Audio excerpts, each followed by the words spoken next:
Actually, Slow.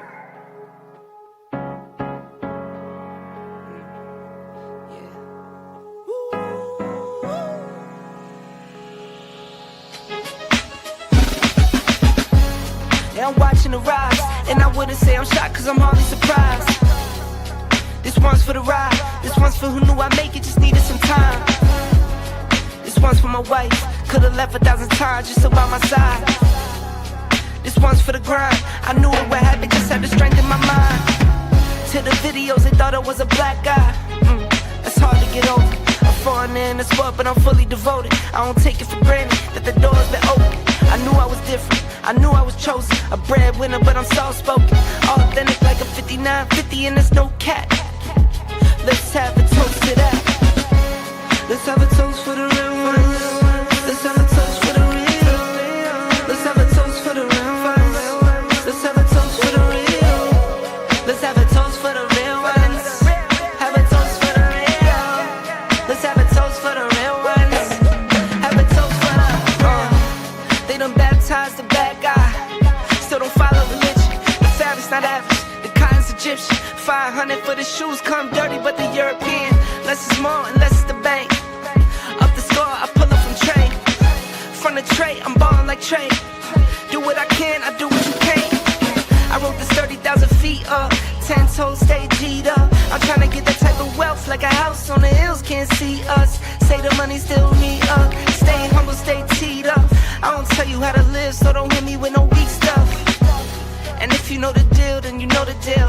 If it's real, then you know. Yo, what's going on, y'all? This your man Marcus A. Brown, and I'm here to tell y'all that I just got done with my first consultation with the brother Andre of Love Crossing Borders. I just wanted to give him his praises. I need y'all to do two things if you haven't already. If you haven't, subscribe to his YouTube channel, Love Crossing Borders. Also, if you are going to Colombia, if you're thinking of going anywhere, traveling internationally, please consider booking a consultation with the OG Andre of Love Crossing Borders. You will not be disappointed. I'm a fan of the channel, so I booked a 2-hour session just to show support, just to show love and say what's up. He provided a wealth of information, way more than I was even expected. He has an excellent presentation. So I just wanted to let y'all know you will not be disappointed. Book the consultation, subscribe to the YouTube channel if you haven't already.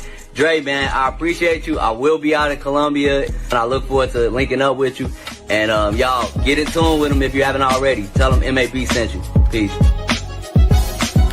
Let's have a toast for the real ones. Let's have a toast for the real. Let's have a toast for the real ones. Let's have a toast for the real. Where are all the black men? And I'm not talking about the scammers, the drug dealers, the robbers, and the crooks. well, actually,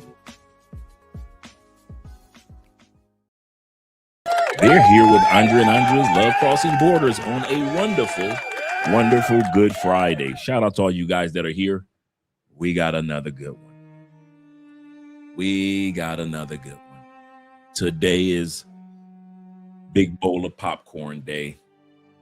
Shout out to our brother Obi Land, who's always helping individuals out when it comes to after they've had episodes with certain women. In other words, getting drugged and robbed. And the team with Obi Land for the last few years have been out there helping individuals out. All donations this evening that go by way of PayPal will be going toward the Obi Land team. So I don't care if it's $2, I don't care if it's $10 that we donate to them. Just want to show appreciation to the guys' hard work.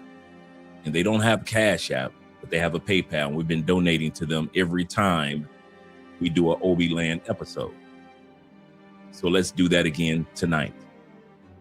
Tonight's episode is kind of like a montage of not only a young lady that got caught, but also other women that got caught.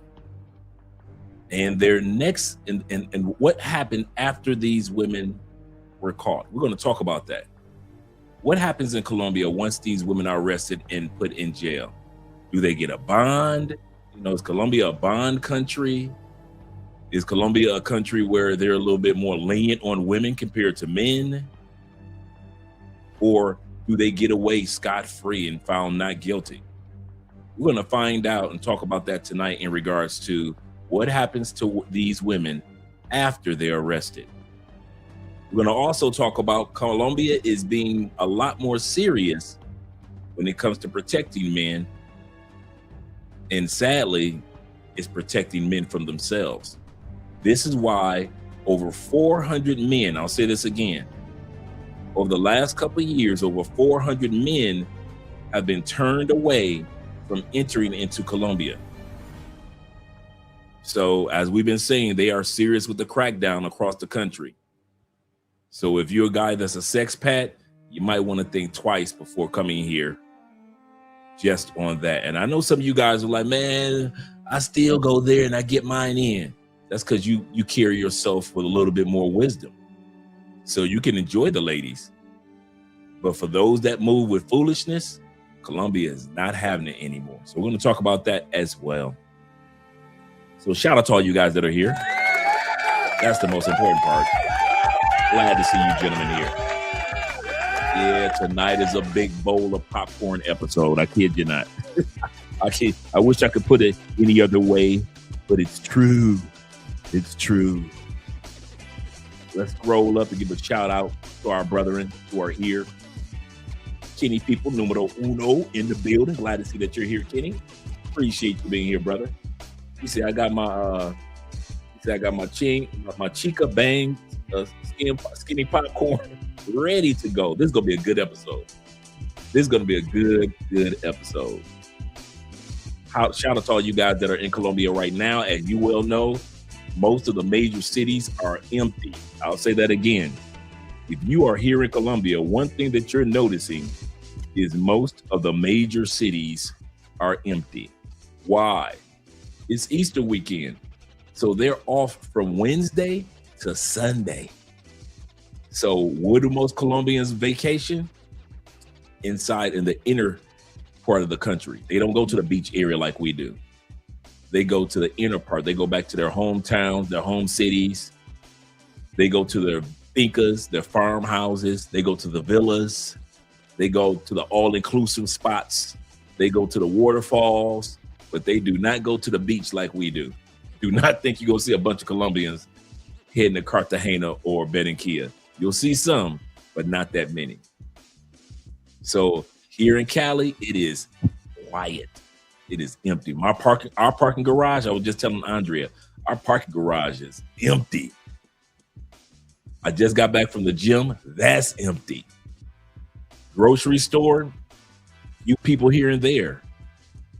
And this is the third largest city in the country. So if we're feeling individuals that have left on vacation, I know Medellin is feeling it, Bogota is feeling it, and maybe even Cartagena might be feeling people that have gone back to their hometown. So just in case you guys are wondering, what's going on in Colombia? Why is it so empty? It is Easter weekend.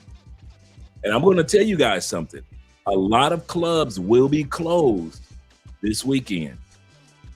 So if you came down here and you ready to party hardy like crazy, like it's 1999, I am here to tell you, Easter weekend is one of those weekends, a lot of clubs, because Colombians are superstitious. So a lot of clubs that you depend on, that you normally would see open, not all, but a lot of them will close down. I'll tell you why. I'll give you the story behind it. I heard this. I don't know if T-Mac and all the rest of the guys have heard this story. Once upon a time in Colombia, there was a club. This is the story. This is how it goes. There was a club in Colombia that was open on Easter.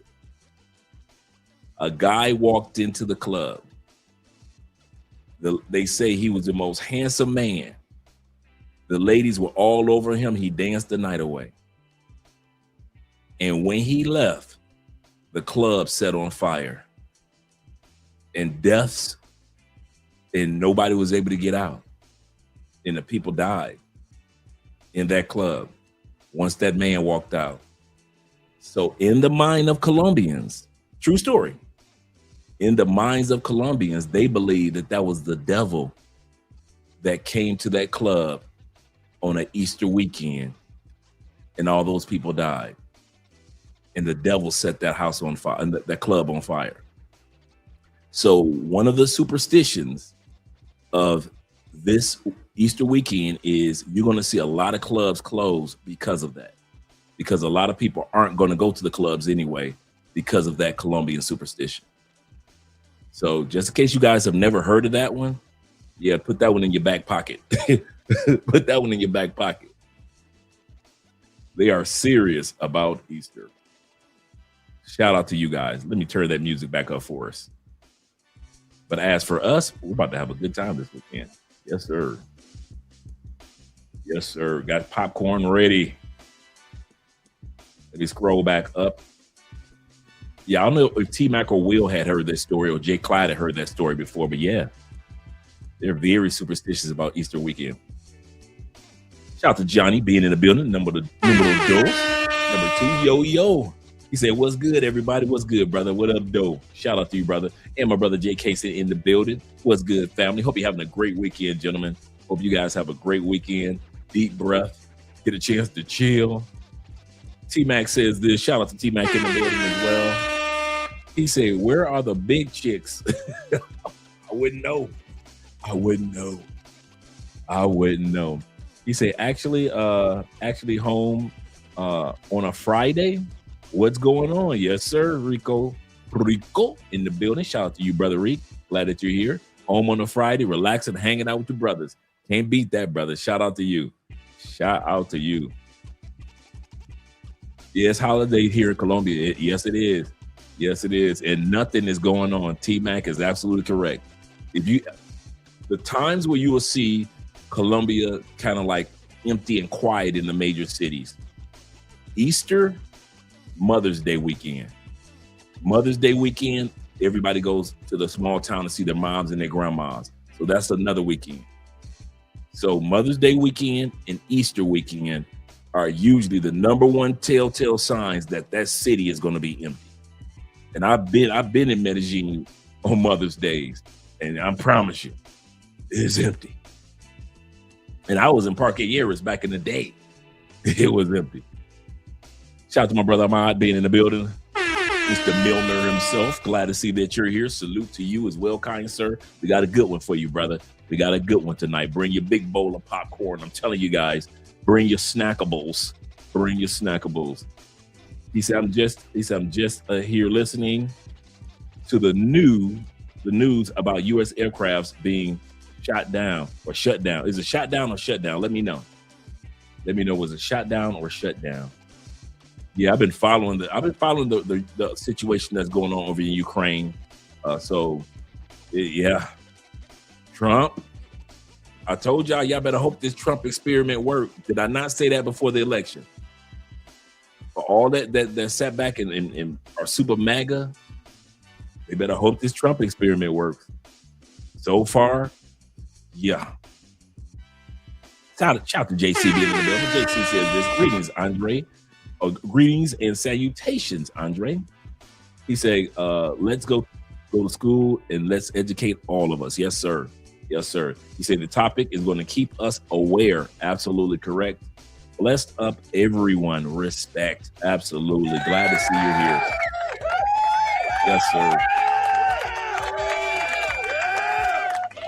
Well, my brother in the building. Black Empowerment 01 or that is.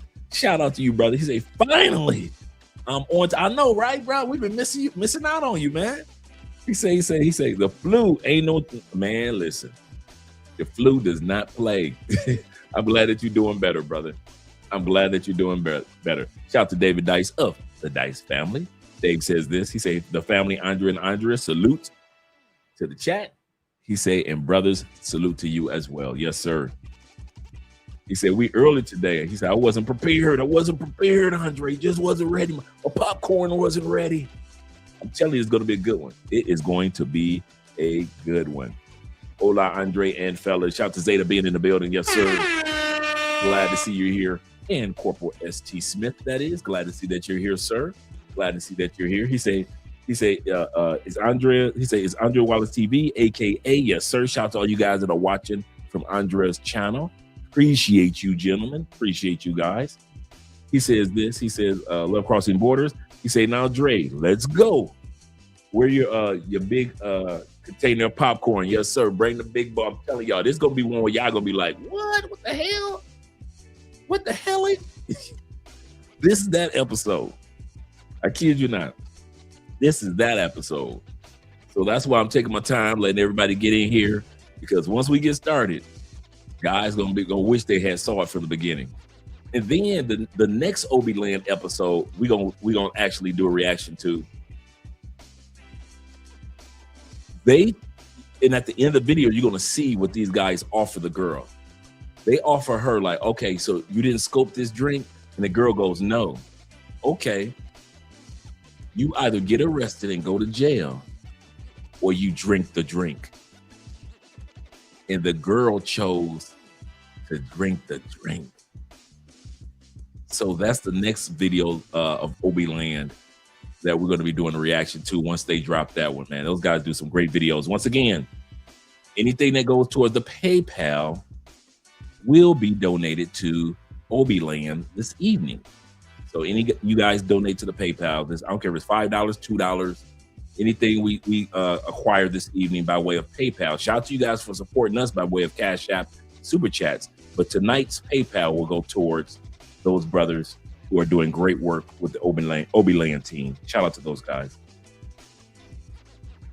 Yes, sir. Let me scroll down a little further. Make sure I got everybody thus far. He said, yeah, Medellin is quiet as well. Yeah, man, it's quiet. People have gone. That's the funny part. People don't realize Colombia is technically small town folk. And so they go back home to the small towns and to their farmhouses and their fincas and their villas, and they chill with their family. Yep. Shout out to Mr. Andrew being in the building. Yes, sir. Mr. Andrew Craig Jr., that is. He says, so during the Holy Week, the coffee region is packed. Everybody left on Wednesday. Well, actually Tuesday night. Tuesday night, the highways were packed. And everybody is gone to the small town. We'll be heading out tomorrow. So there's no exception. We'll be heading out tomorrow for a few hours to a small town. And so the Holy Weekend, yes. So we'll be gone too. He said, everywhere it is empty. He said, I think I got that right. Absolutely correct, Andrew. Yes, sir. Absolutely correct. Shout out to DJ being in the building. Mr. David says this. He said, perfect time to get your shopping done. That is true. I just said the same thing. I just came from the grocery store real quick, right? Get some bottled waters and a few other things. And Andrea I was just telling Andrea the grocery store is empty. It's empty. All the people that got their groceries, they're gone. Shout out to Zeta once again. He said, happy holidays to Colombia. Yes, sir. Yeah, they take the Holy Week very serious. DJ said, I will be back in Cali. All right, cool. May 3rd through I think Jeffrey will be here too. I think Ghostface will be down here as well. I know there's gonna be a few of you guys down here toward the middle of the month, heading toward between the middle of the month all the way to the middle of May. I know quite a few of you guys coming down to Cali. Shout out to you guys. So I'll be looking forward to seeing you guys again and meeting some of you guys for the first time. The global homie is in the building. We're doing something right tonight, gentlemen. We're doing something right. He say, what up? And blessings to everyone. Yes, sir. Yes, sir. Shout out to my brother Nanu. Hope you I think I got it right. Nanu. Hope I got it right. If I said it wrong, leave it on my head, not my heart. Oh, shout out to Quebec. Let's get a Canadian brother some love. I got another Canadian brother in the house. I told this guy where I was from. He said, oh, Canada. Yes, sir. Show them some love to them Canadian brothers, man. That's them. Canada was my second home. I got my boy just brought me my football jersey from the British Columbia line. The BC Lions was my favorite football team growing up. You know, because if you're from Detroit, Canada is right there. When you had to wait till 21 in the United States, we just cross the bridge and take the tunnel, and you can party as a teenager in Canada. All I used to take was I would drive up 401 from Detroit. I'd drive straight up 401, a straight shot, and you're in Toronto 3 hours later. So I had girlfriends in Toronto, Windsor. I'm all in Quebec, man. Shoot, Quebec with them French shit. Oh my God. The first time I saw a sister speaking French, I knew there was another world out there. I kid you not. I was like, a black girl speaking French. Oh my, her accent was, we were probably 17 years old, man. Discovered life outside the United States. Shout out to Canada. T-Mac said he said two helicopters. Oh wow. And they got shot down.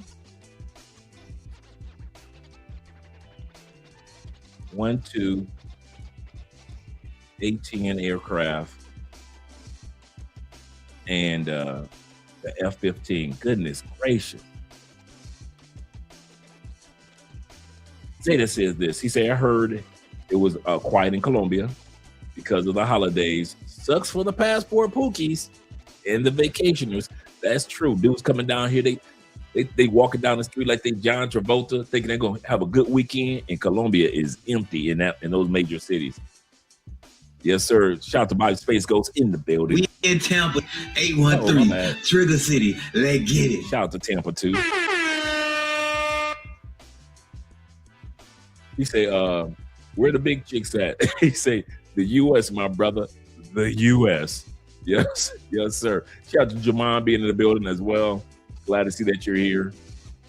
He said, what up, big bro? He said, in chat family. Glad to see that you're here, brother. He said, I met Obi Land in Medellin, in the Medellin airport. He never shows his face, but his voice and the eyebrows are distinct. Shout out to him. Shout out to him, man. I like the brother. I really do. Bruce says this. First of all, Bruce is in the building. He said, I will not have made her drink the drink if she passed away. See, I thought the same thing too. That's what I thought. I wouldn't have said drink the drink. You got a choice. Drink the drink or go to jail.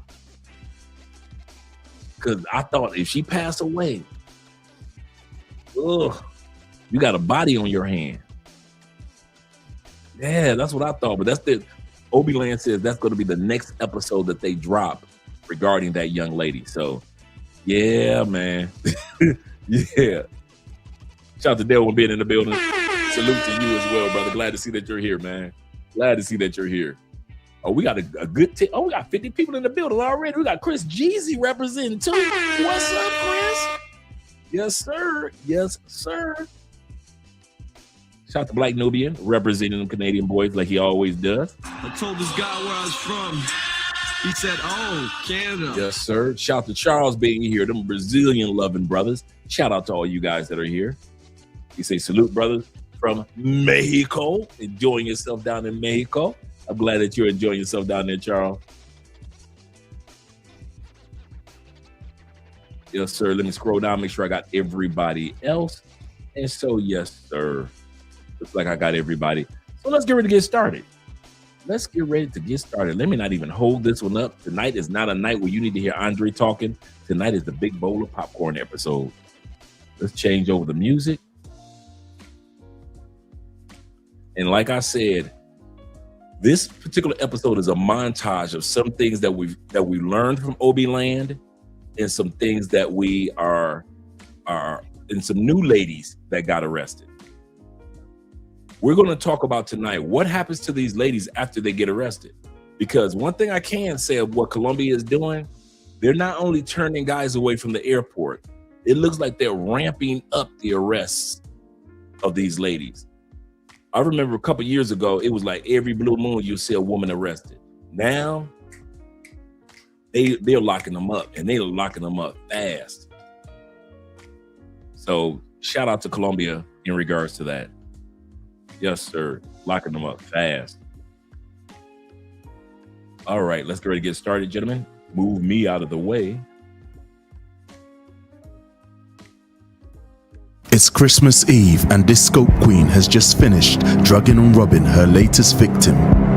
Her Her name is Gisela Castillo Jimenez, and along with another woman, they will go on to drug and rob 2 live streamers, stealing all of their belongings. Initially, when reported, everyone thought that this story was just a ploy by the live streamers to get attention. But in reality, it was a very real and serious set of events that had happened. As Gisela is finally confronted by a friend of one of the victims, this is the story of what happened and when scopolamine queens get caught.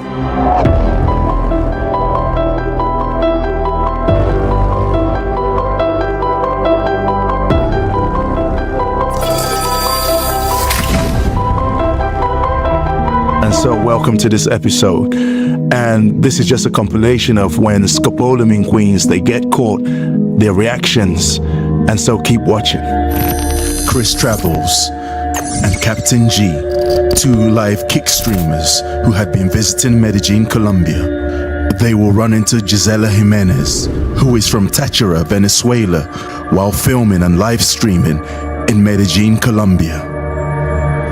Parque Lleras, one of the most well-known nightlife and social hubs in Medellin, located in the upscale district of El Poblado. Packed with clubs and bars, it's 24th December and Chris Travels will decide to spend a night live streaming from this location. He will also be joined by his friend Captain G and fellow live streamer to capture the atmosphere and ambient of the park right before Christmas. The park is relatively empty as people have gone back to their families for Christmas. But not Gisela Castillo. She's on a prowl in Parque Lleras on Christmas Eve, looking for her next unsuspecting victim. Captain G and Chris Travels, 2 kick live stream bloggers who have been live streaming for 5 days straight in a row in Medellin, Colombia. So yeah, these guys have been here in Medellin, Colombia, Poblado for over the Christmas period. Live streaming at 2 a.m. It's Christmas Eve.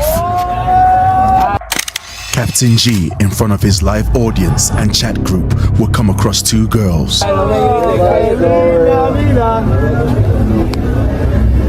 Our boys here, our heroes in question, have met a couple of lovely Paisa ladies from Parque Lleras. I think we were actually out at the same time as them and saw them. And so we're talking like, I don't know what it was, 2 a.m. Anyway, it was late. And yeah, let's see what happens. The guys will explain to the girls that they're live streaming and will ask them if they'll like to join the stream live back at the apartment for a real and authentic interaction that their live viewers had been requesting for. The 2 girls will oblige, and Captain G, Chris Travels, along with the girls, will make their way back to the apartment, unaware of the potential dangers. This is exactly what happens. You bring 2 girls back to your apartment. You don't know who these girls are. You come to Colombia, you're thinking, yeah, it's all good, but these people, they have a plan for you. The Obiland team had sent one of its reporters to the barrios to speak to a young woman who claims now to be an ex-scopolamine queen. She was adamant that we mention her resignation from the life of drugging and robbing tourists. This was a good interview. So guys, take notes in regards to what this young lady says.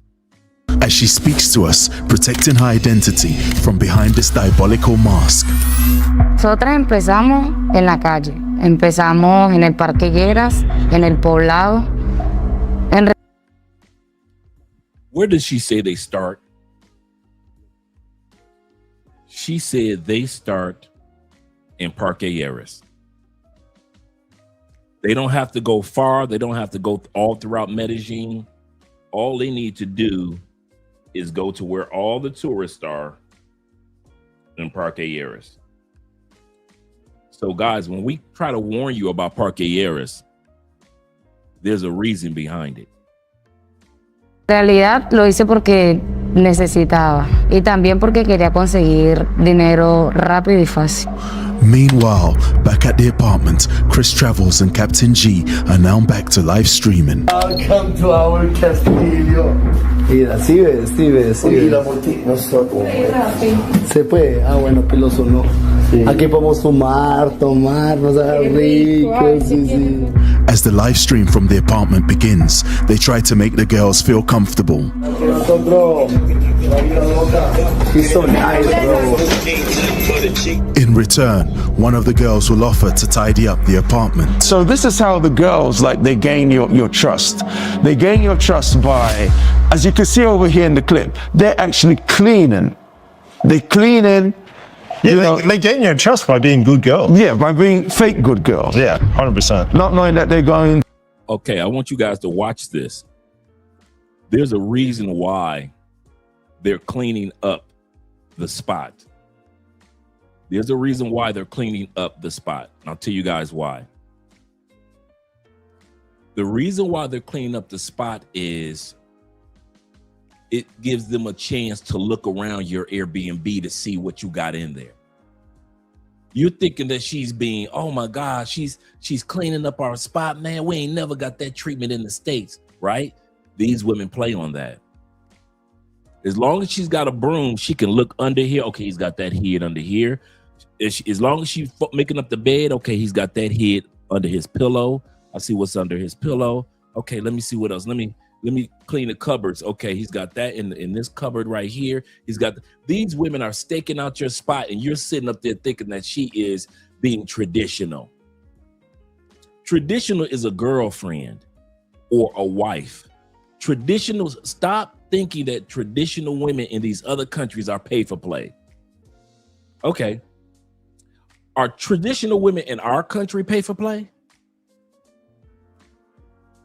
How many hoes y'all done slept with that cleaned your spot? Oh, you ain't never had a hoe clean your spot?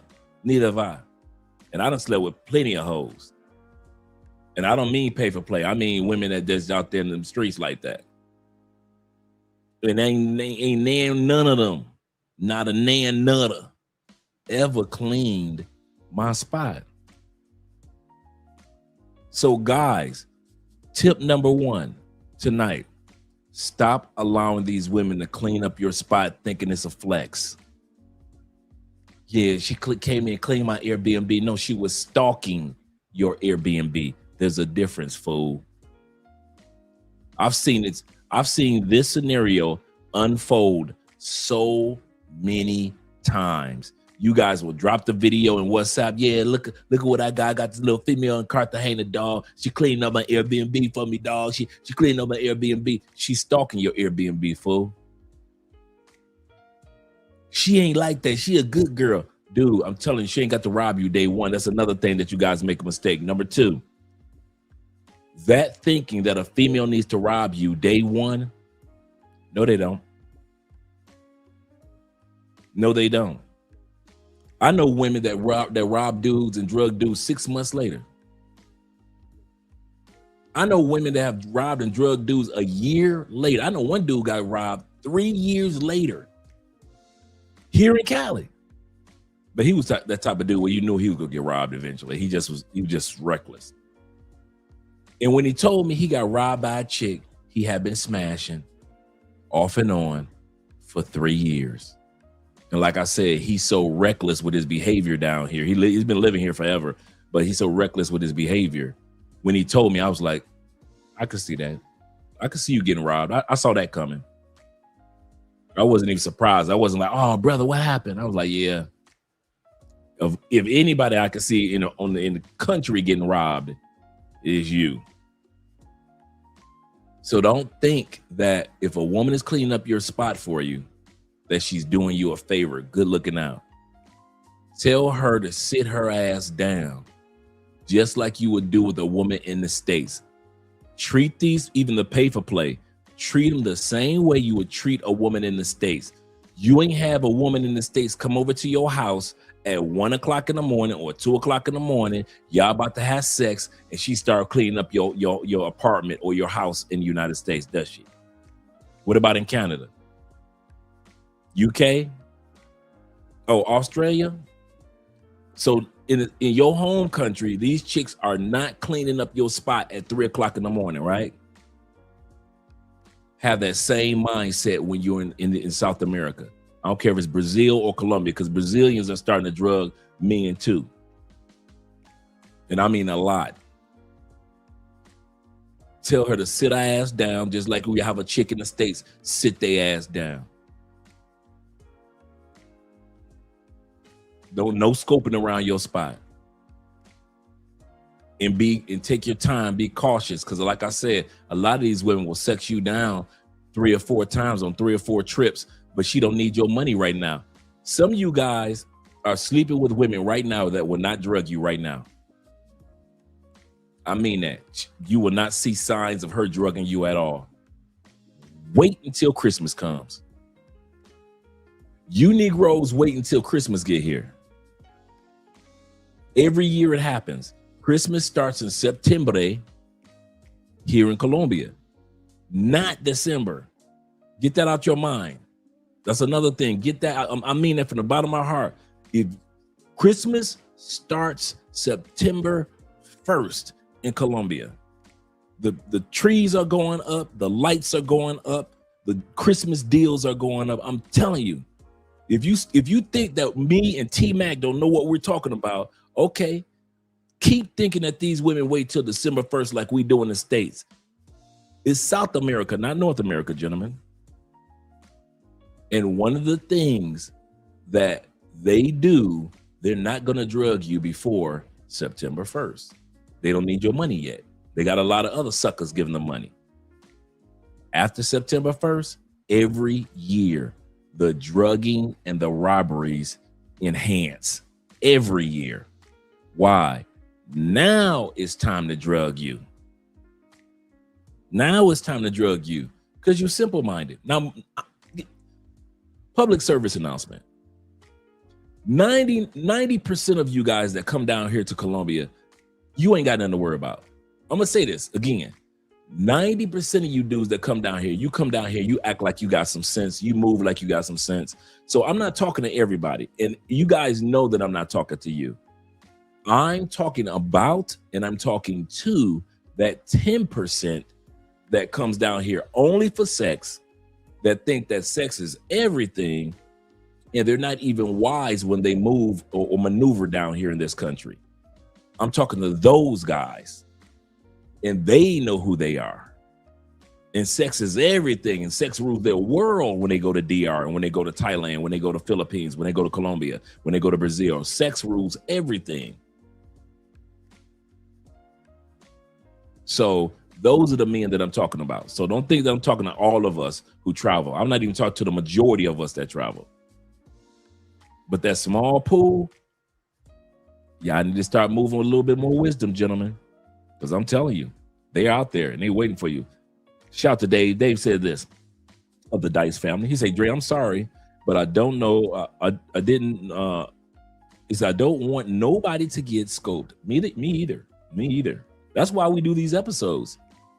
To let guys know that you can come down here and be like the other 90% and enjoy yourself and enjoy the ladies.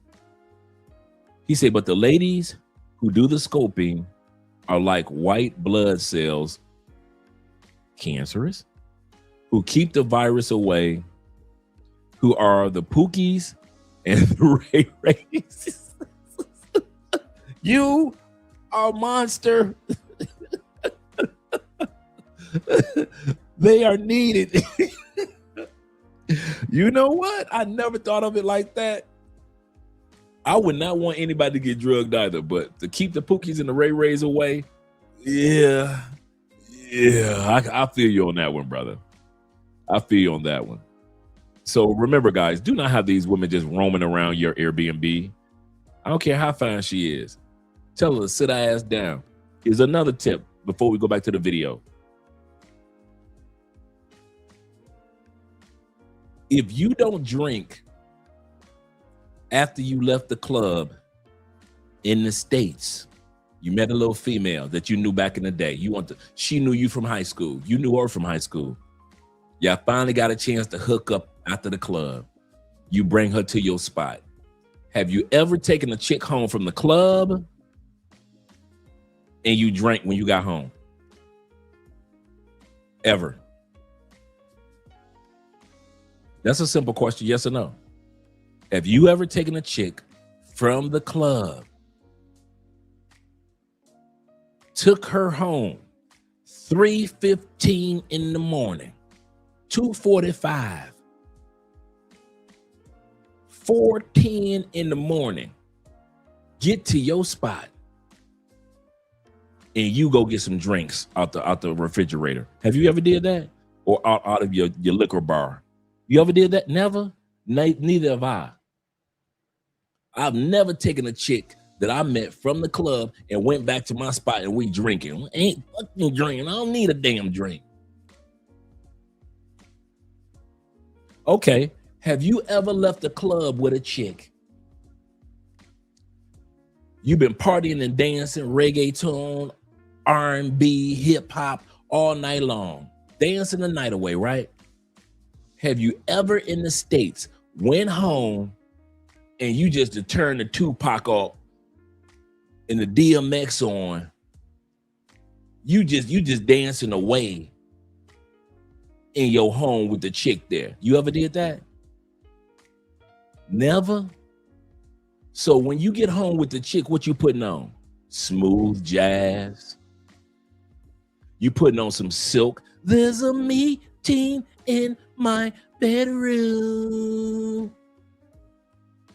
You putting on some 112 Cupid. You putting on some Luther. Cause I'm not meant to live alone. Oh, let's put the Luther on. Let's put the Luther on. This is what you're doing. I'm not meant to live alone.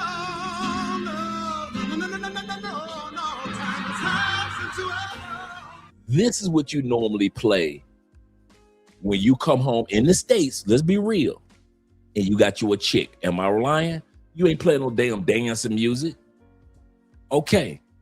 Since you don't drink in the States or Canada or UK after you done met a chick and you brought her back to your place, like I said, this may be a chick that you want to smash from high school or somebody that you were smashing back in the day.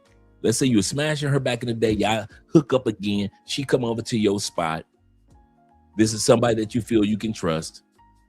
You ain't putting no damn dance music on. Y'all been in the club all day long. You ain't putting no old school hip hop on. Back to life, back to real. You ain't playing none of that at the house. And you damn sure ain't drinking. I'm making a point.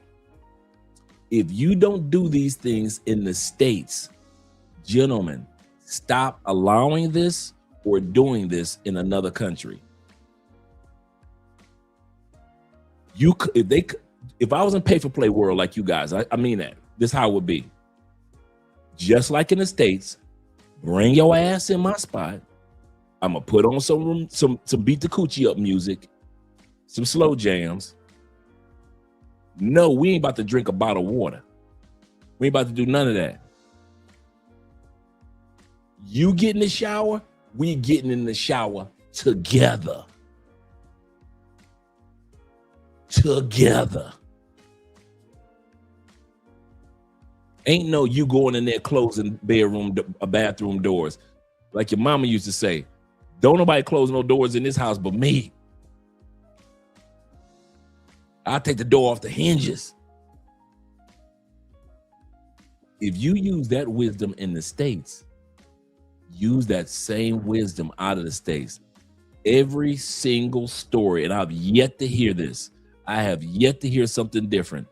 Every single story centers around you guys. And I'm not talking about you guys, but guys bring a chick from a club. You've been partying all night already. Bring her back to your spot. Then you want to party some more and you drinking. In other words, you're doing something that you normally wouldn't do back home, right? That's what I'm saying as far as the safety, right? You putting on Drew Hill, Beauty is her name. Sorry, didn't notice you there. Then again, you didn't notice me. We remain passers-by. You playing that until the next time we speak. That's what you playing. You ain't playing no Wu-Tang Clan. You got a chick at your crib at 3 o'clock in the morning. You playing the best of the Wu? No, you ain't. You playing the best of Anita Baker. Maybe I'm a grown man. You know, grown men, that's what we do. So that's what my point is. Don't do anything that you wouldn't normally do. Another tip before we go back to the video. Colombian women normally don't share. All you do is always getting drugged when chicks talk about something. Can I bring a friend? Can my girl come over? We all know Latin women are jealous and territorial. What makes you think that there's something about your fat ass that two hot, sexy Colombianas want to be with you?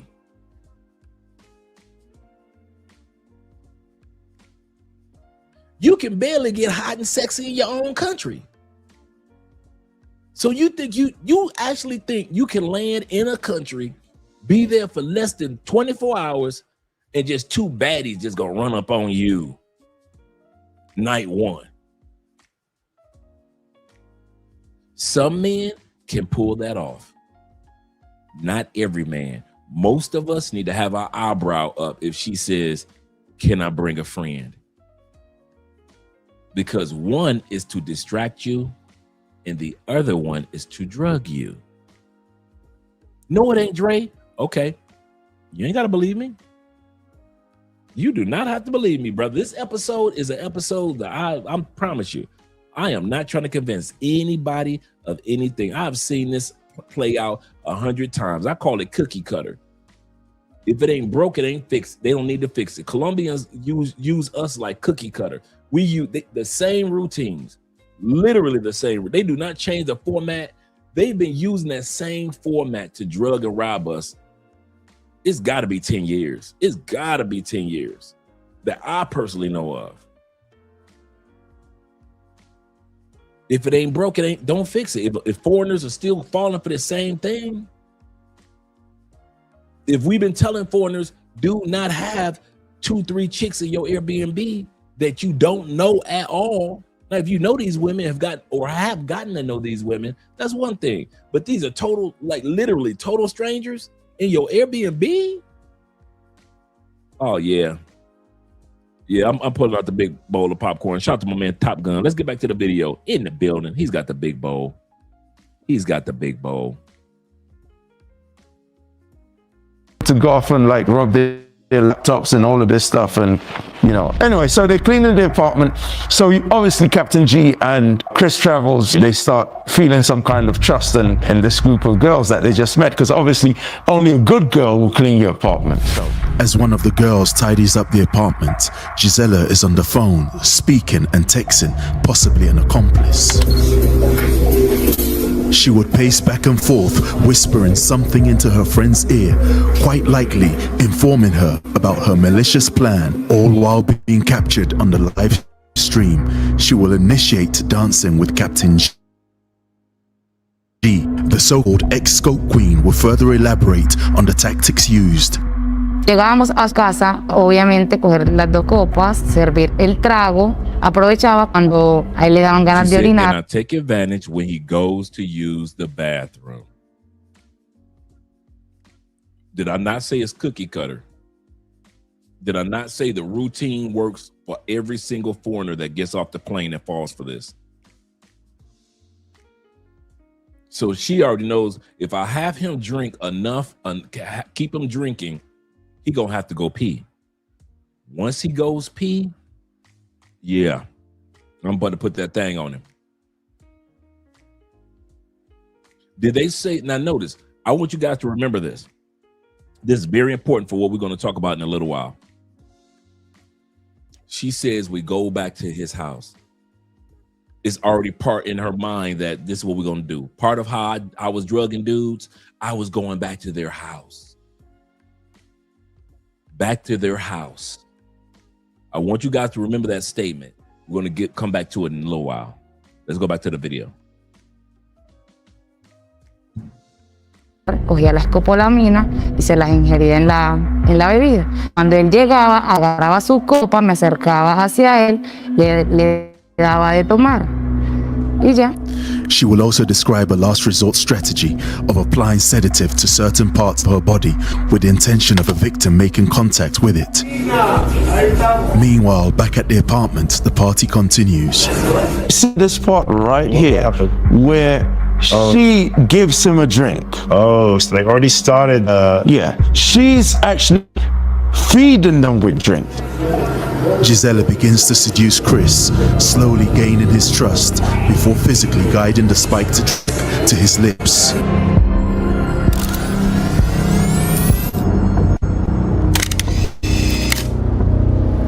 Unaware of what he has just ingested, Gisela would repeat the same thing with Captain G. Moments after ingesting the drink, Captain G coughs and attempts to stand. Gisela steps in, locking him in his chair, patting his back in a gesture that appears helpful, but it's clear that this was always part of her plan. He's drinking. She's controlling the situation. They've absolutely lost control of the situation. I didn't realize it happened this quickly. They were like, the girls were on it. She's taken complete control of everything. And so regardless of what she's doing now, she just made them feel comfortable of her feeding the drinks. Exactly. Yeah, you were partying, hot girls pouring down on me. Exactly. Gisela keeps the interaction going, watching closely as the drug begins to take hold, waiting patiently for the perfect opportunity. I may not want to drug this person, but if he presents himself as a good victim, then I'm going to do it. I think you're right, for sure. It's like opportunists. Yes. Because how I know they're opportunists, like the Scope Queens, which I catch or whatever, or set up, they will never be in Parker Years. Yeah, and they never will be on a fucking live stream. No, they wouldn't. The day after he was drugged and robbed, we caught up with Captain G, who described what he was feeling as he was that chair. There's a video clip when I'm dizzy on the sofa. She's on me. You are there with another girl. In the moment when she, I think, understands I'm going down. The fact that they just let people feed the drinks, like random girls they don't know feed drinks, that was like the main don't do it. As Captain G looks directly into the live stream camera, it becomes clear that something is wrong. He is no longer fully in control. This is the first time we've seen on a live stream, live as it's happening, where a group of girls have gone with some tourists or gringos, whatever you want to call them, and drugged them live, taking their stuff, and they're all... And not giving a fuck that they know that being recorded. Exactly. That's weird, right? Exactly. And it just goes to show you the state of Colombia and what's going on here. Then in some point you see she walks to my camera and she turned off the my stream. For additional insight, we asked the self-described ex-Scope Queen what she felt like when victims became unconscious. La verdad, no sentía absolutamente nada. Es más, me aprovechaba de la situación. Cogía mi copa, de hecho me la servía, lo miraba 1 o 2 minutos, le miraba la carita, le tocaba la cabeza y decía tan inocente. De ahí miraba a ver qué tenía en su billetera. Lo primero que hacía era buscar su billetera y revisar. Si se tenía dinero, se lo sacaba. Buscaba por toda la casa porque obviamente... Felt like when victims became unconscious. La verdad, no sentía absolutamente nada. Es más, me aprovechaba de la situación. Cogía mi copa, de hecho me la servía, lo miraba. She said, I drink my drink. She said, hey, listen here. I made myself a drink. Remember, most of these women do pour more than one drink. This woman said, listen, while I'm watching him pass the hell out, I'm finishing my drink. I ain't worried about this food. I don't care if it's 5 of y'all got drugged. She gonna finish her drink. How many of those women could you imagine just sit there, watch your body go limp, watch you pass out, and sit there and finishing up your Don Julio, your Juan Julio, enjoying a drink? She said, I have no feelings for this. Obiland says, this is because it's Colombia. No, it's not. It's what Jermon said. It's because you motherfuckers are thirsty. Because thirsty dudes get done like this. Dudes that got some sense in their head and they know how to move and act like they got some sense, I ain't never seen one drugged. It's always you thirsty motherfuckers. Every one of you. I'm in Colombia, man. I'm gonna have me a threesome real quick. Go ahead. I know plenty of my part, man. I had plenty of threesomes. You are absolutely correct. You probably have. Keep on rolling that dice, though, brother. Keep on rolling that dice. This woman said, I do not care. When I saw that earlier, I said, did she say she finished her drink? I'm like, that's just ruthless. That's just ruthless. My style as a juvenile, hang with a gang, bang in the meanwhile. She on some easy E ruthless. Thirsty with the low heads and not their brains. Absolutely correct. Shout out to Family being in the building. Shout out to Miles Spaghetti representing. Let's continue on, guys. 1 o 2 minutos. Le miraba la carita, le tocaba la cabeza y decía tan inocente. I looked at their face, touched their head.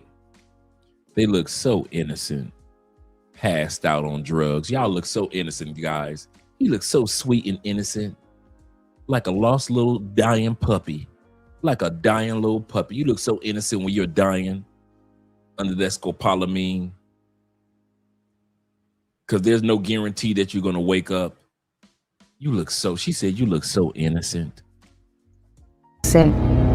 De ahí miraba a ver qué en su billetera. Lo primero que hacía era buscar su billetera y revisarse. Si se tenía, lo sacaba. Buscaba por toda la casa porque obviamente ellos tienen dinero extra guardado en su casa. Les miraba, les abría el closet, entraba a su cocina, sí, en los cajones le miraba, si tenía anillo, reloj, cadena, me les llevaba sus pertenencias. Después regresaba donde él, seguía dormido, me la acostaba a su lado, veía un ratico televisión, otra vez lo miraba, me reía y de ahí me iba. All right, It's going to be what's expected of a man that's local to here as well.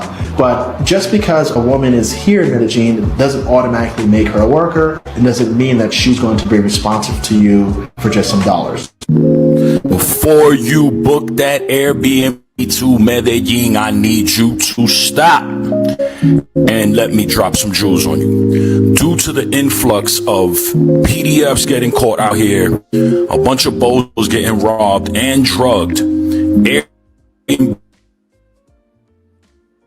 host and Airbnb, they book your Airbnb. Let me drop some jewels on you, okay? You like the place, everything looks good. Do not just immediately book any place. What I want you to do is contact the host, that host to give you all of the rules and regulations before you cop the spot. A lot of hosts are playing a bait and switch game these days. What's happening is they're putting out their post, everything looks good, everything is great, and they say no refund. And as soon as you pay, they will start hitting you with tools and a bunch of laws and a whole bunch of stuff that means nothing, okay? One rule they'll tell you: after you pay, you cannot smoke in the apartment, which is fine. But most places here in Medellin have a balcony. Places now are smoke a cigar or a cigarette on the balcony, not even on the balcony, and they're not putting this in the post. They're telling you this after. Next, once you pay and you cannot get your money back, they are telling you that you cannot bring a guest up. The only guests that could come up to be the ones that are already pre-registered before you get here. Not only that, they have a bunch of other crazy rules. They're playing the bait and switch game because they know if they put these rules on their post, people are not going to their spot. So there you have it, folks. Before you book your Airbnb or Verbo or whatever it is that you're trying to get your accommodations here, message the host, tell the host that you want all the rules and regulations before you And if they don't send that, move on to the next one. Only book with hosts that are actually responding to you and actually telling you all the rules. Make sure you get the rules on the visitors. If you're a smoker, make sure you get all the rules. Follow me for more tips and tricks like this. Peace. So you just booked your first flight to Colombia. That was easy as 1, 2, 3. You picked a convenient time for yourself. Now you're ready to move, right? Now you're looking for Airbnb. Here's where the confusion starts. So many different listings, so many different locations. It's your first time. You don't even really know where to grab the Airbnb. So you get confused, and after a while, you just pick the place that has the nicest views. You get there. They don't have 24-hour security. You forgot to check. You wasn't even really paying attention. Or when you get there, they tell you the guest had to be pre-registered. So now you can't even bring a guest there. What do? Or you have valuables that you want to protect and you want to hang out with women of the night. Well, I have the solution for you. Let's go. All right, guys, here we go. The Motel Now app. The Motel Now app is going to be an app where you can book and find motels super fast. No sign up hassles. Just pick a room, reserve it, and boom. But keep in mind, you do have 30 minutes to show up for the reservation. Let's get more info. All right, guys, with Motel Now app, you could change different filters, okay? One thing about the Motel app is, unfortunately, they don't have it in English. It's only in Spanish, so you're gonna have to, try to get by, use some translator, something. But they don't have it in English, but you can set up your filters. You could look for something that you want to reserve right now, something that you want to reserve for another day, or something that you want to reserve just for a couple hours. And also on the bottom there, you see barrios. You could pick different areas in Medellin, wherever you're at, to find it. Now, let's go. Before he goes any further with that, let's go to the Motel Now app, because you can look it up in English. If you want to translate it, you can look it up in English on your computer as well. Let's go to screen share real quick. Go to Motel Now app. Let me below this. Well, that's large enough. Okay, so let's look at the Motel Now app real quick. Let's bring this down and then bring this back up. All right, guys, as you can see here. I wanted to add this to the stage. There we go. So this is the Motel Now app. So that's what it is, Motel Now. And it's really .co, it's .com. .co. I'm about to drop the link for you guys right now. You know how I am. I like to share the receipts. And you can book these spots for 1 hour, 4 hours. You can get a jacuzzi room. And they're more safer than a lot of your Airbnbs and your standard hotels. Now, in the States, when you think about the term motel, it's more shady. We think about the term motel in the States and we think about it being shady, but this is Colombia. There are over 10,000 love motels in this country, 10,000. So this is a huge, huge industry. So you can set up here, right here, put your location in, whatever city, and then you can choose the motels that you're interested in.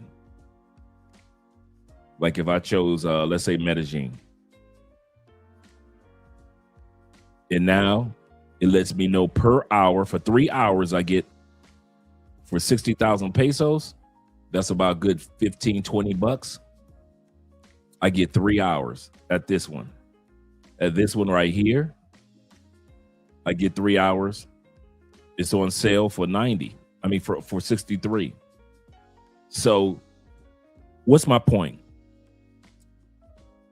Download this app just like you download Uber and the Rappi app. Or you can use it on your computer and it goes directly to English. You can translate it. You could choose 1 to 3 to 4 hours. Do you want a motel or a hotel? And other accommodations that are available. And you are more safer taking the women there than it is taking her back to your Airbnb.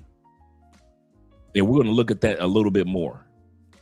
But I wanted you guys to see that there is no reason. I'm going to say this again. These are the spots that Colombians go to. These are the spots that Colombians go to when they want to be intimate with somebody, whether it's a side chick, whether it's college students, whether it's a couple, but hey, they ain't got their own spot. They're still living with their parents and they're in their 20s. So where do they go to have sex? These spots. So let's continue on. We're going to talk about how safe these spots are. We talked about this a couple weeks ago. So let's talk about it again, because why am I bringing this up? Going to your Airbnb in your hotel, these women are used to it. It's not a deterrent, is it? They're used to going to your Airbnb. They know exactly what to do. It's par for the course. You know how when you're watching a basketball game or a football game and you know that the team has a good chance of winning because they have what? The home field advantage. You do realize that Colombian women realize they have the home field advantage in your Airbnb. In your Airbnb. In your hotel. Because not because somebody at the front desk is working along with them. No. Because they've been in our Airbnb so many times and they've been in our hotel rooms so many times, they know exactly where to go, where to look, everything. That's how naive and stupid we are. That's how stupid we are. These women have the home field advantage in any Airbnb or hotel that we take them to because they know how we maneuver and how we move. But if you take her to one of these spots that the brother's suggesting, when rooms, they're going to have a whole bunch of different rooms. They have. What's the one thing that's not present when you take them to one of these 4-hour spots? Your valuables. The most that you have is what? What's ever in your pocket, whatever few dollars you have in your pocket. These chicks will never know where you even live with your Airbnb. Let me put it like this. Does it really take y'all 4 hours to smash a chick and enjoy the smashing? Does it take more than 4 hours? For the most part, when I was in Medellin, I would smash the chick. We take like an hour break. She might take a nap or something. Wake her up a couple hours later, beat that coochie up again, put her in an Uber, send her home. 3 hours tops. I need to be around the chick when I was in Medellin. 3 hours tops. For you guys that need to bring a chick to your spot for overnight, why? Because you want to hit it again? I was hitting it again. I just described to you, I would hit it when we first get there. Then afterwards, if she want to go to sleep or just listen to some music or she just want to have a conversation for about an hour or two, we'll talk or she'll go to take a power nap or whatever it is. Then I would wake her up, knock that coochie out one more time, put her in an Uber, and I would send her home. I got a chance to knock that coochie out twice, didn't I? Then why are you stupid enough to bring a chick to your spot? When you know that the climate is not set up for that anymore. I'll say this again. The climate for bringing a chick to your Airbnb and bringing the chick to your hotel room is not conducive to what you're trying to accomplish anymore. Those days are over. And I think that's one of the things that right, you can cuddle for an hour, get you a good hour worth, you can hit it, got you a good hour worth of cuddling after that. Because I've been with some cuddlers in Medellin, right? There's some cuddlers. And after you done cuddling, hit that thing again. And you gone. It didn't even take you 4 hours.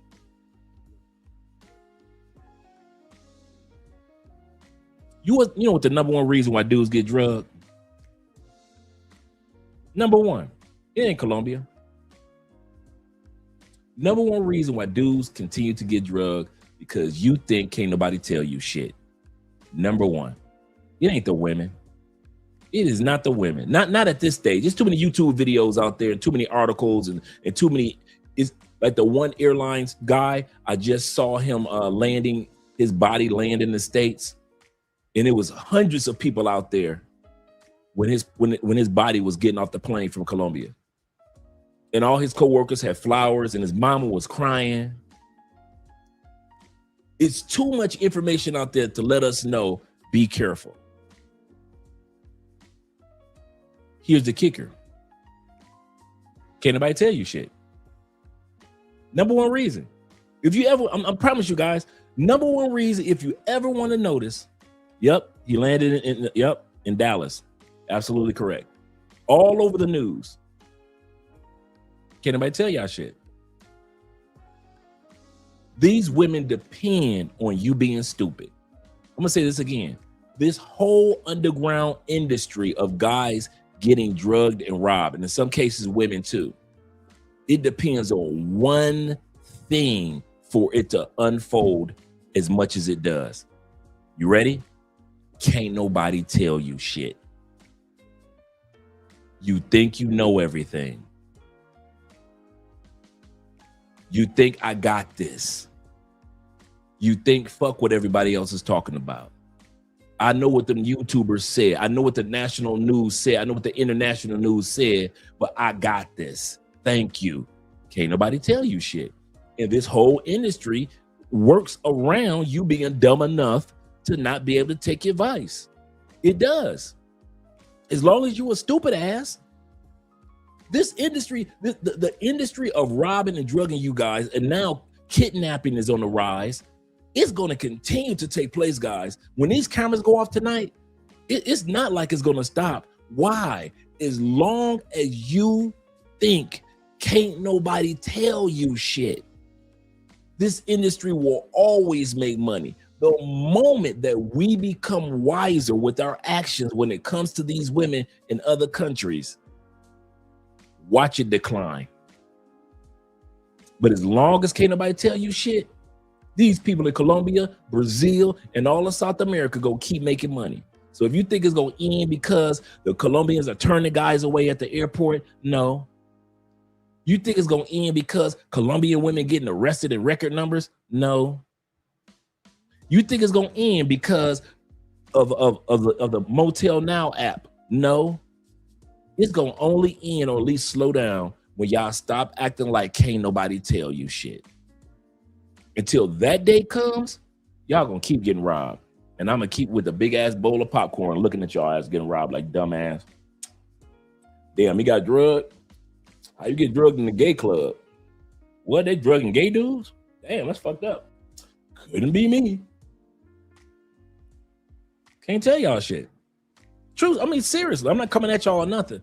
I'm literally saying that's the number one thing that this from being here in Colombia all these years, I noticed the number one thing that it depends on the salt, and the seasoning of these crimes is this, the seasoning. As long as can't nobody tell you shit, that's the seasoning that they sprinkle on top of this crime. Every time, every single time, every time. I don't know one dude that got robbed from taking wise advice. Every single one of y'all dudes that got robbed, you took wise advice and told the person, fuck you, I can do it anyway. And you got robbed and you got drugged, and then you want to blame Colombia, and all the Colombian women are out to get you, and Colombian police officers aren't doing their job, and everybody's not doing their job to protect you but you. You ever notice that? Everybody is doing their job to protect you except you. So when y'all start bitching about it, I don't care. You know why? Because anything that I say, Ace Live say, J. Clyde says, T-Mac, Will, anybody that has a ear to hear and hear what's going on with you and have been here enough to give you some wisdom about how to move in Colombia and move in Brazil. You guys tell each and every one of us, fuck you, I'm gonna do it my way. Do it. I got my popcorn ready for y'all asses. If y'all think I'm gonna stop eating these big ass bowls of popcorn, you crazy. You think I'm gonna stop laughing at you motherfuckers? It's too late. The era, here's another thing. The era of warning you guys is coming to its end. It's too much content out there to warn you guys. So all of us are starting to know that y'all literally ignoring the warning that we're giving you guys. So we like, fuck it. Big bowl of popcorn it is.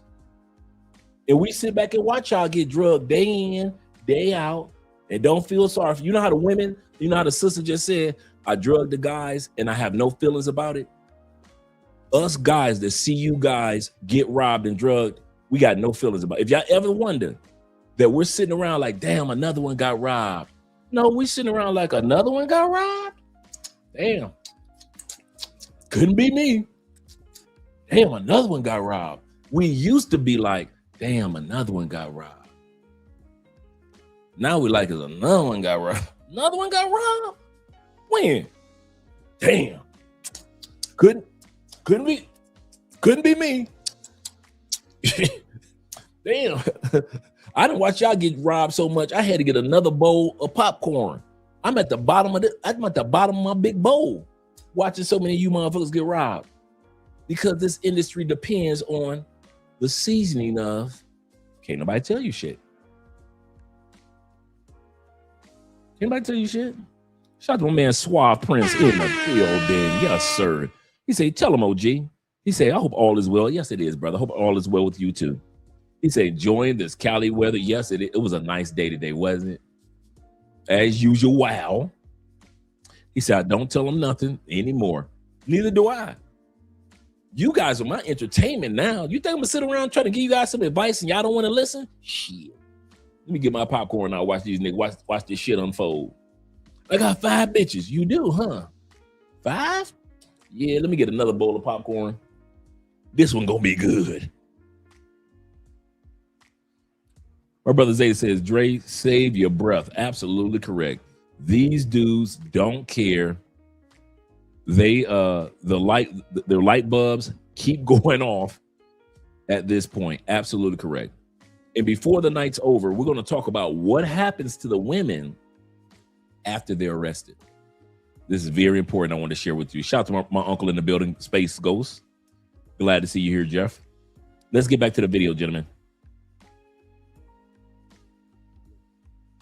Theme rooms, jacuzzi rooms, all type of stuff. You just got to go on the filters and check them out. See up on top it says Donde Medellin, because this app works in different areas all over Colombia. It works, so it doesn't only work in Medellin, it also works in Cartagena, Cali, all over Colombia. Let's check out where else it works. All right, here are the 3 countries that Motel Now works in: Chile, Colombia, and Costa Rica. So if you have people in Costa Rica or Chile, send them this video, let them know, put them on game. One thing I will say is, reading through the reviews and all, sometimes people will reserve, get to the place, and they don't have the reservation on file. So what I want you to do is, when you find a motel of your liking, give them a call, give them a call, let them know you're on the Motel Now app, see if your reservation's on there, you know what I mean? So you won't have any surprises when you get there. For more tips like this, follow brother. Peace. All right, here we go. We talked about this a couple weeks ago.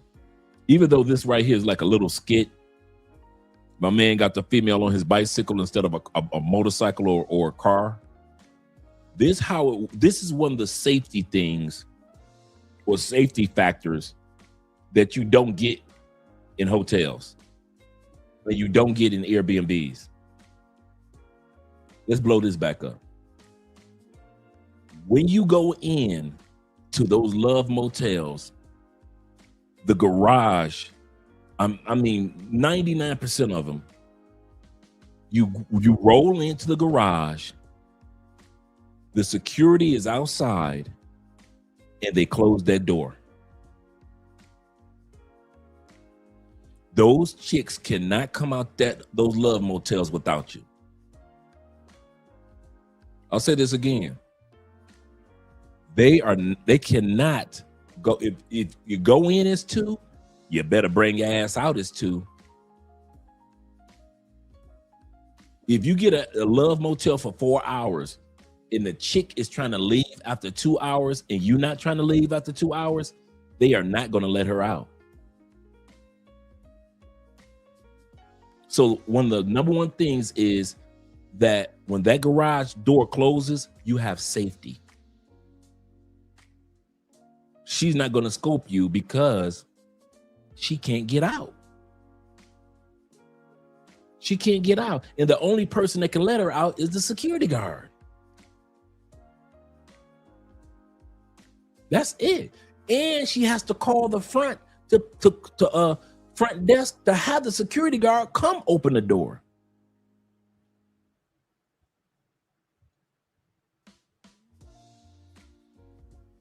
You just can't walk in and out of those spots. Number two reason why these spots are better. A lot of times, we're going to see this in a split second. A lot of times these love motels in Colombia. Now, once again, when we use the term motels, don't think like you think about motels in the States. I know in the States, motels are raggedy. We're about to see, like we saw a couple weeks ago, Colombian motels are far, far from raggedy. So number two, if you're looking for a jacuzzi, you might not find one in your Airbnb, but these Colombian motels, many of them already have a jacuzzi upstairs, downstairs. You can splurge for 4 hours and go back to your spot. Number three reason before we get to the video. So we already talked about safety with that garage and the security guards. We talked about number two is a lot of time the love motels look better than your Airbnb in your hotel room. Way better. We're about to see that in a second. Number three thing is most of your valuables aren't there at the love motel, is it? Most of your valuables is in the Airbnb on the other side of the city, where that chick or those chicks don't know where you stay. They don't know where you stay. So all they see is your cell phone and a few dollars that you might have in your wallet. Is that worth drugging him, girl? And we trapped in here. We can't get out without him. If we drug him, we can't get out.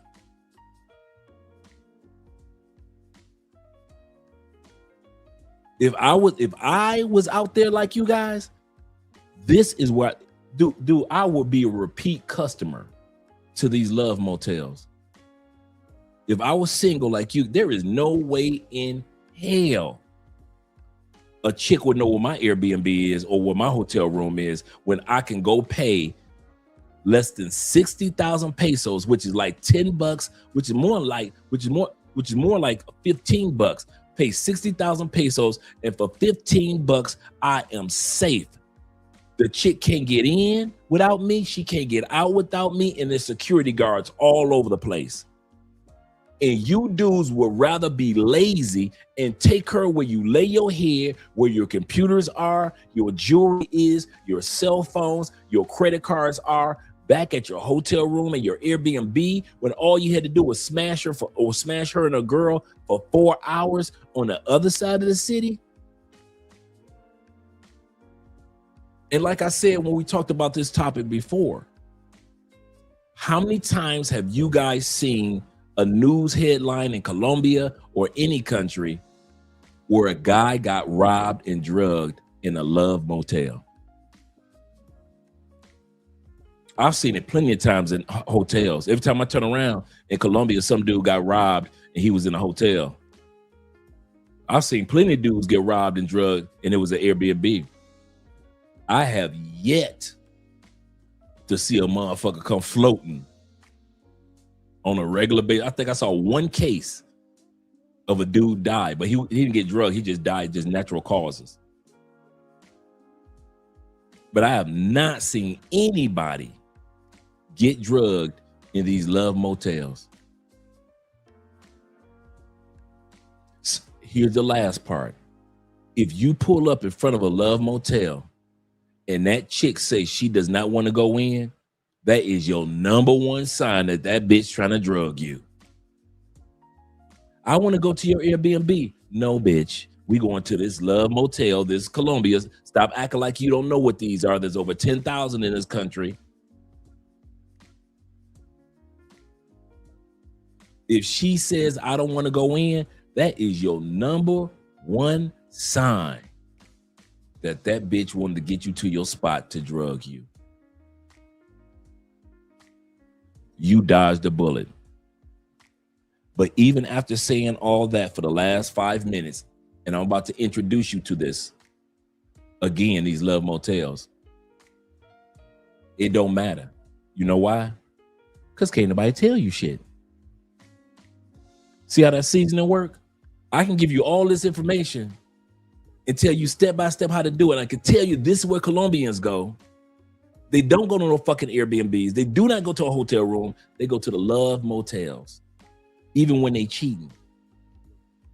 You think a Colombian gonna pay for a 24-hour Holiday Inn to go cheat for a couple of hours? Fuck no. They're gonna go to a love motel, fuck for 2 or 3 hours, and take their ass back to their wife and their husband. That's how Colombians do it. You think college kids gonna fuck in their mama's house? They can't. There's always somebody in their mama's house. It's a Latin family. You know, Latinos and Latinas always got somebody in the house. House ain't never empty. So where they gonna fuck? We 2 college kids. We in love, and we want to fuck. Can't go to his parents' house. Can't go to my parents' house, and we both live with our parents. Love hotels and motels. That's where Colombians go. So who the fuck you think you are that you better than the locals who are telling you these are the safe spots? But here's the kicker. Can't nobody tell you shit.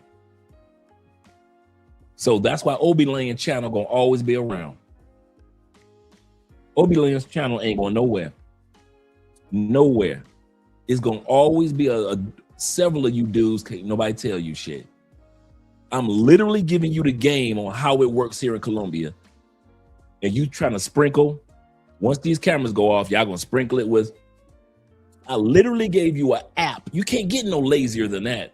I literally just gave you an app. motelnow.com.co.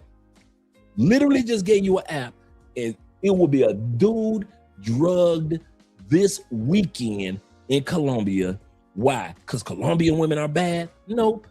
Because Colombia is a dangerous country? Nope. Number one reason is, can't nobody tell you shit. Can't nobody tell you shit. Sprinkle, sprinkle. Sprinkle, sprinkle. Can't nobody tell you shit.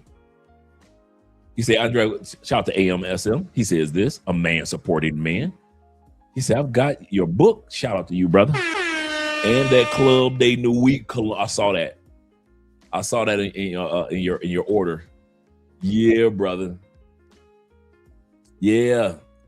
It smells so good, man. So good. I'm glad that you got it. And shout out to you, man. I appreciate you supporting the channel by way of purchasing the book. I appreciate that, brother. Let's go back to this video. I just wanted to let you guys see why the guy was, like I said, this was a little skit of him riding a girl on his bicycle. But it's the same thing that happens. Whether you're on a bicycle, a motorcycle, walking up, or in a car, you're going to go into that garage and they're going to let that door down. She can't get out and you can't get out without leaving as a couple. Let's go back to the video.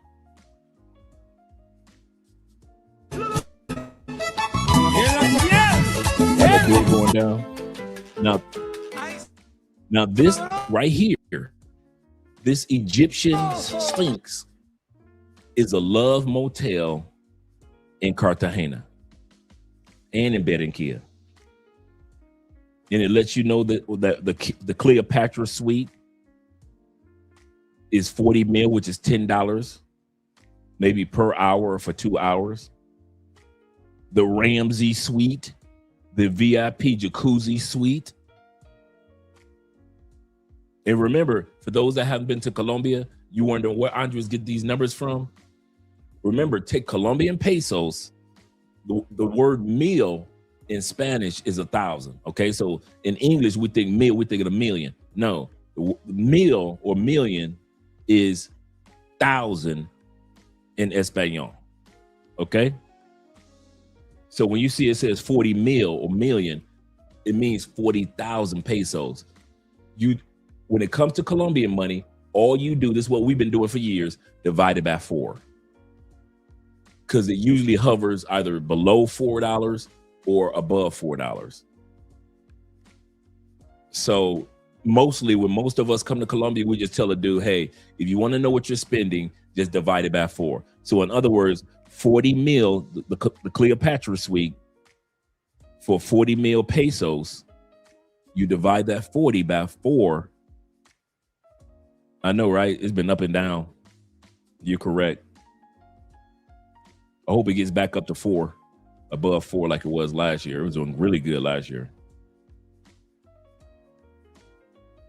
And that 4, you just divided by 4. That's how I got the $10. So just in case you guys are wondering how you come up with $10, I divided that 40 by 4. And so you know how much you spend in USD, $10. Take that 75 divided by 4. Take that 90 divided by 4. Take that 110 divided by 4. And that's how you know how much you're spending in USD. But let's take a look at this spot. Let's take a look at what this, like I said, motels in South America are not like motels in the United States.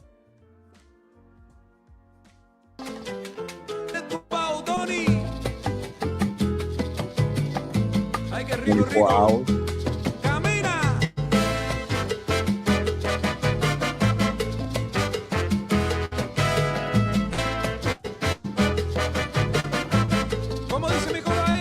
With the jacuzzi.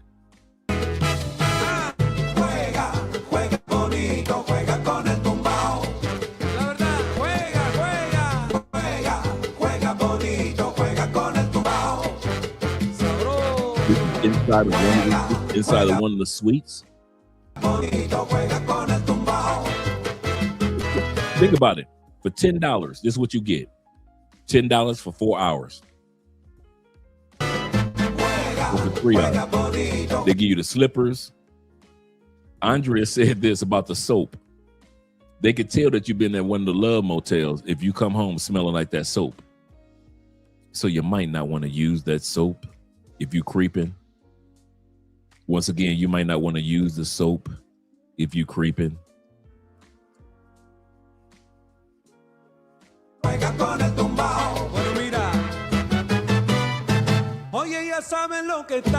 Some of y'all do not have a hammock in your Airbnb. Some of y'all Airbnbs are not this roomy. Some of y'all Airbnbs and hotel rooms do not have a jacuzzi. I say some. Some of y'all don't have a king size bed like that. Some of y'all Airbnbs do not have the mirror on the ceiling. Some of y'all Airbnbs do not have the love couch. Why are you taking chicks to your Airbnb? If you want to get freaky, you should be going to the love motels.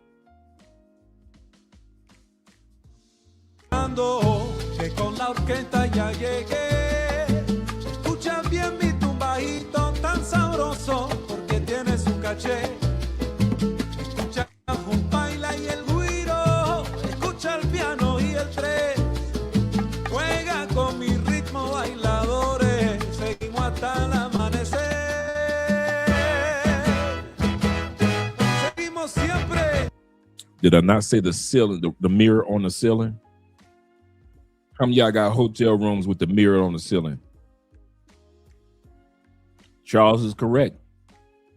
Charles is 1,000% correct. He said, come on, Dre. They ain't gonna listen. They are not gonna listen. I'm giving you the step-by-step. I'm a married man. And I'm giving you the step-by-step moves for Colombia. He said, how do they know how the soap smell? Unless they have been there before. Absolutely. Remember I said this a moment ago, gentlemen? They know that smell because they've been there cheating. There's over 10,000 spots here. 10,000 across the country. Dude, we got 16 to 20 in my neighborhood everywhere. And they look nice. I'm talking about nice, big, beautiful. They are not raggedy, bruh. Me and Andre went out to dinner a few blocks on Valentine's Day, a few blocks away from here, right? Dude, we didn't even know that street was filled with love motels. We looking like, wow, that's nice. Look at this one over here. Look at this one. In our own neighborhood, we just discovered 4 or 5 more. So when I sit back and I say, they've been in them hotels, whether they were kids in high school, creeping off in there, having sex, whether they were cheating on each other, having sex, whether they were doing pay for play and taking her in there and having sex. They know that smell.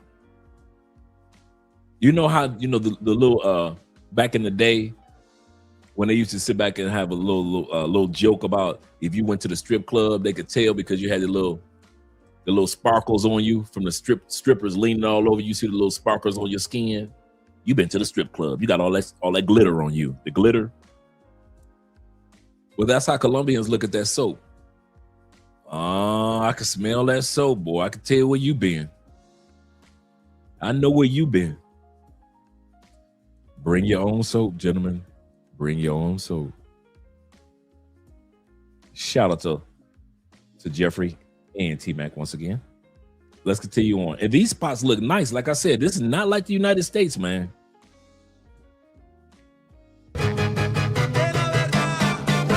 Now, let's go back. I want you guys to see this.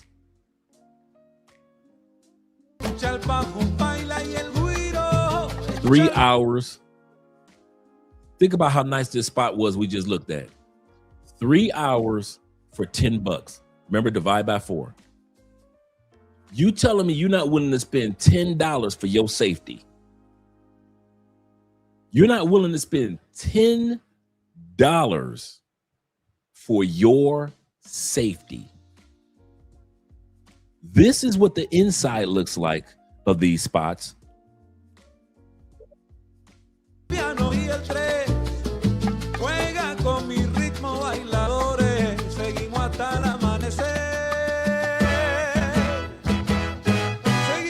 Mirror on top, of course. This is what the outside looks like. So when you pull up in your Uber, they'll drive in and drop you off. Shout out to Dirk being in the building, or D Kirk being in the building. Shout out to Dre Norm being in the building. Shout out to Dre being in the building. I know, the other Dre. Shout out to you. As well as my man D Kirk representing. So as I was saying, the safety is, it looks like storage garages. If you're looking on the outside, it looks like just regular storage garages, doesn't it? But once that door goes down, those females can't just automatically just push a button and get out. Security and cameras are everywhere. So this is where Colombians go into, like I said, you trying to smash a coworker in Colombia, right? You trying to smash a little coworker. Where do you take her? You can't take her to your mama house. You can't go to her parents' house. Like I said, in Colombia, there's always somebody at the house. Where you gonna go? You go into the motel. You go into the love motel. So that's what they look like, regular plain on the outside. But once you get on the inside, many of them have stripper poles on the inside. Why do I talk about this? If you're not going to brothels, you're not going to strip clubs, and you're the type of guy to just meet any random chick off the streets, the safest place that you can go to is one of the love motels because they're so secure. That's why you never hear anything outside of this channel. Some of you guys had never even knew a love motels existed on that level here in Colombia. You didn't know it was 10,000 love motels here. You didn't know that. And I'm not braggadocious. I'm not saying on a bragging thing in regards to the channel. What I'm saying is it doesn't have a reputation for guys getting drugged like Airbnbs and hotels. That's why you don't hear anything about the love motels, because they aren't all over the news in Colombia, right? They aren't all over the news in the States or Brazil, right? I remember T-Mac saying and Theo saying that they got the same type of love motels in Japan. And then, kind of funny, a couple weeks later, I came across a TikTok video talking about love motels in Japan. So this is not just a Colombian thing. But I'm telling you guys, the reason why you don't hear anything, because these are the safest routes that Colombians go to. And that's why you don't hear anything. But like Charles said, can't nobody tell y'all shit. That's what sprinkle is. On the whole scenario, that's why drugging will always take place in Colombia. Number one reason, there's nobody can convince me of any other reason. You cannot convince me that the women are drugging dudes. You cannot convince me that it's the underground elements, the organized crime that's drugging dudes. You cannot convince me that the police are being paid off. You can't convince me of none of this shit, because none of it will work. None of it will work. The women could not drug you. The organized criminals could not train and make money off the women. The police couldn't get their share if you would sit back and stop acting like can't nobody tell you shit. None of this works without you being stupid. None of it. None of it. None of it. It doesn't matter how much a woman is yearning to drug you. If you're not stupid, it won't work. It won't work. And one of the ways of protecting yourself is going to the love motels. But going back to what Charles said, y'all not gonna listen. And that's why I keep my big bowl of popcorn laughing at your asses. Damn, another one got drugged? Couldn't be me. Couldn't be me. I sit around with a big ass bowl of popcorn because I know y'all not gonna listen. And I know I'm not hating and mad and I mean, you a hater. No, I'm not. I'm a dude with a big ass bowl of popcorn in a Faygo. Shit, I'm laughing at y'all asses, man. Think I'm not laughing. Shout out to Good Time Grego being in the building as well. Glad to see you here, brother. He said, I have a friend who manages one of those in Medellin. Super clean and safe. Yes, they are. Yes, they are. He said, yep, stripper grifters. Absolutely correct. Let's head back to the video, guys. Let's head back to the video. So now you guys see what I was talking about in regards to, he said, Jeffrey says, couldn't let that shit happen to me. Happen to me though. Couldn't let that happen to me though. Seriously. So this is what the outside looks like, guys, because it's private. They want private. You want privacy for those 4 hours or that 1 hour, whatever amount of time that you want to be in there with the lady or the ladies.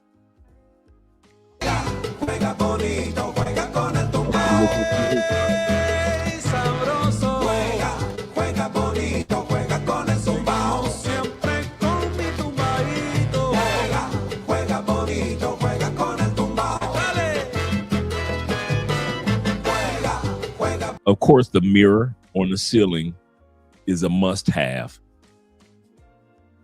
I told y'all, man, y'all trying to get freaky in your Airbnb. You need to get to a love motel to get freaky.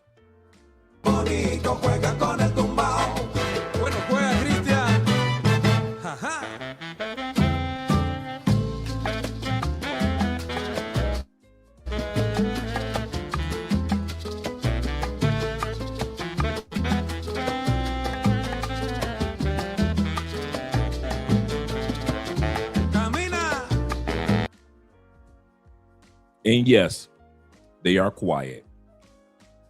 That was a good question. They are quiet. I remember when Maya Afro Wahida, she went in there, and I've got a couple of Colombian friends that talk about when they go, and I kid you not, they are so quiet that each one of these have a stereo system in there, and you could turn your music up. And for what everybody told me, you can't even hear the person in the room next to you. It's so soundproof that when you go in there, they have that stereo system with a television up there. You could turn the music up while y'all doing the do, while y'all enjoying the jacuzzi. And you don't even hear the next couple who has their radio up. Right, like a studio. He says, so I imagine over 10,000 Sescapade hotels in the country, just larger than Texas, but smaller than Alaska. Colombia is the size of Texas and California combined. That's the size of Colombia. Like I said, hey, Jeff, remember the time that me, you, and Andrea were driving? We were coming from I think it was your birthday weekend. We were celebrating. And remember we were coming down the mountain, and we just start counting the love motels that we saw. Just in our neighborhood. Everywhere.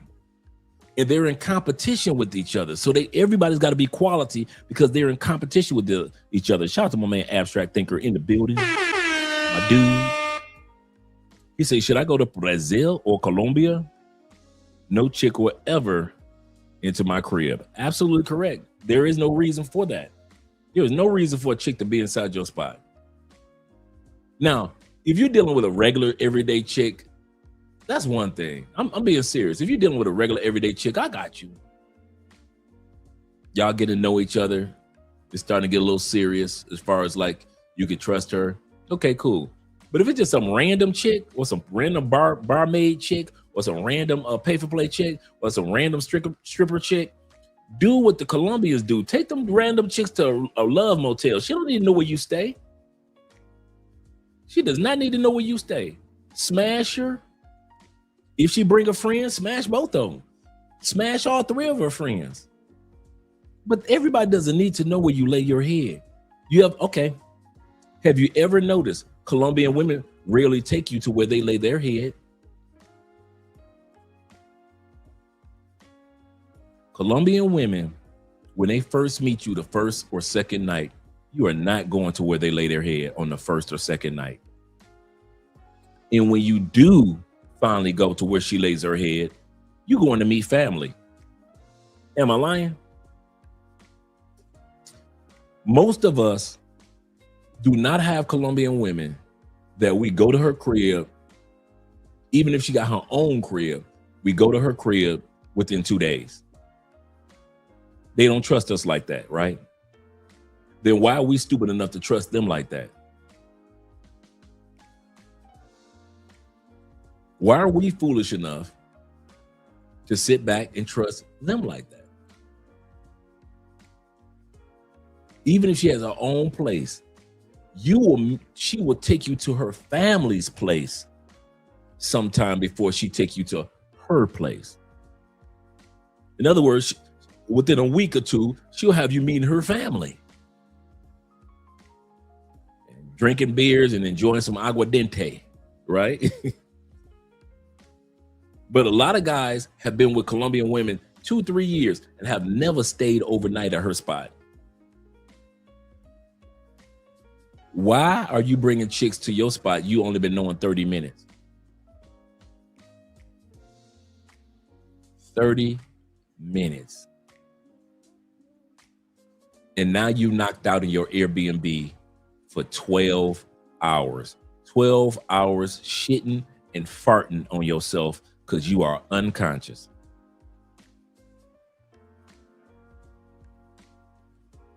Because couldn't nobody tell you shit. You got drugged because could nobody tell you shit. Jeffrey said, I think at least 15. Yep, when we were just riding down the street. At least 15. So I still remember that currently. Yeah. Yep.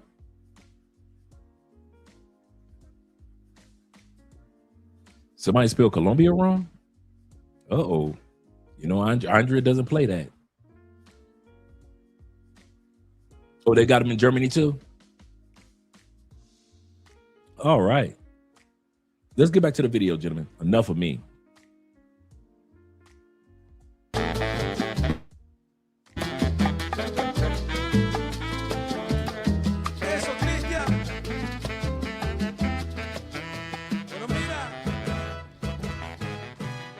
Complete. With Captain G and Chris now unconscious, Gisela is seen leaving the apartment, carrying several items. Her friend is right behind her. It's almost 4:30 a.m. in the morning as they both disappear. Look at this. Let's go back.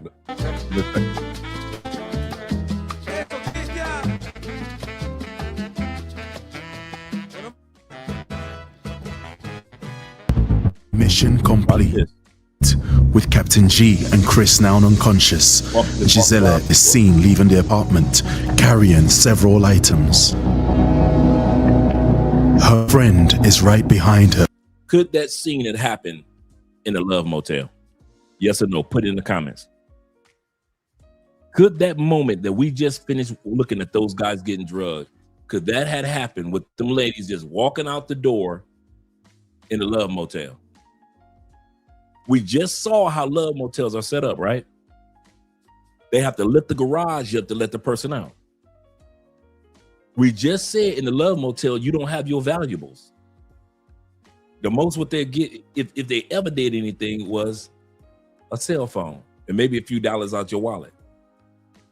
But they still can't get out. This could not have happened in a love motel. But y'all ain't gonna listen because can't nobody tell you shit. Sprinkle, sprinkle. As long as I can sprinkle, as long as these people know, these underground organized criminals know that you think can't nobody tell you shit, they gonna keep making money. Oh, they gonna keep making millions. You think, dude, you know how much crypto gets stolen when dudes get drugged? Every time you turn around, a dude is losing 30,000 in crypto, 12,000 in crypto. One dude said I lost 100,000 in crypto after getting drugged in Colombia. Damn them Colombian women. No, it ain't the Colombian women. It ain't even the organized crime. It's can't nobody tell you shit. I'm gonna keep harping on that all night because you guys know when these cameras go off, y'all gonna go back to your regularly scheduled programming of can't nobody tell you shit. Sprinkle, sprinkle. Y'all gonna drive, y'all gonna come to Colombia and you literally drive past all these love motels in Cali, in Medellin, in Bogota. You dudes will meet a chick in the club. Why do you not realize while you are driving to your Airbnb, you have literally passed up 15 to 20 love motels that were 10 times safer than your Airbnb or your hotel? You literally drove past all the safety spots. And you wonder why I got a big bowl of popcorn laughing at y'all asses? Shit, the hell I won't be laughing. Eating popcorn and laughing my ass off. Yeah, every time you turn around, dudes that get robbed, the crypto wallets get open. This is organized crime. These ain't no small time thieves. These women have sponsors behind them. They will crack your Bitcoin, crack your Coinbase account so fast. They'll crack open they'll find out that you brought your crypto wallet down here. And they'll steal that and they'll crack that crypto wallet so fast. But none of this would have happened if you was in the Love Motel. While those ladies are walking out, that walkout right there, that's why I stopped it. That walkout would have never happened in the Love Motel. And that's why they have good reputations. And that's why most guys never hear anything about them who travel, because the crime level is next to nothing in Love Motels. You see, the Pookies be like, shout out to IMF in the building. He said the Pookies be like, they could have been Ocean 12, Ocean 12, and lift up the hotel or the motel house like it's Amsterdam underwater. Lift the house scene. I know, right? These Pookies will create an excuse. Yes, they will. Yes, they will. No, not like in Colombia, but it's growing. Y'all worried about people being scoped in South America.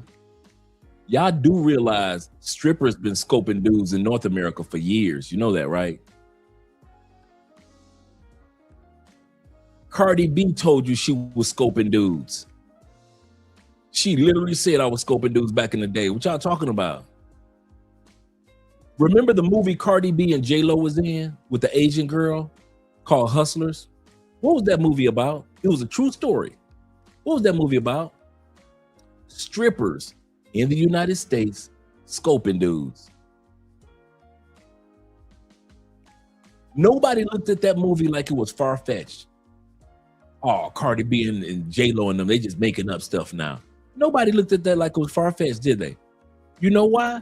Because scoping dudes in the United States is very common in strip clubs behind the scenes. So no strippers came out and said, well, they made that up. That's not true. No, it was all true. It was based on a true story.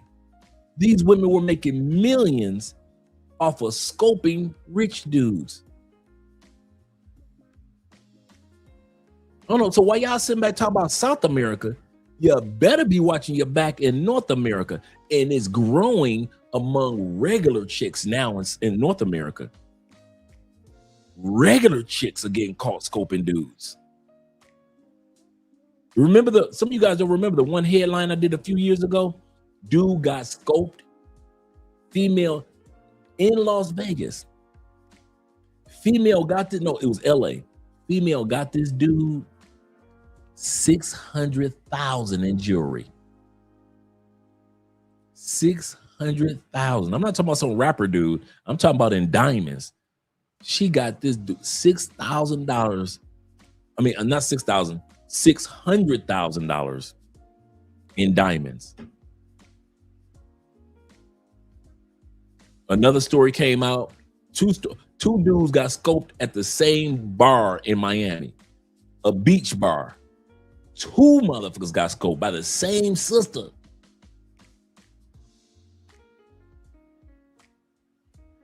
They scoping up north. Man, shit, Detroit been doing that for years.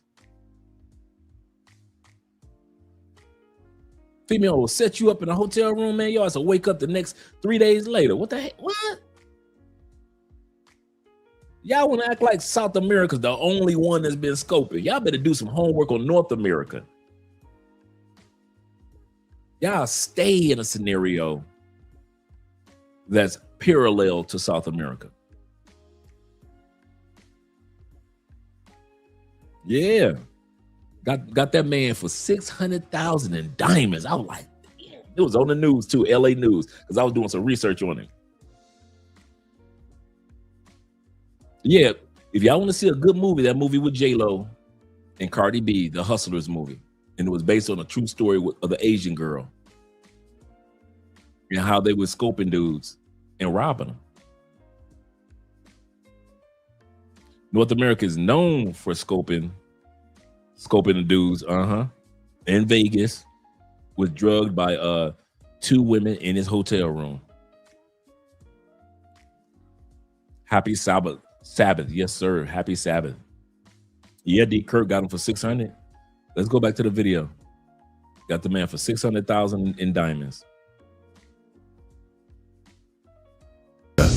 It's almost 4:30 a.m. in the morning as they both disappear into the night.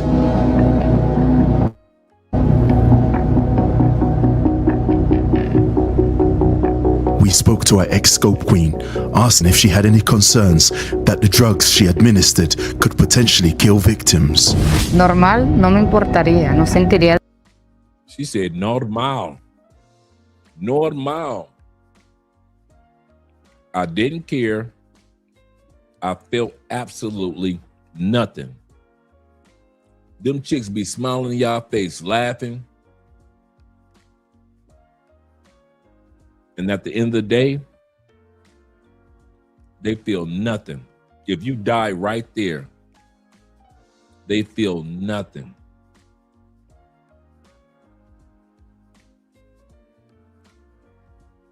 Absolutamente nada, porque a veces los clientes ya vienen con sus enfermedades. The guy is already sick from before I drugged. Woo!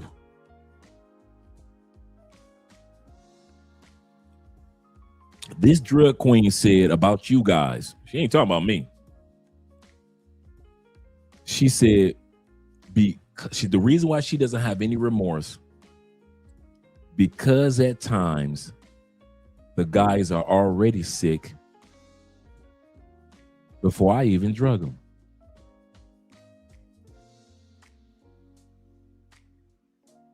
You guys either have physical issues or mental issues to where she like, shit.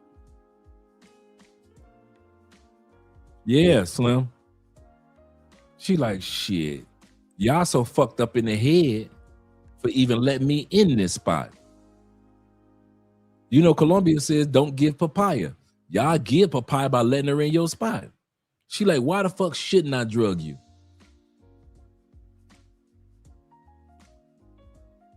Let me ask that. If you put yourself in a situation with women that drug you, why shouldn't they? Go and put it in the comments. You ain't got. I'm not coming at anybody. If these women are drugging dudes in a country that you know that they are drugging dudes, when it comes to Parque Aires in Medellin, you take your ass to Parque Aires, you get a chick down there, you bring her back to where you lay your head, and you have your personal items. Why shouldn't she drug you?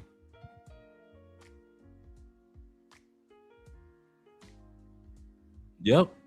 Elham. Survival mode.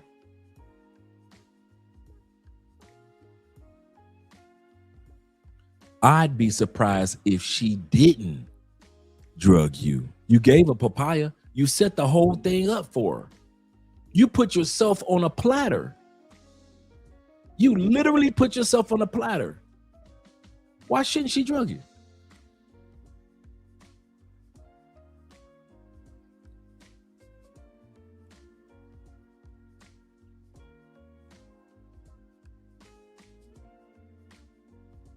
She should. Oh man, what you saying? I said what I said. If you're coming to a country where people get drugged, you go to the location where people who drug people are located, Parque Aires quite often. You choose a woman or women from Parque Aires. You take her back to where you lay your head and where your valuables are located. And you think she shouldn't drug you?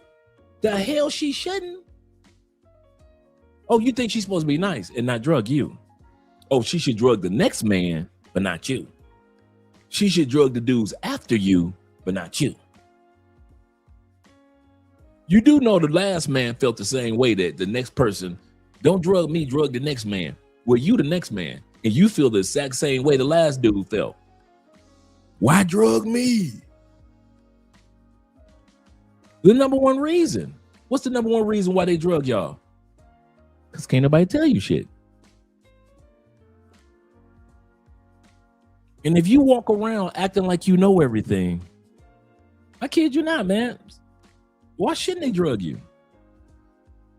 I don't know why y'all want to come to this channel and look for some empathy. Shout out to Invictus Watch. Yep, old school Invictus.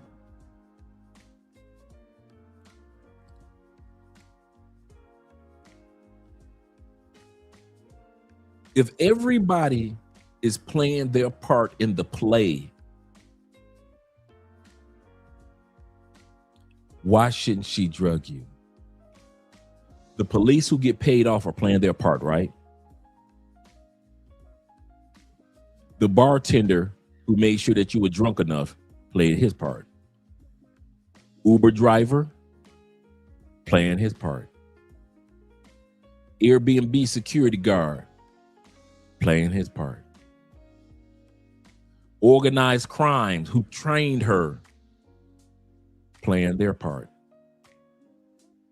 The women that got into your Airbnb that you let in playing their part. Even you are playing the part of the fool in this play. And the plot is you getting drugged, you getting robbed. Why shouldn't she follow the blueprint of the plot? You really think you should actually get some grace? She shouldn't drug me. Why? Why? Ain't none of y'all answer that one. Why? Why the hell shouldn't she drug you? I know the moral aspects, because morally, no. The woman already said we don't care. So morals are out the window. She said, I don't care. I don't have no feelings because most of you dudes are already sick before I even drug you. Many of you dudes are already sick before I drug you. So why shouldn't she drug you?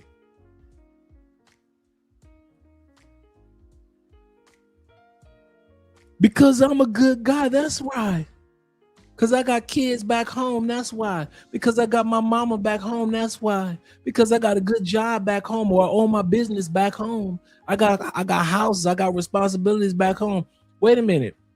If you don't care nothing about your mama back home, your kids back home, your family back home, your responsibilities back home, your property back home, your business back home, if you don't give a damn enough to make sure that you don't lose any of that by getting drugged and deleted, why the hell should this young lady and other women in South America and North America give a damn?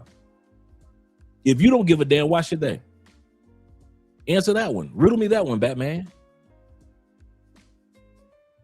If you don't care, why should they? I know I don't. I don't give a damn. I'm telling you now. I got a big ass bowl of popcorn. I'm here for the jokes. I'm here to see them carry your body out the room. Like, damn, what? Damn. He only been in Colombia for 3 hours? Man, that's fucked up. That's real fucked up. I'm here for the entertainment. I'm here for the yellow tape. I'm here to see them put the tag on your toe. I'm here to see the Colombian investigators because they look so good in their uniforms. I want to see Colombian police show up and be looking like, dang, she fine. That's what I'm here for. I ain't here to feel sorry for you motherfuckers no more. Them days are done. Man, I stopped feeling sorry for y'all asses years ago. My conscience is clear. Y'all can't nobody tell you shit. So anytime I watch this stuff, I watch it for entertainment purposes. I know when I give you guys advice, y'all ain't gonna listen to it. I know when T-Mac gives y'all advice, y'all ain't gonna listen to it. I know when Will, J. Clyde, and all the Medellin Kings and Dreams and all the Medellin brothers, Flyboy Way, give y'all advice, y'all ain't gonna listen to it. So I know to pull out my popcorn and be entertained. Shit, I'm looking at the yellow tape like, damn, they got the yellow tape. Damn. Oh, they done pulled out the chalk. They done pulled out the motherfucking chalk. Damn, couldn't be me. That's fucked up. Damn. What? It was 3 bitches? All 3 of them got away? Damn. What they robbing for? No, he didn't. He bought $40,000 and watches and jewelry to Colombia and 4 computers? Damn, that's fucked up. Y'all be getting drugged. I be gossiping. I ain't gonna lie. I be gossiping. I be sitting up there like an old lady on the porch looking out the window. Like the old lady be looking out the window. Paul? Who is that? Who's that yonder? Who's that yonder, Paul? I'm like that old dude sitting on the porch with a big ass bowl of popcorn. Look at them young folk fucking up again. They fucking up the neighborhood. That's me. I'm the old dude in the rocking chair, like there, looking at y'all young ass. Look at their young heads. Think they know some shit. Can't nobody tell their ass shit. It's a new generation. That's me. I don't know why y'all sitting around thinking that I'm sharing this shit out of love. All the other things that we share on this channel is out of love. When it comes to you dudes getting drugged, this is pure entertainment. This is entertainment at its best. The plot twists. The plot thickens. You think I'm gonna put my popcorn away for you to feel sorry for a motherfucker that don't feel sorry for himself? Why should I shed a tear for you if you ain't gonna shed a tear to protect your damn self? Riddle me that one, Batman. Oh man, Dre, you ain't shit. No, you ain't shit. How you gonna look at me and tell me I ain't shit for saying what I said when you need to look in the mirror and tell yourself you ain't shit for getting drugged? Every one of y'all. Every single one of y'all. And I got a rule. I noticed this. I've been following this.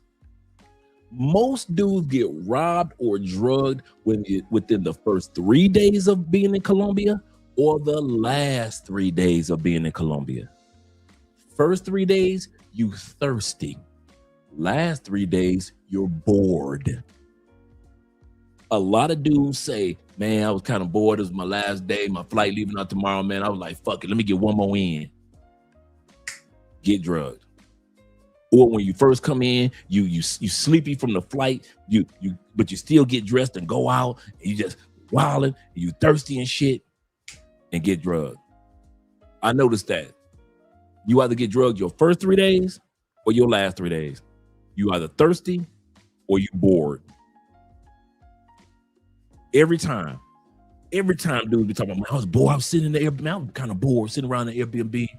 I got like 1 to 2 more days left. I'm like, fuck it, I'm gonna fuck some more bitches. And y'all get got. And I pull out my popcorn laughing at you motherfuckers. I'm gonna feel sorry for some grown ass stupid people. Hell yes, stupidity will send you to the upper room for real before your time. It's for real. He said, hit the electric company for real. Pinball machine. They're classics. They never go old. Yes, sir. I know exactly what you're talking about. Hell yeah. Like the electric company pinball machine. Shout out to Morgan Freeman. Oh, these dudes be having me laugh for real. Slim, I'll be getting off this line stream, be feeling sorry for them. I'll be feeling sorry for your families. I feel for your families because you don't give a fuck about your families back home. Y'all don't not tell me you love your kids and you come to Colombia getting drugged. Fuck you love your kids and you get drugged in Colombia. Cause can't nobody tell you shit. I love my mama. Nigga, please. You don't love your mama. You come to Colombia and you get drugged. That damn airline stewardess ain't had no business being in that motherfucking bar by himself. They put the drugs in the drink. Not just the airline stewardess that died, the guy. The female that was with him that survived. 2 airline stewardesses. One was male, one was female. He was LGBTQ. He went to a gay club in Medellin with her. Somehow, some way, they drugged his drink. Both their drinks. She left early enough so when she passed out, she was found in the Airbnb. His ass stayed by himself in the gay club. I'm going to get some of this Colombian booty. I'm going to get some Colombian booty tonight. So he stayed in the club. This is the funny part. If you ever watched the news headline of his boyfriend back in the States, I just want you to come home. I don't care what disagreement we had. Just please come home. So his man, his partner, back in the States, waiting for him to come back home. I saw that interview a few times. He in Colombia looking for some new booty holes. And he, instead of leaving with his co-worker, I'm going to stay in a Colombian LGBTQ club by my motherfucking self. And the next time they found his ass was by a riverbed on the outskirts of Medellin. Damn, that's fucked up. Damn, wow. And then his mama crying, his partner crying, his co-workers are hurt. Everybody's hurt. Y'all don't think about how everybody else is being impacted by your stupid shit. Y'all don't think about that. All y'all think about is coming to Colombia and fucking bitches. You don't never think about how your actions, if anything happens to you, is going to put the rest of the family in a tailspin, maybe for a generation. You don't think about that shit. You just think about fucking. I'm going to fuck as many of these Colombian bitches as I can. Do it, bro. I'm not here to judge, but I am here to laugh. Do not think I ain't gonna mother of shit. I am not here to judge, but I am here to gossip and laugh. I'm looking at your ass like, damn. Yeah. Oh shit, I got the caramel popcorn from Chicago, the Chicago style popcorn. Shout out to you motherfuckers from Chicago. I'm sitting up here with the Chicago style popcorn laughing at you motherfuckers. Seriously. And it all works off of one thing. Can't nobody tell you shit. That's it. You can blame the Colombian women for drugging you all you want. You can blame organized crime. You can blame, say, Colombian police on the take. I've been listening to y'all cry that shit, that river for years. The Colombian police officer, then the Uber driver, and then the taxi drivers are in on it. And she probably paid off the guy at the front desk. Y'all can bitch all y'all want. It all falls under the umbrella. Can't nobody tell you shit. Can't no woman drug you if you use a wisdom from the brothers that gave you wisdom. But can't nobody tell you shit. Can't no police officers be on the take if you were using wisdom. But can't nobody tell you shit. Can't no Airbnb security guard get paid off if you were using wisdom, but can't nobody tell you shit. The organized crime cannot continue to get stronger and stronger in Medellin if you were using wisdom. But as long as can't nobody tell you shit, man, these Colombians don't get paid. You think I'm gonna tell these Colombians to stop getting paid off of stupid people? That's like me telling Trump he shouldn't have ran for president in 2024 because there wasn't enough stupid motherfuckers to elect him. Trump knew it was enough stupid motherfuckers to buy that red hat. Make America great again with a hat that was made in China. Trump knew. You think Trump was gonna sit back and say, no, you stupid motherfuckers, don't be stupid. No, Trump knew if I could get enough stupid motherfuckers, I can have a regime. How you think the Colombian organized crime feels? They feel the same way. If I get enough, I don't need all people get off the plane to be stupid. They don't need most people to get off the plane and get drugged. They just need enough of y'all to think, can't nobody tell you shit, and they can build their regime. Trump didn't need everybody in America to vote for him. He just needed enough people. That's all he needed was enough. Same thing with organized crime across South America. They don't need everybody to fall into the plight. They just need enough of you stupid motherfuckers to fall into the plight. That's all they need.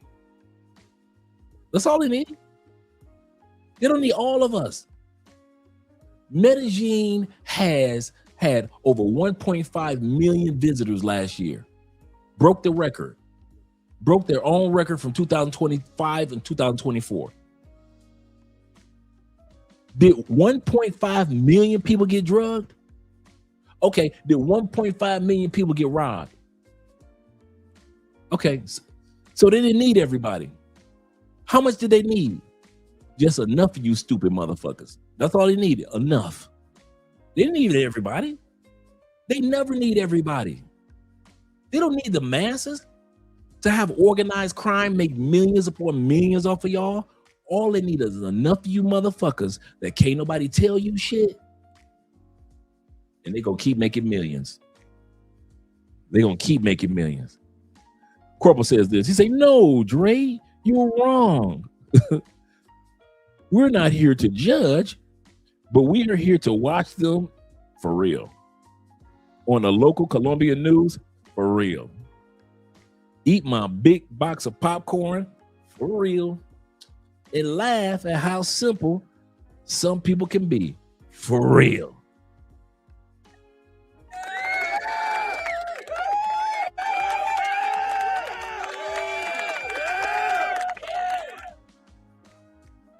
Oh, well, I want for no vote for no damn woman. That's not the point that I was making. The point that I was making that you don't need everybody.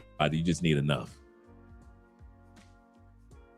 You just need, Trump just didn't need everybody. He just needed enough. Organized crime in Colombia doesn't need everybody to get drugged. They just need enough people that you can't tell them shit.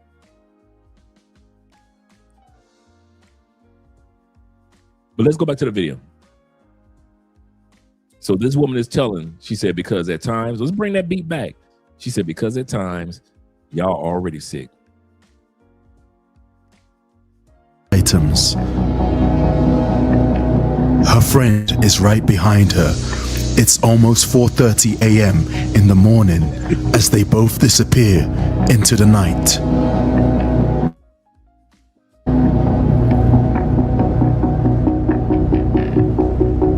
We spoke to our ex-scope queen, asking if she had any concerns that the drugs she administered potentially kill victims. Normal, no me importaría, no sentiría absolutamente nada, porque a veces los clientes ya vienen con sus enfermedades anteriores. Entonces, no creo que por la escopolamina simplemente como que se la adelantaría. Igual, no me importaría porque... I don't care. In that moment, I'm just doing my job. These women look at it. Your body is on the ground. Your body is on the bed, on the couch, laid out. You are unconscious. And these women look at it like Fred Flintstone at the rock quarry. This is just a regular job. Like George Jetson working for Mr. Spacely's. Meet George Jetson, his boy Elroy, daughter Judy, Jane, his wife. George Jetson working for Mr. Spacely. This is just a regular job. No feelings involved. I don't know you. You ain't even from my country. Why should I feel sorry for you? Why should I be moral? You're not from my country, and I'm hungry, and I got to feed my mom and my grandmom and my kids. This is just a regular job. Y'all, boy, woo! I don't see how y'all do it, but brother, I've been all throughout Colombia, man. Before I got married, I was just like y'all, fucking everywhere. I'm gonna tell y'all something. I ain't never had no Colombian pussy that was that good for a woman to be able to look at me like I'm a job to be done. I'm gonna tell y'all that now. I ain't never felt y'all level of thirst. Maybe that's maybe why I can crack the jokes I do. Y'all think I crack jokes because I'm married. No, Negro, I was out there with y'all too. I was out there with single life in Colombia like y'all too. What's the big difference? I sat back and I was learning. See, somebody can tell me shit. I live on learner mode. Ace Live would say, go here, don't go there. I go here, don't go there. I wasn't sitting around when the local Colombians would say, do this, don't do that. I would do this and don't do that. I'm a learning type of dude to this day. I never sit around, can't nobody tell me shit. I ain't like y'all. I kid you not, y'all one of the number one reasons I didn't get drugged because I knew how to listen and learn. I wasn't too grown to learn. I knew I was in a new country. I knew that it's different from the United States with a different language, a different culture. Let me sit my ass down. And if these people say go left, Andre, you go left. And if they say go right, or if they say, Andre, don't go out tonight, I sat my ass down. I wasn't acting like I knew every goddamn thing. I wasn't dude, I kid y'all not, y'all, one of my number one defense tools that I used straight from the top of the Shaolin Temple, I did not act like couldn't nobody tell me shit. And to this day, I don't act like that. I've been knowing T-Mac, like really conversing with T-Mac for about a good year and a half.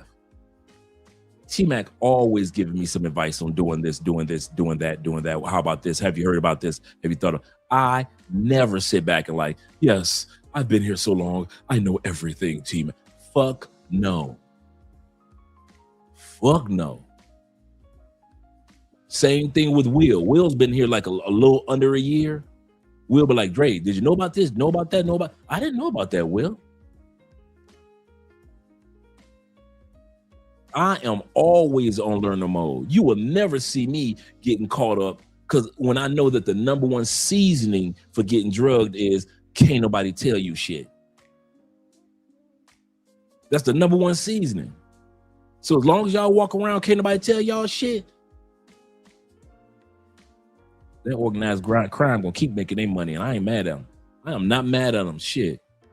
I mean it. I am not mad if y'all think I'll be sitting around talking bad about these Colombian people, or talking bad about Brazil, or bad about the women in the States that be hustling y'all. Hell no. Don't sit around talking bad about these people. You the dumbass. None of this works without a dumbass. None of these crimes work without a dumbass.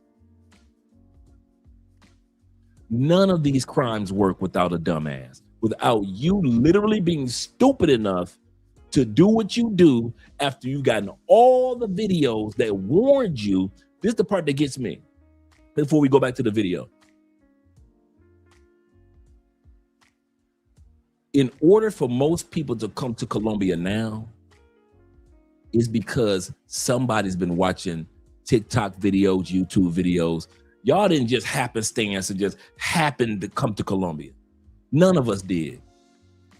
We saw somebody's content, researched it a little bit more, and said, you know what? Like we did DR, and said, you know what? Let me go check out Colombia. Because all we knew about Colombia was Pablo. So stop acting like you didn't learn about Colombia, except for some of you military brothers and some of you guys that were Peace Corps brothers. You just automatically knew about Colombia and coming down here in the party life. You ain't know that shit. Somebody either told you about it or you just happen to research it. What's my point? Dre, what's your point? In the middle of your researching through all those videos about Colombia, do not tell me you did not come across any videos about getting drugged, somebody got drugged, and how not to get drugged. You are not going to tell me that you did not come across any videos when you were researching how to come to Colombia, what city to go to Colombia, how to do this, how to do that.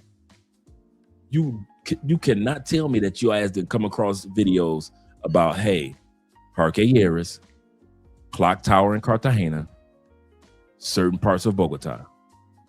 We don't have a red light district in Cali, so you got to go to a brothel or a strip club or something. Or you got to go on an app or something. But we don't have a red light district like the other cities. Don't tell me that you didn't know. That's why I crack jokes on y'all asses. So you researched Colombia and you knew the nightlife. You researched Colombia and you knew where to go paragliding and you knew where to go to do four-wheeling, and you researched and you were able to find out where to go get some tickets for the soccer games, and you ain't never came across no videos about watch out, You might get drugged. You might not want to do this or that. You ain't come across no videos. Nigga, please. I don't know who you think you talking to. You must think I'm Tom Tucker, that dumb motherfucker. You must think I'm Tom Tucker, that dumb motherfucker. I know you came across it. But here's the kicker. Organized crime in Colombia knows you come across it too. And organized crime knows what I'm talking about tonight. Can't nobody tell you shit. Me and Andre went to Europe a couple years ago. So we're traveling from country to country. I did so much homework on things to see. But guess how many videos I came across on watch out for this, look out for that, watch out for this, look out for that. I don't know if we were in Paris or we were in UK. And somebody tried to do one of the hustle crimes on us that I came across in my European excursion home, doing my homework. So when I saw it, I instantly recognized it. And Andre didn't know and got us out of that scenario. I'm on learner mode. I'm not one of those people that you can't tell me shit. So if I come across a video that says, Andre, in that area, the scam is they'll do this. And if that happens, they'll try to get money from you. Soon as I recognize, I was like, oh shit, I saw that in the video. No, hell no, let's go this way, babe.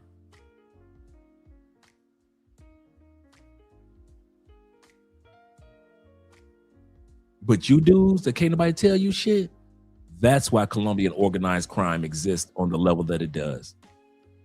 Can't nobody tell y'all shit.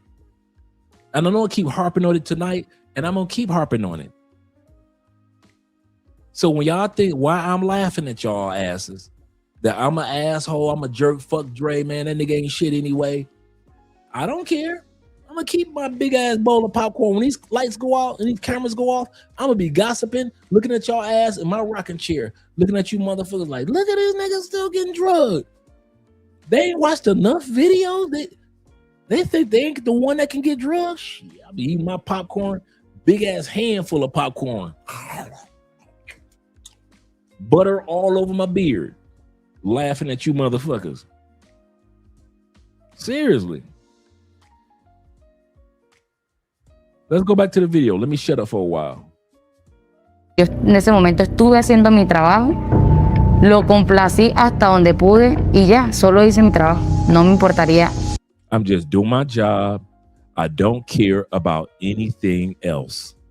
I don't blame you, sister. Más nada. A friend will write to the Airbnb manager, explain. Okay, so a friend wrote to the Airbnb manager after those two ladies left.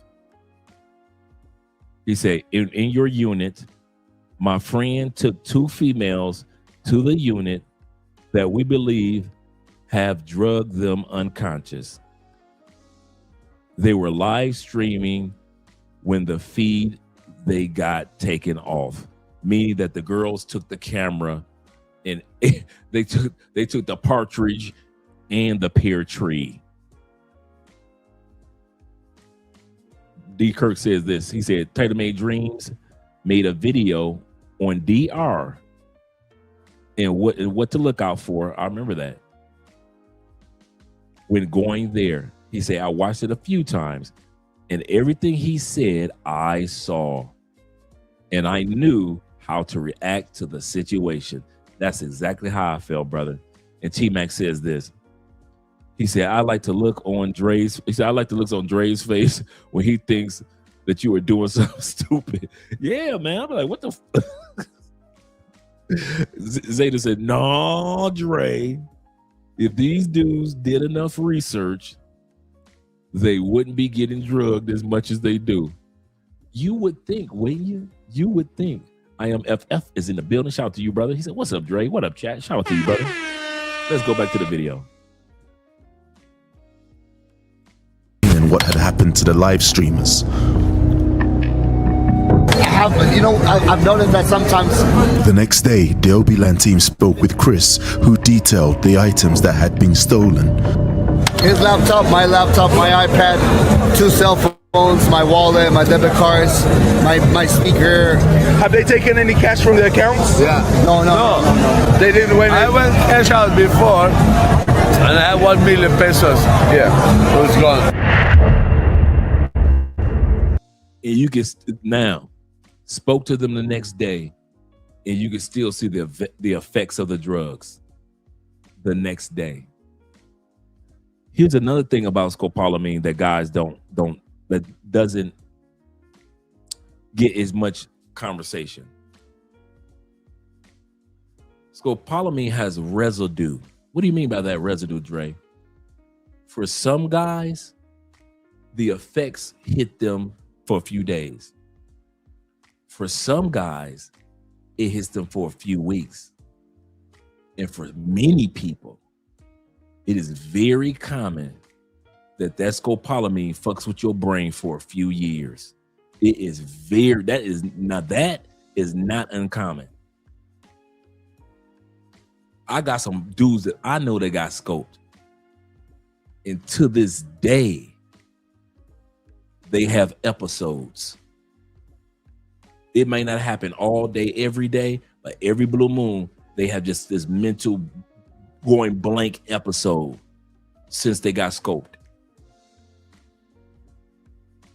So if y'all think it's just one good night's sleep and you just wake up the next morning, yep, I was just thinking that. I was just thinking the same thing, Slim, as I was speaking. The same thing that COVID had that after effect. A lot of people think that COVID is like, bam, it's that moment in time and that's it. You overcame it and you good, right? No. Just about everybody I know that had COVID was saying that there was an after effect, sometimes weeks later, for some other people, years later. So when you get scoped one time, you can have your whole life fucked up. But hey, can't nobody tell you shit. Can't nobody tell you shit. Shit. Can't nobody tell you nothing. Fuck your family, right? Oh, no, wait a minute. Don't be mad at me because I said fuck your family. When you get scoped, what do you think you saying to your family? When you bring them bitches into your Airbnb where you lay your head as a father, you got 2 kids back home in the States, 117, 127. What do you think you telling your 2 daughters back in the States when you bringing them raggedy bitches to your Airbnb? Fuck your daughters. That's literally what you're saying. What do you think when you bringing bitches back to a hotel room when you lay your head in a strange country? And I don't care if you've been there 15 fucking times. What are you telling your mother? Fuck your mama. In that moment of time at 3 a.m. in the morning, fuck my mama. I'm about to fuck these bitches. Fuck my daughters, my responsibility. Fuck my coworkers, fuck my boss, fuck my business that it took me 10 years to build. Fuck it all. Don't act like I'm saying something that's oh, Dre, you disrespectful. You the disrespectful ass. You ain't caught on yet. You ain't caught on yet, have you? The person that's fucking over you is not the women. It's not organized crime. It's not the police. It's not me. It's you. You fucking your life up. For some pussy? Maybe I'm old school.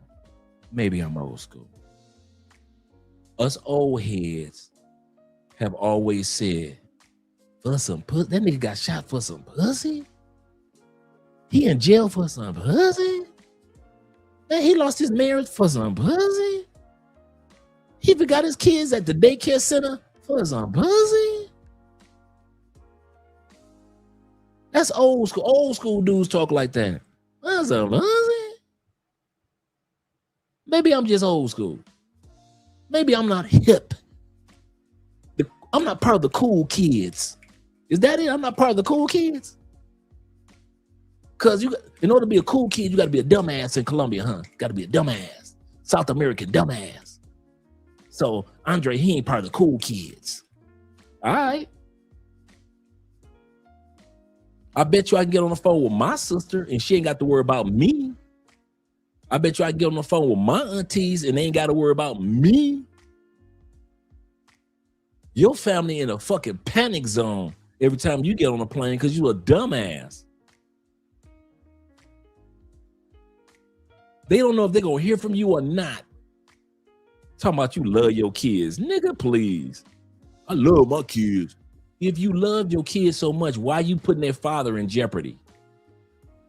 Riddle me that one, Batman. You love your kids, right? How the fuck you love your kids and you putting their father in jeopardy? I love my mama. How the fuck you love your mama? You putting her son in jeopardy? How you love your brothers when you putting your sisters and you putting their brother, your sibling in jeopardy? How the fuck that work? Tell me how that work. You could put your mother's son in jeopardy, but you love your mama. Nigga, please. Tell that to somebody else that believe. Y'all must think I'm motherfucking OJ. I'm not black, I'm OJ. Okay. Don't give me that bullshit. You love your mama, I love my daughter. Every one of you motherfuckers that get drugged and get robbed and get scammed. And I don't give a fuck about how many times y'all been to Colombia or to DR or Brazil. Them bitches don't give a fuck and I don't care. A bitch will drug you on the 19th trip to Colombia. They drugging Colombians who were raised in this motherfucker. They were born and raised here. You think a Colombian give a fuck about you? You know who the easiest dudes to get drugged? Y'all ready? The easiest person to drug is you motherfuckers that's been here so many times that you let your guard down. I've seen umpteen of you motherfuckers get drugged. You've been here so long. Here you go. The dudes that's been here so long and all you ignorant motherfuckers that think because you know Spanish, you can't get drugged. The LGBTQ was Latin. He knew Spanish. Ended up in a motherfucking ditch on the outskirts of Medellin. The Colombians that get drugged down, the Colombian men that get drugged here, they know Spanish. I keep trying to tell y'all, knowing Spanish in Colombia and thinking you ain't gonna get robbed or you can be stupid is like saying you know English in America and a motherfucker can't rob you because you know English. There ain't nobody gonna rob me. Why? Nigga, cause I know English and I know what they say when they talking. I know what they say when they talking in the alleys of New York and Detroit. They'll never rob me. I know English, nigga. What? What? The fuck are you talking about? So English speakers don't rob English speakers? English speakers don't drug English speakers? So knowing the language ain't never saved the motherfucker from getting robbed. So people in France that know French don't get robbed by people that know French. So German people that know German can't get robbed because they know German? Yeah. You ignorant motherfuckers gonna stay getting robbed. Yeah, I can see how this works. My popcorn gonna always be ready for you. I see how this works. Yeah, I know Spanish, so I know what they saying. So does the Spaniards that get robbed down here. All these Spanish-speaking motherfuckers that get robbed and drugged and hustled down here, they know Spanish. They was born knowing Spanish. Ain't never stopped their ass from getting caught up from doing if they decide to do stupid shit. If they decide to be a Spanish speaker that can't nobody tell them shit, they get robbed and drugged down here all the time. Ignorant motherfuckers. Y'all some dumbass. Y'all say some of the most ignorant shit. I swear y'all say some ignorant shit. And then if enough people say it, y'all think everybody gonna believe it. See, here's how you get over it. You learn your Spanish, so if they come up on you to rob you, you understood what they were saying, and you can get out that situation. And in the beginning, everybody was saying that shit, right? So everybody was believing it, like, yeah, you need to know Spanish. Yeah, you need to know Spanish, which you really do need to know Spanish. Don't get me wrong. But that is not going to protect you from getting robbed. and drugged. You think them bitches gonna say, damn, I was gonna put some drugs in his drink. But when he started speaking Spanish, I was like, fuck it. I can't drug him. He knows Spanish. So that's what y'all saying? Y'all in Cartagena got you a bitch that you'd have met at the clock tower. Fat behind. Ooh, she pretty. She got a Brazilian tan. And she Venezuelan. You think she gonna make them drinks, turn to you, you start singing Nicky Jam in the best of J Balvin songs. You singing Julio Iglesias, and she gonna decide, you know what, since he knows Spanish, I ain't gonna even rob him. I'm gonna take these drinks and pour them out. I was gonna rob him, but since he know Julio Iglesias, he's singing the best of Ricky Martin. I ain't gonna rob him. He's singing Ricky Martin all the way back to Menudo days. I ain't gonna rob him. He's singing Selena songs. Y'all the boy, yeah. This organized crime thing gonna go a long time. It's gonna go a long time. Seriously.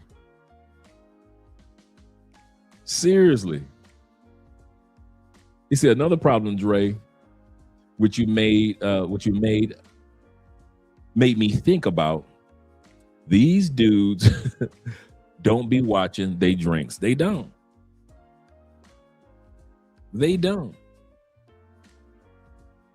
Any bitch can just lean on your drink. I told you. Y'all think I'm playing. I told y'all one of my homeboys from Dallas come down here. He's got a property down here in Cali, right? True story. He had a baddie with him. Tall chocolate baddie. Bruh. I didn't give a fuck. Every time that bitch went in that kitchen, because we had bought some he had some potato chips and Doritos and shit. And he was having her make the drinks, right? Every time that sister took her ass in that motherfucker, I'm getting up, walking in that kitchen, pretending like I'm grabbing some ice, like I'm trying to decide on which Doritos I want, or do I want Doritos or some Lay's? I'm standing there watching it. I'm eating from the bag. Fuck it. Every single time she stood her ass up. He my boy.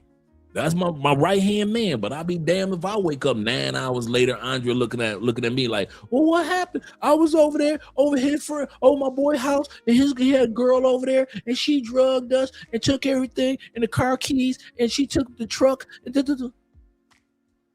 Not me. Man, fuck you and your bitch feelings. I don't care. I don't care if T-Mac my dog. Let T-Mac have a chick making drinks for us. I'm getting my ass up pretending like I gotta go to bath. I gotta go to the kitchen to get a bottle of water. I'm sitting up there watching her ass. I got the bottle of water. I'm sitting up there like this with the bottle of water in my hand, watching her ass make our drinks. I don't care if T-Mac is boiling mad at me. I do not give a damn. I am not gonna wake up 9 hours later. T-Mac waking up 9 hours later. I'm waking up 9 hours later because I want to be cordial with his bitch. Shit, I wish I would. I'll be sitting.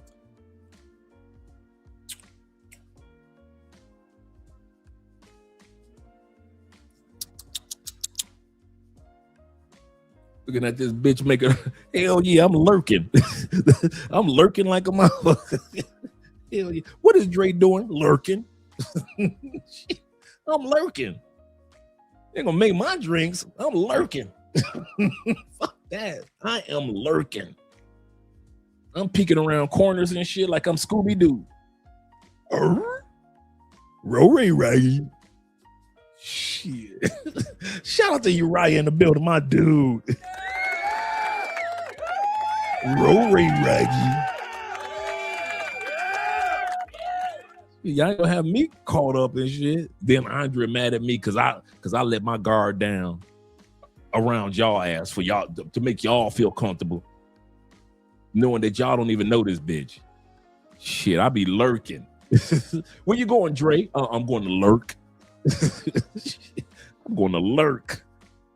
Dre is a lurking motherfucker. That nigga be lurking, man. Hell yeah. We'll bring this back. Drugs still impacting his brother. His laptop, my iPad, 2 cell phones, my wallet, my debit cards, my speaker. Have they taken any cash from the accounts? Yeah. No.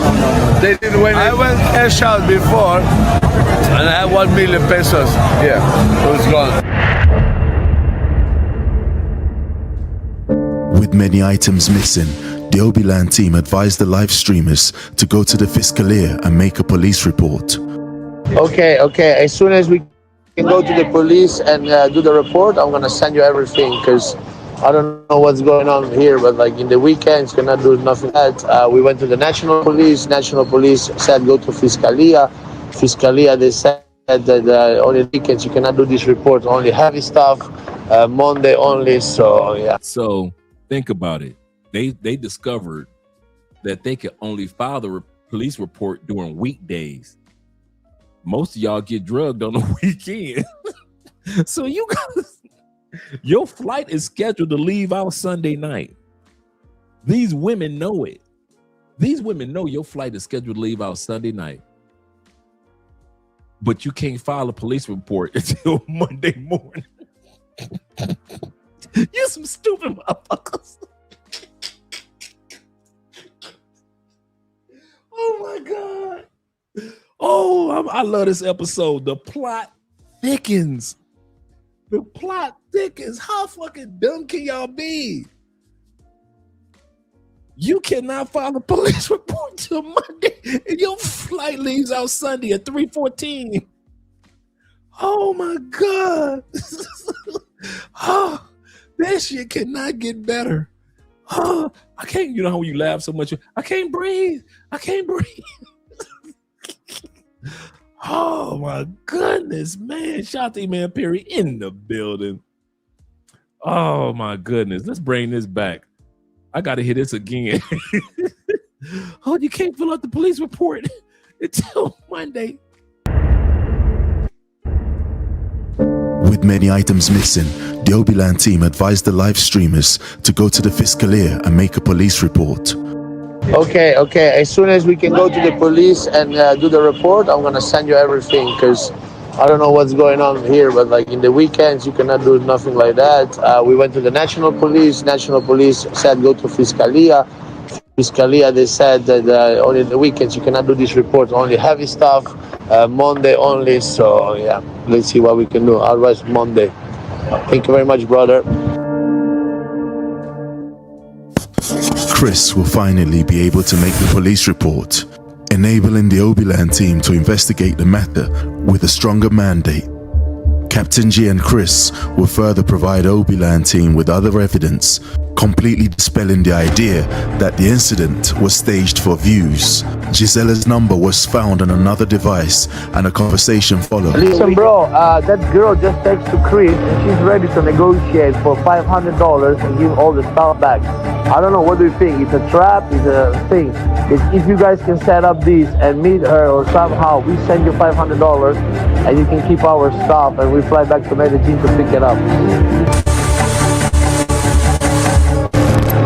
Gisela and her friend, it appeared, were trying to buy more time, possibly trying to hack into his phone and other devices.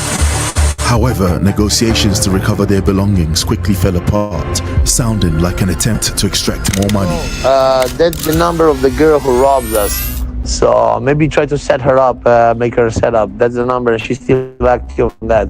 Because Chris tried to negotiate with her and offer like $500 to give us all stuff back. So yeah, maybe you can set up with her.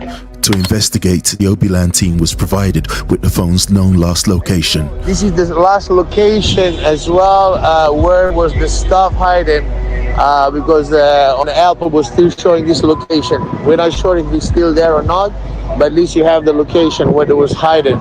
The phone was tracked down to El Centro in Medellin, and the Obiland team will make their way down there in an attempt to find Gisela. Shit, what do I need to do? Right, straight. There's so many haters, man. Gisela was nowhere to be found. Captain G would then forward her number to the team in an attempt to set her up. Hey bro, that's the number of the girl who robs us. So maybe try to set her up, make her set up. That's the number. She's still active on that. The Obiland team would then contact the number, texting, hoping that it was Gisela, but a different girl would turn up on the day of the encounter, and so nothing could be done and she was let go. Gisela was once again one step ahead. However, almost a month later, possibly believing that the attention had died down, Gisela was spotted on Calle 10 in El Poblado, back to her old tricks. Acting on impulse, a friend of Captain G and Chris, who had been present the night they had met Gisela, quickly decided to confront her.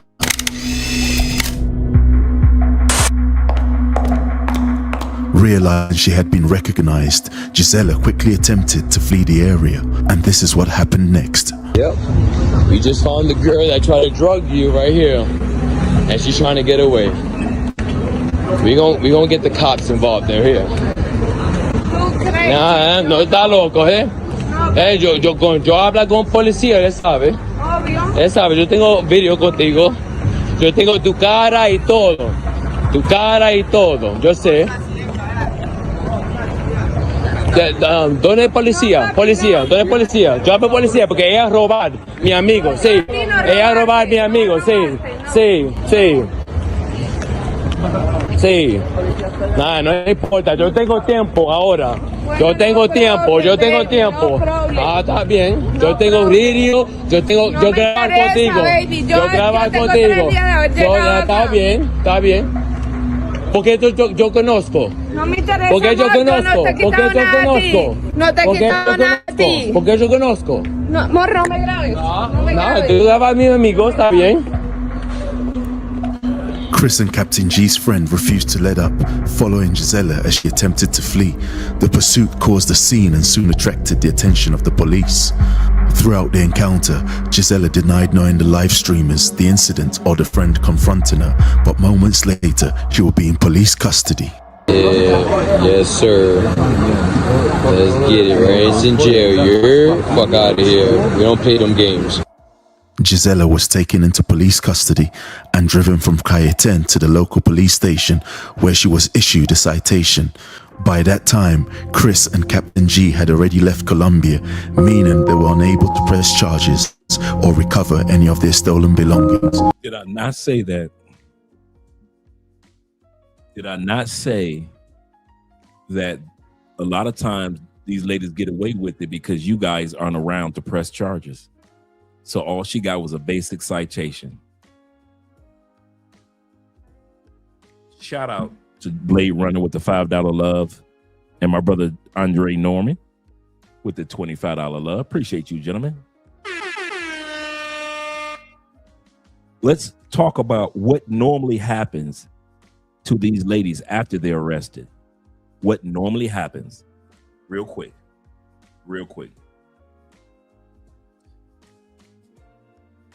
First questions I ask, do these women get a bond?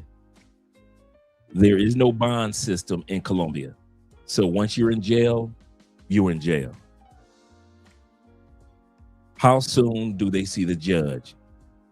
On average, it takes 36 hours before somebody sees the judge in Colombia. What happens during the first hearing?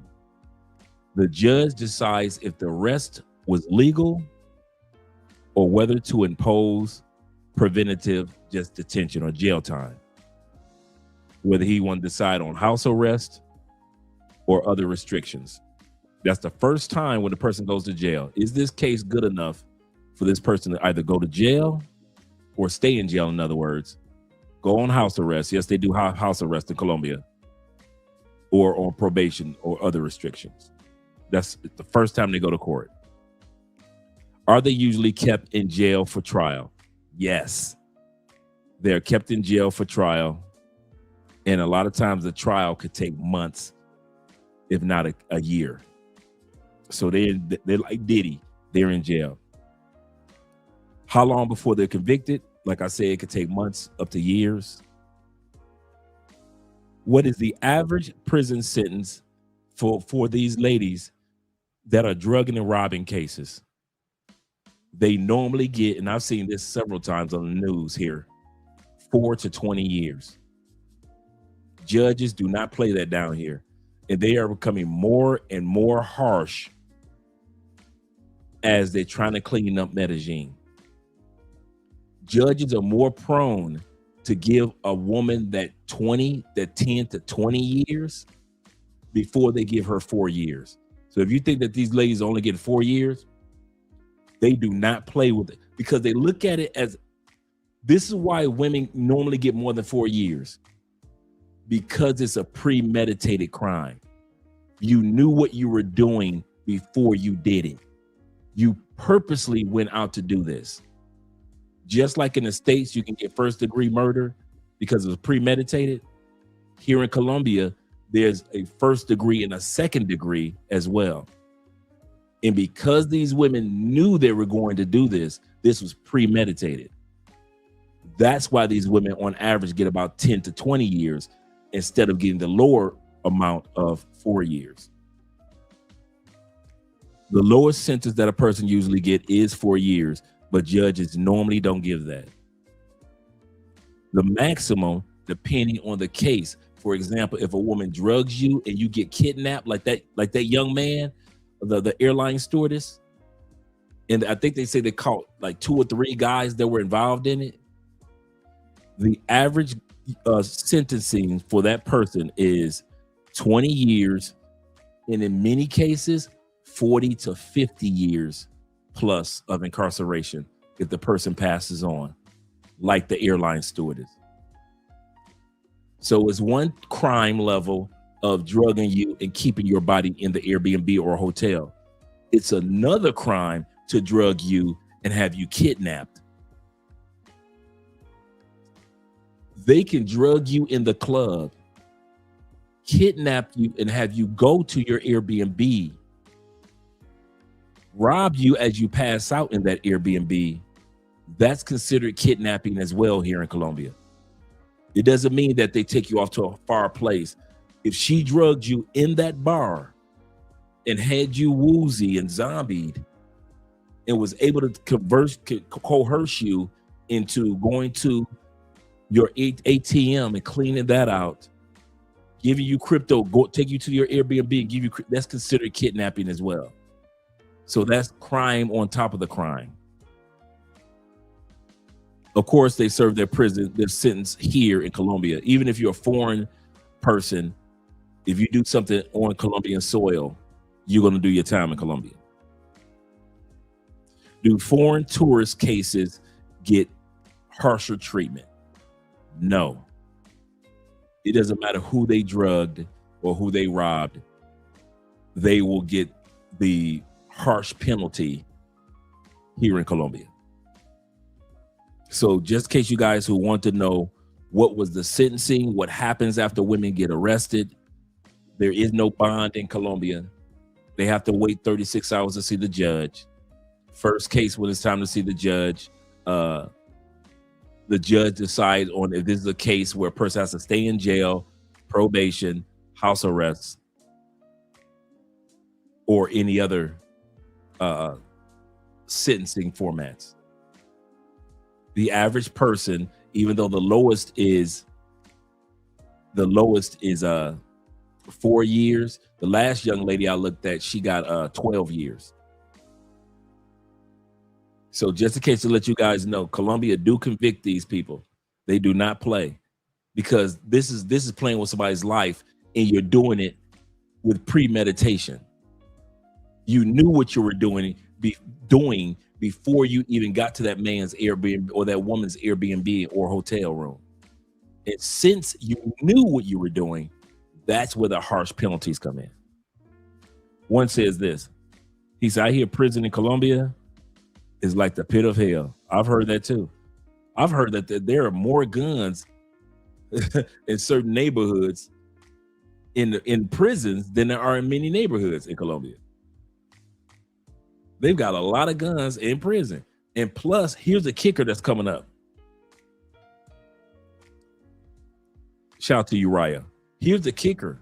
Remember, right now, even as we speak, on the outskirts of Medellin, Colombia is building a supermax prison that will be equivalent to the one that's in El Salvador.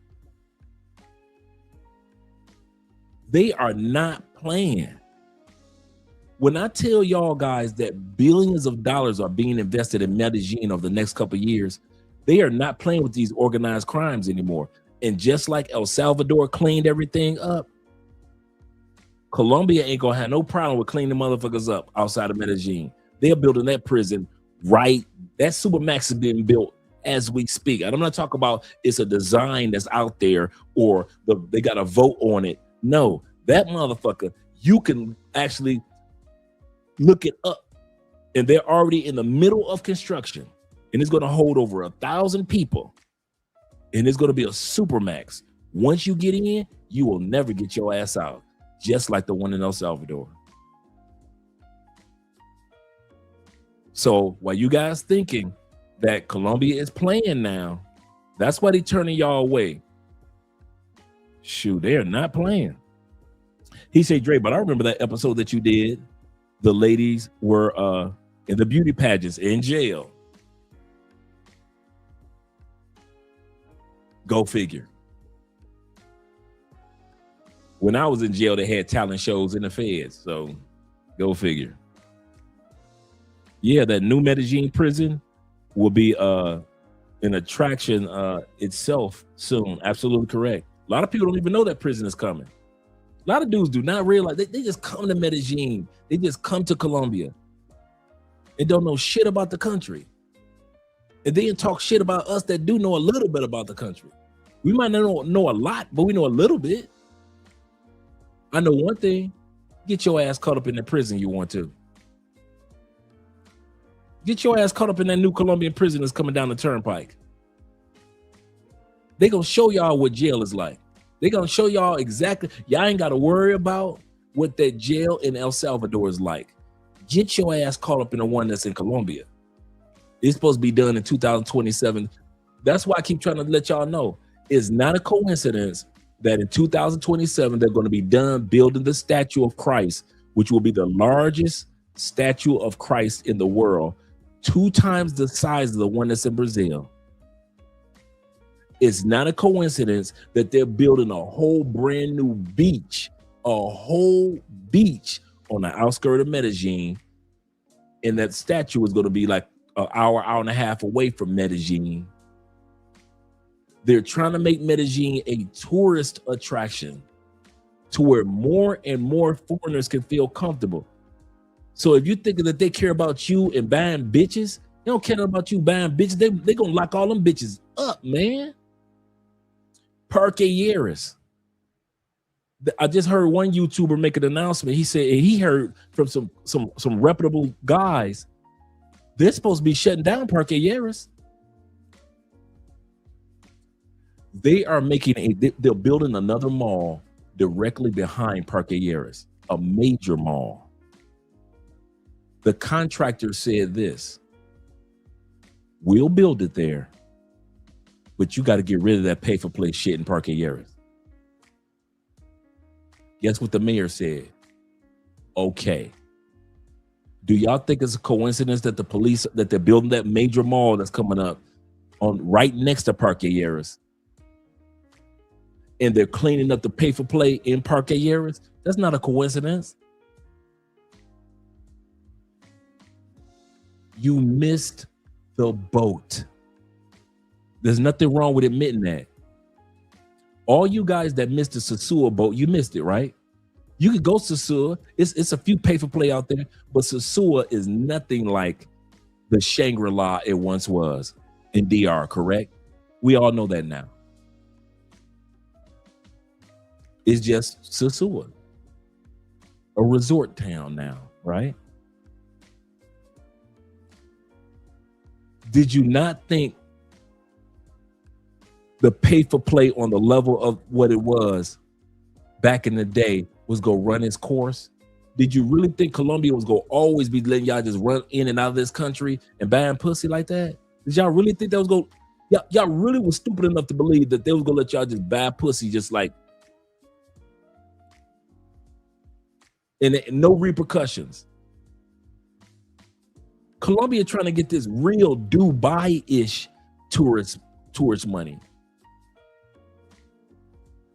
And if they got to get rid of them bitches in Parque Lleras and send their ass to another neighborhood, you better believe in order to get that damn mall built and make that money, they will lock every bitch up, including y'all asses, to get that multi-million-dollar mall built, to get that beach built. They will build a prison and put you and any goddamn body else that want to fuck over Medellin, put y'all asses right in that fucking prison for the rest of y'all damn lives. They don't give a damn what country you come from. This country is done playing games with you dudes in certain cities. Well, I'm going to Cartagena. I suggest you go there. But guess who's next in line to get cleaned up? Cartagena. Cartagena is next in line. You think Medellin is wasting their time expanding the subway system? They're about to expand their subway system. Cause y'all bad pussy?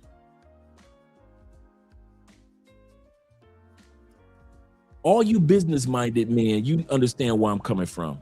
All you self-centered, thirsty motherfuckers, y'all think that I'm just blowing anything that I've ever told y'all about Colombia came to pass.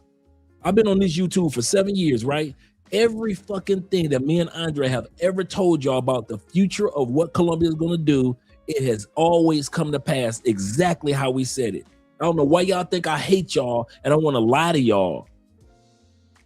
Colombia is trying to get that real tourist money. Not you raggedy motherfuckers that come down here buying some bitches. Now, will dudes still come down here to buy bitches? Yes. Will there still be pussy for sale? Yes.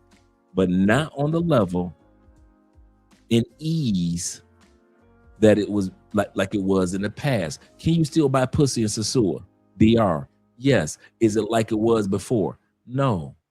It doesn't have the ease that it once had. So you can call me a liar and I don't know what I'm talking about. Fuck that nigga Dre. I don't care. Medellin does not give a fuck about how much y'all say fuck Andre. Do y'all know that? Medellin does not care. You can say Andre, fuck him till the cows come home. They still shutting down. Dude, I was just watching a video of Parque Lleras from this past weekend. Man, they stopping everybody. You walking down that motherfucking street, they stopping air. They going through women's purses. They asking men for identification. I mean, they are cracking down. And it's not a coincidence. They're cracking down, and it's a mall that's supposed to be getting built right next to El Poblado. I mean, right next to El Peñon. And not El Peñon, but Parque Lleras. It's not a coincidence. All these tourist attractions they're building, and they're building a big ass prison. Medellin is about to become the city of fuck around and find out.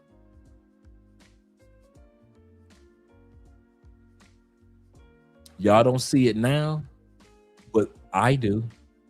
And I'm not even there. I follow the news and the business headlines, and I've been studying this country so goddamn hard for so many years. And I'm telling you, bruh. No, Diddy. I'm telling you, bruh. The era of pay for play being at its peak is over. Like I said, can you still buy pussy? Yeah. Yeah. Will it be as easy as it was before? No. No. No. It's already dudes like me talking about how it used to be.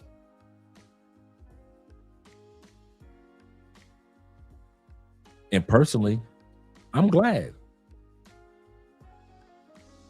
I like seeing mothers and fathers and kids from other countries coming down and enjoying Colombia. I'm glad. I'm looking forward to seeing that beach that they're making in Medellin, and then they're going to build high rises around that beach. I'm glad. So the country can be safer. They are building prisons. I am glad. I'm not a fuck boy. I don't know why y'all think everybody else who are not fuck boys supposed to be happy for you, supposed to be mad like you fuck boys are mad. You fuck boys and you Pookies and Ray Rays, y'all mad. The rest of us, the other 90% of us that come to Colombia, we are not mad.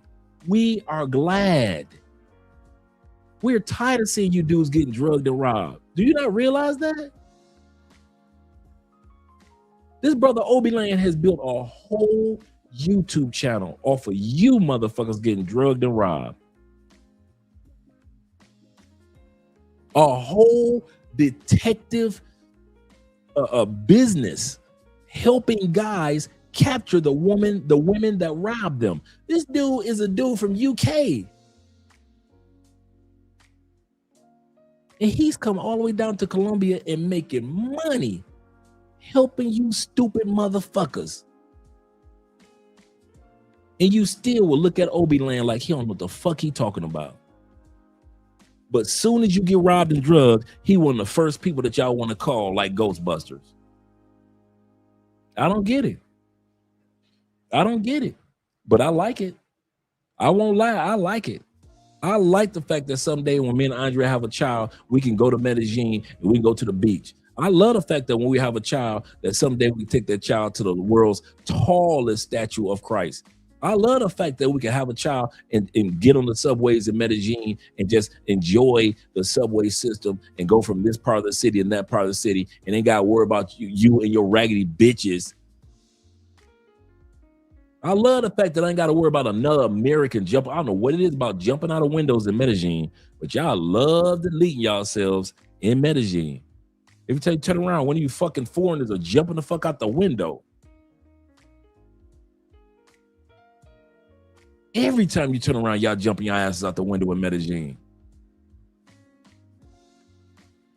But it's a new Medellin coming down the turnpike. And watch, in a couple years, I'm going to say, did we not say it?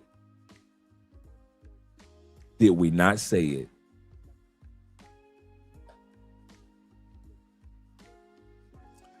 Thank you.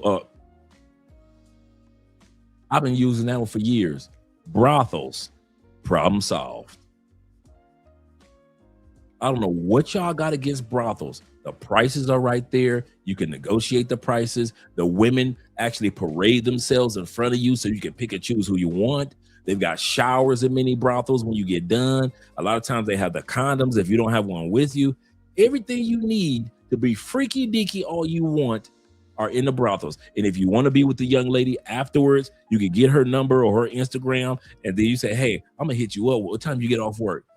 You can hit her up off work. You know that she ain't going to drug you. Why? Because you know where she worked, at the brothel. I ain't never heard a motherfucker get drugged by a brothel girl, ever. In the brothel or even outside the brothel. When he has a how much you charge for overnight? Well, I only charge, okay, cool. I ain't never heard a brothel girl rob a motherfucker and drug a dude. Why? Because she knows she got to get back to work tomorrow morning. She ain't gonna throw away her brothel job just to rob your ass for your little raggedy ass watch and your raggedy ass cell phone. But y'all don't. Hey, AMSM. You can't tell a nigga shit. You can't tell a nigga go to a brothel. You can't tell these niggas go to what? That's like acting like you got some goddamn sense in your head. That's the last thing they gonna do, act like they got some sense.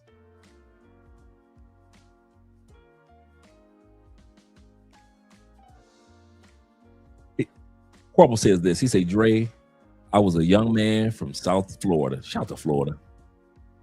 He said, I had a bad reputation with the women of the night, and women were plenty. However, these guys better or need to learn to read the room is not acceptable anymore. It's over.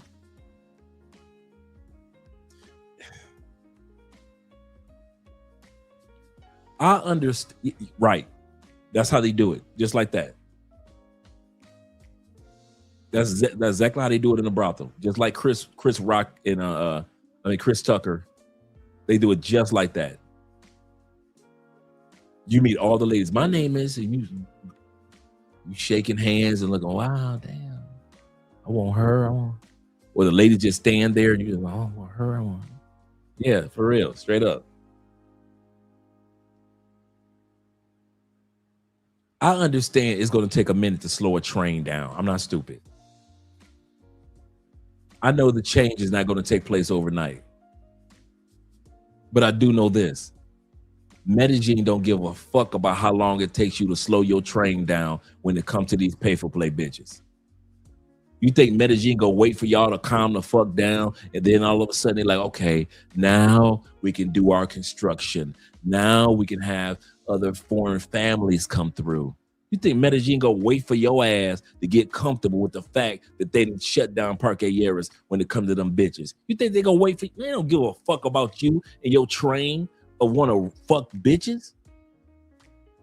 You want to come to Colombia and fuck bitches? Cool. It's just gonna be a different way of going about it. That's all. Bitches gonna still be selling pussy, but you're gonna have to go about it a different way.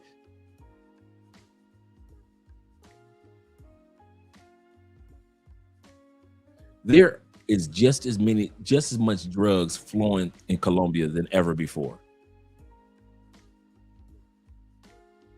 Colombian drug game did not peak in 1994 with Pablo in the Cali cartel and the Bogota cartel. It didn't peak. There is more drugs flowing in and out of this country than ever before. Well, why you don't hear about it? Because they move in silence now. They realized they had to slow the train down and move in a different direction. Do they still sell? Yes. Do you see it all over the international news? Some of y'all can't even tell the name of 3 drug lords in Colombia, can you? You know why? Because they slowed their train down and they move in a different direction. Here's the problem with y'all. Can't nobody tell you shit. You don't think that the way that pay for play moves through Medellin is ever going to change, because can't nobody tell you shit.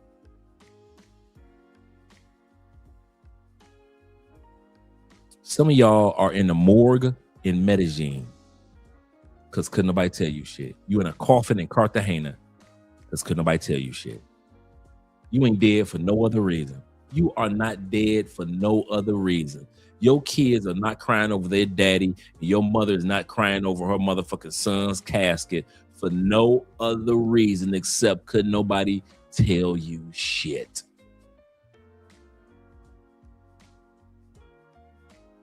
Especially you dudes that got a few dollars in your pocket.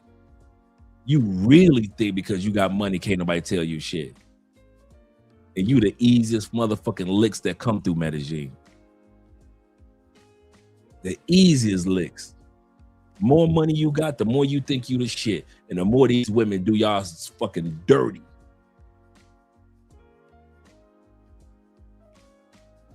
Yep. Can't tell them nothing. I ain't worried about nothing. Yep. Gringos that can't be told anything. Yep, absolutely correct. You thought fat meat wasn't greasy. That's a good way of putting it. He said, no wonder. He said, I see so many drug stores in Cali, especially around Chippy Chape. Shout out to Chippy Chape Mall over in my neighborhood. Yep. Let's continue on with the video, guys. Let me shut up for quite a bit. The Obiland team continued to investigate Gisela's movements, but it soon appeared she had vanished from Medellin and returned to Bogota, widely believed to be her main stomping ground. And after that, there was silence. She was nowhere to be found on dating apps. She had completely vanished. Perhaps she had turned over a new leaf and now was living a different life. There were no further reports about her, and it appeared that she had now moved on to greater things with her life. However, almost 18 months later, Gisela appeared to be back to her old ways. She was spotted in Cartagena's walled city, speaking with tourists, with a male handler seen in the background. 100% they were affiliated and definitely part of a criminal group. The following day, the Obiland team received a complaint that a man had been drugged in Cartagena. Whether Gisela was involved remains unknown. But you just gotta be really, really aware and have your senses and your wits about you when you come here to Medellin, Colombia. Not just Medellin, Colombia, but in Colombia in general, Cartagena, anywhere. Colombians themselves don't trust other Colombians. And all this shit that's happening is in the safest area. Exactly. So you can imagine what happens in the unsafe areas. Que sean muy atentos, inteligentes, más que todo que manejen su inteligencia. De que no dejen sus pertenencias solas cuando se lleven una chica que ni siquiera conocen, que estén al pendiente, al tanto de todas sus cosas. Don't get caught slipping, don't trust strangers, doesn't matter. Treat every girl the fucking same and don't trust anyone. Parque Lleras, the focal point of nightlife for many international visitors, with hundreds of foreigners in the area on any given day. To understand what's happening, we spoke to a foreign resident and business owner who has lived in Medellin for over 10 years about crime in Colombia and the growing number of druggings and robberies. Talking about this thing about Scopian and stuff, and she said like, oh yeah, they deserve it. Like, no, they don't. It's like, yeah, maybe there is some kind of sex tourism going on, but it's like every guy and every girl, normal person, goes on an app, on a dating app. It's not necessarily looking for sex. To demonstrate the risk, the Obiland team set up an apartment bait to show how easily someone can be drugged when the wrong individuals are presented with an opportunity. Secret cameras are set up and events are monitored from a different location. To further entice potential perpetrators, certain items are deliberately left on display in the apartment. Plan all of this stuff. A drink to get the party going. Any chick who comes to my place, she's gonna see the laptop. A laptop worth thousands of dollars. Cash left on the table.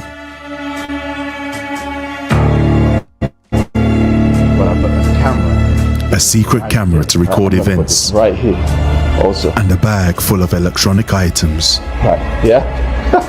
Within minutes of arriving at Parque Lleras, our guy was approached by two women. After a short conversation, they proposed going back to the apartment. There's a girl from the hood. She goes out to Parque Lleras. Let's go straight up to Parque Lleras, because that's where it's going on. And they're looking for, like, the girls go, they look for an American guy who can pay her some cash, and then they see the money. These girls are seeing the money there. They see $100 bill. They know that's like 400 and a little. And so they go back to the barrio with a bunch of money because they made it in the weekend. So they go out and tell all their little friends, yo, you know what? I'm making this money, and there's a lot of money over there. Yep. All these American guys have money, all these gringos, because that's how they call them here. So they're just straight up going to say that. And once they go to the hood, all these kids, they want a piece of that. All this crime scene begins there. Because how do these kids know that you have money? Because of the girls. Under the watchful eyes of hidden cameras, the two women enter the apartment. Our guy welcomes them into the apartment and offers them drinks.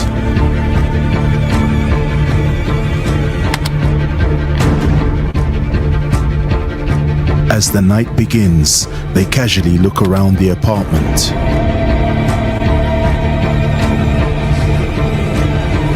Everything appears normal. Music plays as the atmosphere turns into a small party. Then our guy makes an excuse to step outside. He says he needs to make a phone call, that he'll be gone for the next 15 minutes. What will the women do now that they're left alone in the apartment? There must be somebody working behind them, like somebody making it, like fixing it all up, like, okay, give me all the information and we'll work from there. Because I don't think these girls, they don't know that much about like economics or financial stuff in the US. That's the stuff that we use. The same thing happens with cryptos and all that. And they're actually stealing everything. Left alone, the two women appear to be having a good time as they start dancing. Everything seems normal until one of them shuts the door and begins to look around the apartment. She will check the closet, barely missing our secret cameras.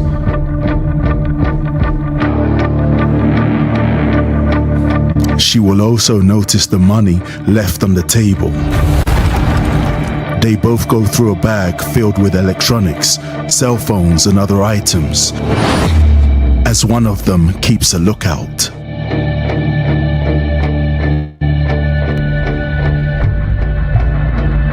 Again, they look through the closet to ensure that nothing has been missed. And having been presented this opportunity, it appears that our guy has passed the test as a good victim to be drugged and robbed.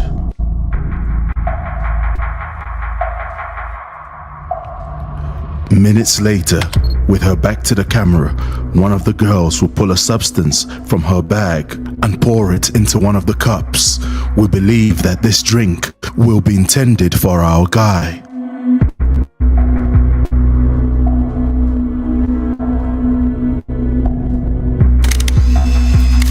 She then shakes the glass to ensure that whatever she put in is well mixed.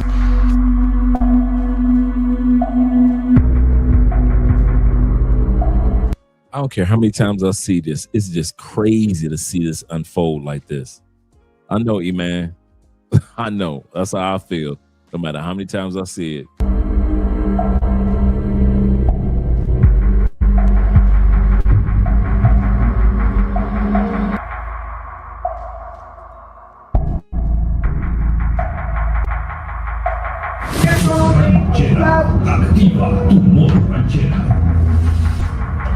Again, her attention is on the drink, which she continues to shake.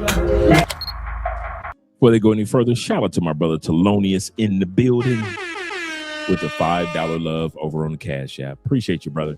Glad to see you here. They have made their final preparations as they await for our guy to return back to the apartment.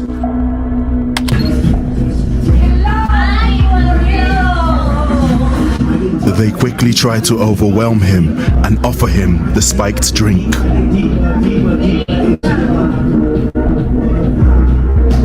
But our guy has been notified that his drink has been spiked, and so he has other plans and confronts the two women about it.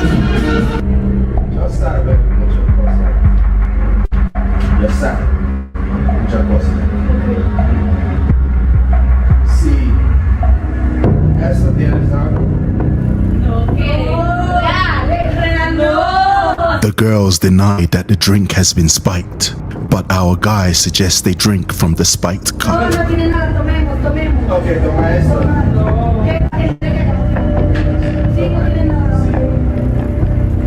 They pretend to drink, pressing their lips to the cups without actually taking a sip.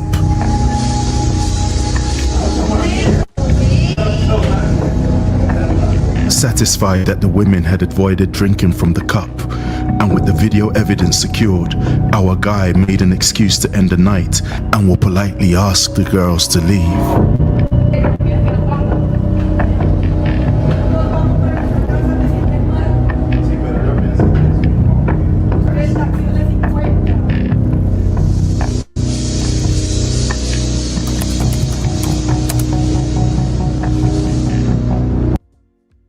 After Katrina and Andrea left the apartment, we quickly reviewed the video and decided to confront them regarding what was put into the drink. We were hoping to record the encounter.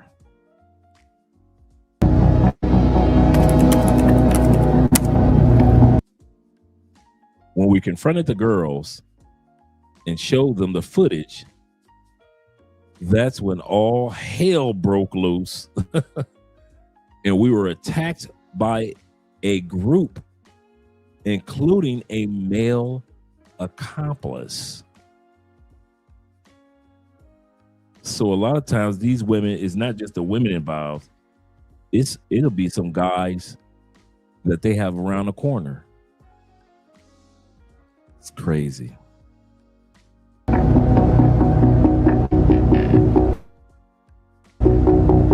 The police will come to the premises and break up the incident. The Obiland team will provide them with evidence and they will take notes.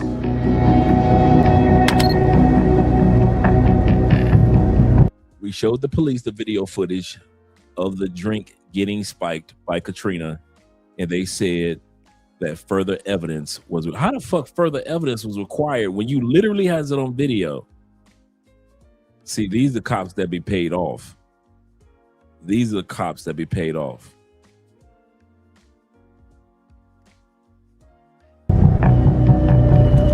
So whose fault is it? At the end of the day, it's like I'm nobody to say whose fault it is. I'm just saying and putting out there what the information, like how I think about it. I cannot say it's your fault or your fault. I think it's part of a total thing of society that happens.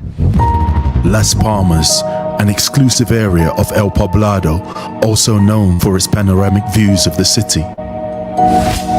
And this is where the story begins, with Natalia Vargas, Javier Vasquez Chacon, in Medellin with his family, who will meet Natalia via a dating app. Well, first of all, I'm just gonna say, like, women in Colombia are not easy to get. Like, a good woman in Colombia is not easy to get. So if you're a guy here in Colombia and you actually make a Colombian girl fall in love with you, you're a fucking winner. Because they're hard to get, they're hard to catch, a good woman. Meeting through a dating app, and without hesitation, Natalia agreed to meet him at a restaurant with a friend in Las Palmas.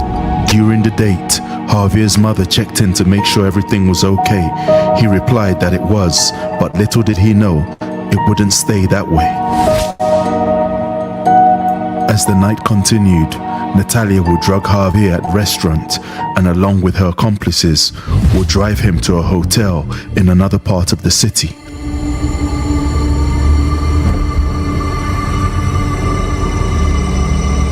It's around 4 a.m. and they have just left the Chula restaurant. Javier has already been drugged, but to passers-by he lightly appears drunk as they drive him towards a hotel near Centro.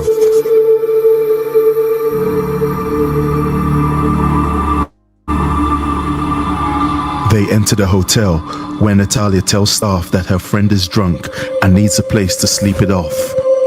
Inside the hotel room, Javier was robbed of his phone, bank cards and other financial information. According to the autopsy report, a struggle occurred in the room. Autopsy. Soon as you hear autopsy,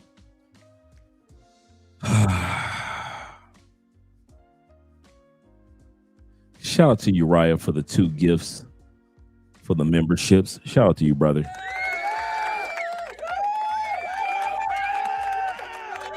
Thank you guys for support by way of PayPal, Cash App, and Super Chats tonight.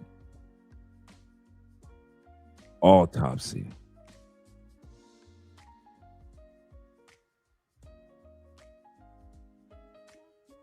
They just do not care.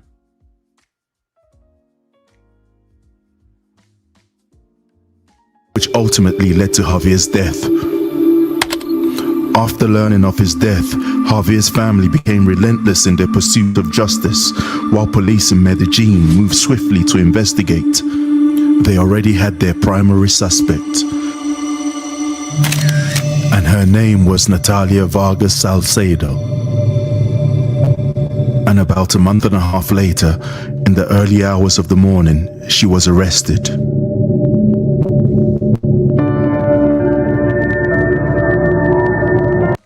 Looked like she was in bed. She got pajamas on. You know, Colombian women always stay dressed. So they came to her house early in the morning.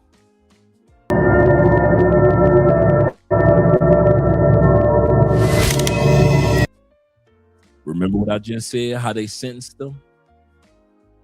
She got 33 years.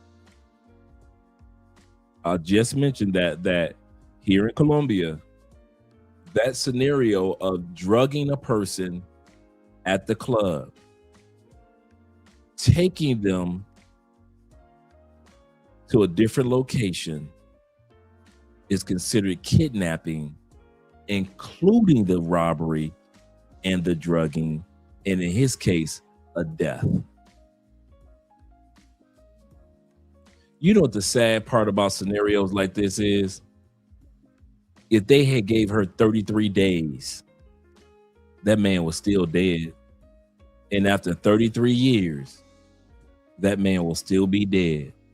We got to be careful out here, gentlemen. We really do. Yes, sir, gentlemen. Make sure that you join the Patreon. I'm going to drop this video on the Patreon. I kid you not. This live stream is definitely going on to the Patreon. That's that's common. That's common. The double-digit sentencing, like I mentioned earlier, guys, they get sentenced harsher. They get the 10 years and the 12 years here in Colombia because it's premeditated. Because you knew that you were going to drug this person, it could jeopardize. It's one thing, bam, a guy is robbing somebody at a liquor store, right? You walk out the store, somebody rob you. That's premeditated. That's armed robbery. But when you sit back and you create a situation where that person could die, like you shot them and they could have died, just like the women drugged them and the guys died or could have died. Oh, that takes it to a whole nother level. That's why from the research that I found, they rarely give the women only 4 years. It's rare for a woman to just get 4 years. Nobody ever gets probation. And nobody ever gets halfway house. 33 years. He said, Andre, if you still have it, can you email me the montage about what women like about? You know what? I think I just deleted it today. Let me take a quick look. I think I actually just deleted that one today because I didn't think anybody wanted it. Let me take a quick glance before we go back to the video.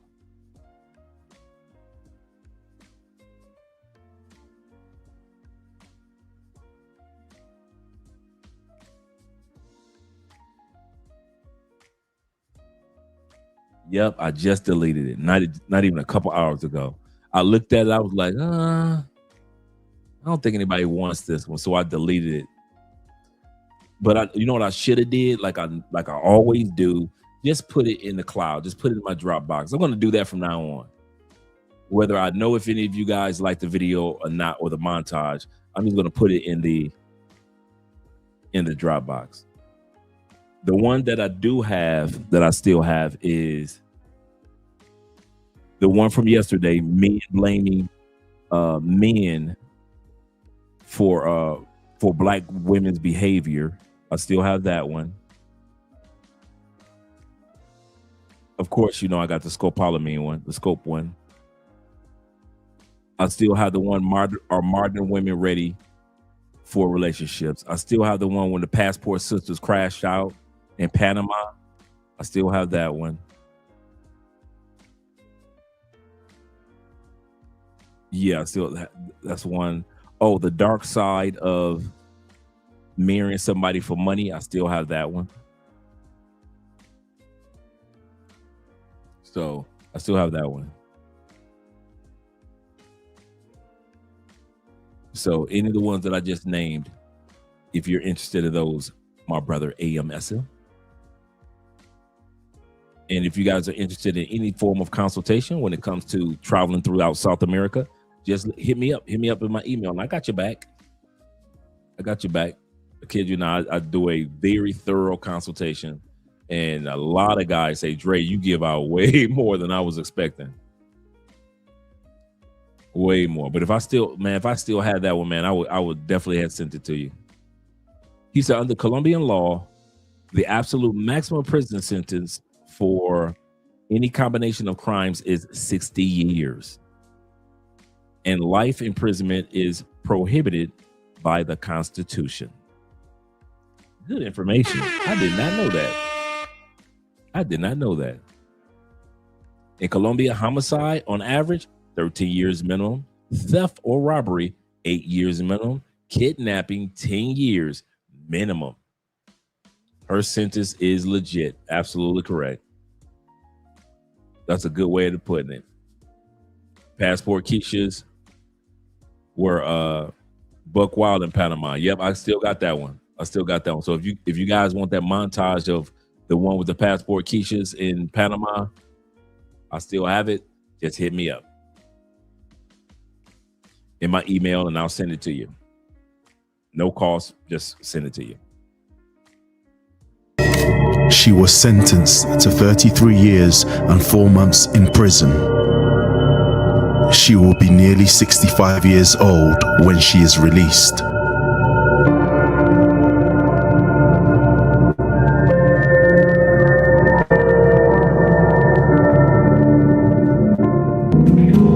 Next is a viral story investigated by the Obiland team. It centers on Fritz, who was drugged and robbed by a woman called Maria after meeting her on a dating app. After returning to Colombia, he reflects on the events. Had to fly back to the U.S. While I was there, waiting for my, after I got my new phone and everything, while I was waiting for my return flight, I was like really wanting to get more information on this drugging thing. And so I Googled, I was on YouTube sitting in my living room, and lo and behold, who pops up? First one. Oh, so I watched the episode on a girl, I think her name was Lena or something like that, went back to Colombia, and tried to just forget about it all. But I always hoped and wished I would one day run into the girl that did this to me. And I knew she couldn't hide forever. It wasn't like I was looking for her, but I was always keeping my eyes open. And just happened to be by myself. My buddy was in a club dancing with some girl. I decided to cool off and walk around, and there she is, walking hand in hand with another guy from the U.S.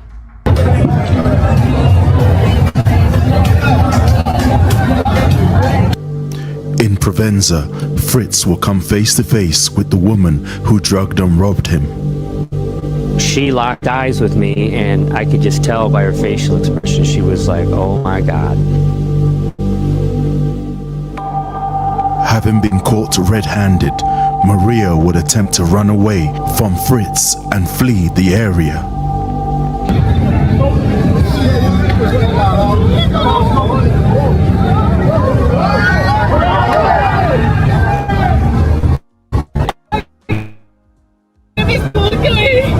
She Scopolamine me a month ago.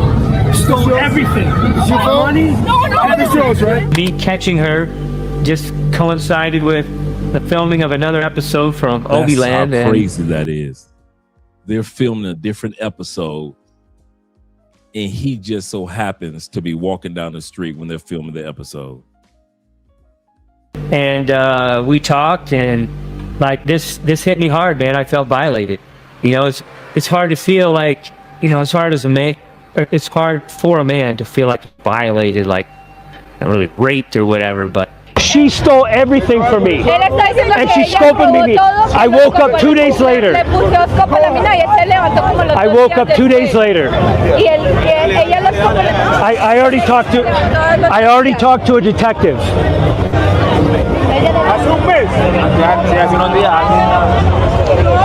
Sí, rabo. Muy mala. So 1 month ago. Un mes atrás. What she do to you? Okay, 1 month ago, I met her on Bumble. Yo la encontré en una aplicación de Bumble. And then I took her back to my apartment, and she scopopined me in a drink. She stole my computer, my phone, todos moneda, or a dinero. And then I woke up 20 hours later, and I'm lucky to be alive. Without sufficient evidence at the time, Maria was allowed to go free, but the case would later trigger a joint investigation by the Obilan team and the police, ultimately leading to her arrest.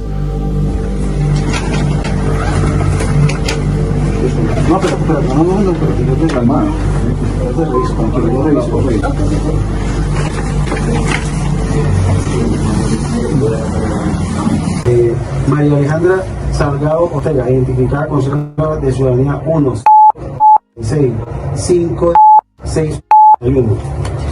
Te voy a notificar una orden de captura. La orden de captura 005. Escúchame primero. Esté pendiente, María Alejandra. Cállese y escuche. ¿Por qué tiene esa orden de captura? Por unos delitos. Concierto para delinquir. Punto calificado agravado. Punto calificado menor cuantía. Listo. Esta orden fue proferida por el juzgado 16 penal de control de garantía de Medellín. Listo. Te voy a leer unos derechos. Si no entiendes los derechos, me dices para yo explicártelo. Listo. El hecho que se le atribuye el motivo de su captura y el funcionario que lo ordenó. Derecho a indicar a la persona a quien se le deba comunicar su aprehensión. Derecho a guardar silencio. Maria is under arrest and is now being read her rights. A declarar en contra de su cónyuge, compañero permanente o pariente dentro del 4º grado de consanguinidad, o civil o segundo de afinidad. Derecho que tiene a designar y entrevistarse con un abogado de confianza en el menor tiempo posible. De no poder hacerlo, el Sistema Nacional de Defensoría Pública proveerá su defensa. Entendidos tus 4 derechos, listo. En esos momentos nos vas a acompañar para la CIE a hacer todos los actos urgentes, listo. Te tenemos que llevar para presentarte a la fiscalía. No me lleve. No me lleve, que me van a dejar allá. The sad part was in this guy's case, in the white guy's case, shout out to the Indiana guy. In this case here, he didn't even want to drink. He was just like the scenario that I was describing. Come in, he wasn't playing no music when he brought her through. Because the original, we did an episode on this particular story anyway. In that story, he said, I brought her over to have sex. I wasn't playing no music. I didn't want to drink nothing. He said, next thing he knows, she made some drinks and offered me a drink. He said, no, I don't want to drink. She walks up behind him, caressing his neck, trying to be all sexy and everything. He thinks she's moving in for a kiss, so he moves his neck back. She pours the drink right down his throat. And that's how he got drugged. She grabbed his neck, pushed his head back, poured the drink right on in there. Yeah, them fake tears don't mean nothing now. Those fake tears don't mean anything.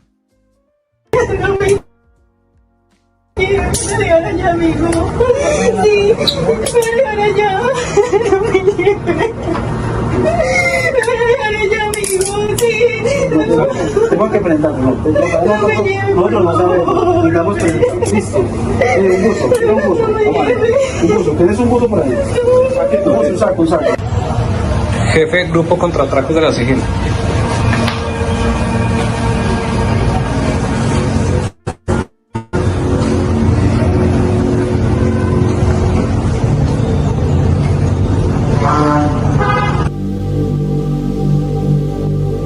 Maria, along with her accomplices, are facing at least 5 years in jail. She was arrested with 4 other accomplices, whom the media call the Las Barbies. And coming soon, the story of a scopolamine queen who drank her own scopolamine in an attempt to avoid prison when confronted by the Obilan team. If you would like to see what happens next, keep watching That's this the one channel. we're waiting for them to drop. They probably drop it in a couple of weeks, and we're going to be doing a reaction to that particular video. This girl drinking her own scope to keep from going to jail.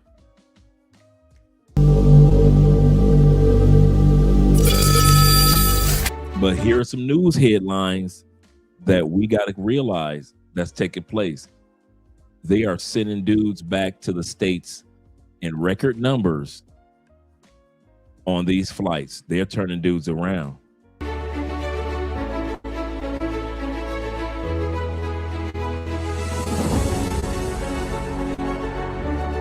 The citizen had entered Colombia as a tourist in February through the Rumichaca International Bridge on the border with Ecuador and later traveled between Bogota and Medellin to avoid controls. His arrest occurred in a hostel in the Poblado neighborhood after the report of the United States marches activated an immigration alert to the immigration. So this dude that they're going to be showing it was on the Angels list. He didn't come through Colombia through Medellin. He didn't come through into Colombia by way of Cartagena. He thought he could sneak in through Ecuador. And they came and locked his ass up through his Airbnb. Verification group of the Antioquia Choco Regional. After his identification, the administrative measure of expulsion was applied and his transfer to United States territory was coordinated.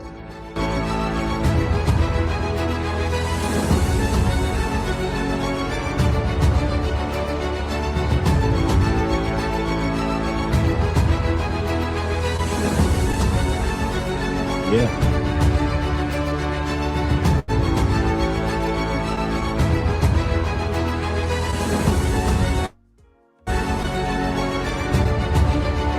During the proceedings, They the put his officers ass right back on that Spirit put his ass right back on that Spirit airline. We all know that's that yellow Spirit airplane. Don't act like y'all don't recognize that airplane that they putting that man on. They putting that man on that Spirit. Get your ass up out of here. rejected repeat offers On of the Angels list, on the Angels watch list, that exact same pedophile list that they have in the States. The United States allows Colombia to use the data. A lot of guys don't realize. I know, right? A lot of guys don't realize. Uriah says this. He said, why do these dudes think that they're going to get away with sneaking in when their name is on the countrywide list? Absolutely correct. That one I don't get. Here's going to be the other one, Uriah. Watch how many guys try to come back in a few months later, as if Colombia forgot.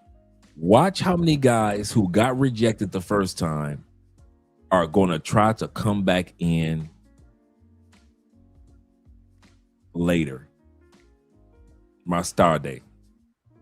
Later. Thinking as if Colombia forgot. bribes made by the detainee, who requested 20 minutes to escape. We wish to highlight the integrity of our officers in this case, which also demonstrates international cooperation and institutional commitment to national security and the fight against drug trafficking. With dignity, we fulfill the government of Colombia.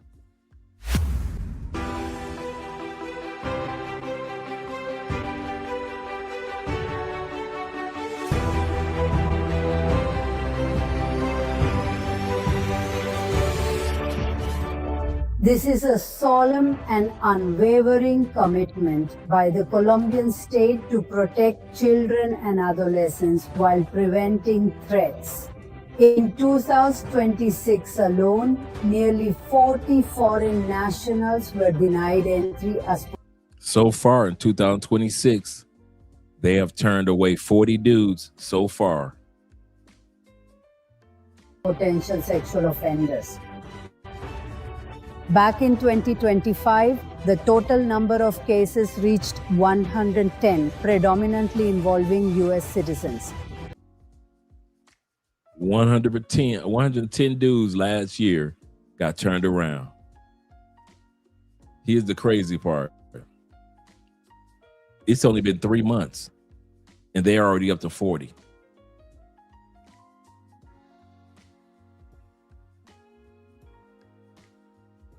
Such incidents are primarily detected at Jose Maria Cordova Airport. Colombia remains steadfast. Vigilant security measures extend beyond airports to sexual offenders.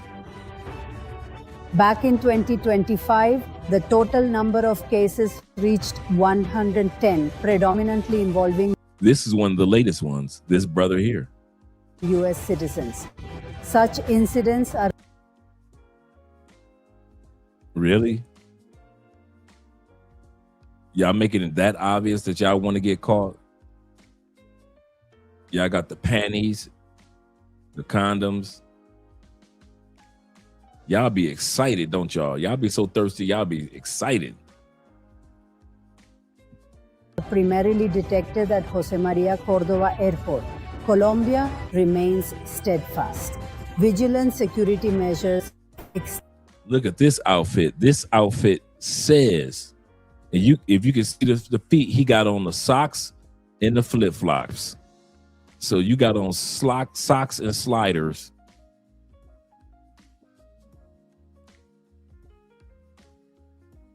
I forgot who said, oh, Pablo Frescobar sent me this photo this morning. He said, man, they did turn him around just based on his outfit alone.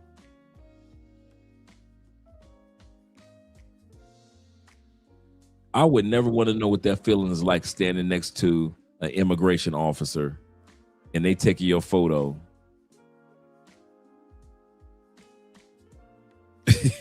He got rejected for addressing we for real. FBA, come get your people. FBA,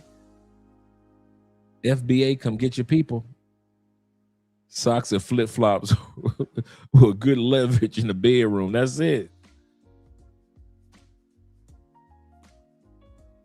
He say, dude, look like he's going to a Drake concert. Hey, come get y'all people. He said, Dre, I warned the homies, the hobos.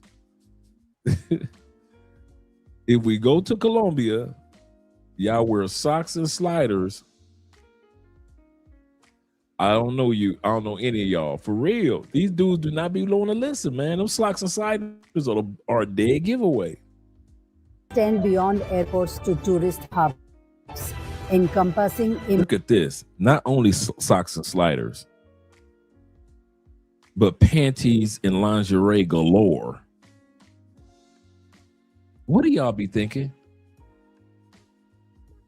I mean, y'all be coming with the panty lingerie collection.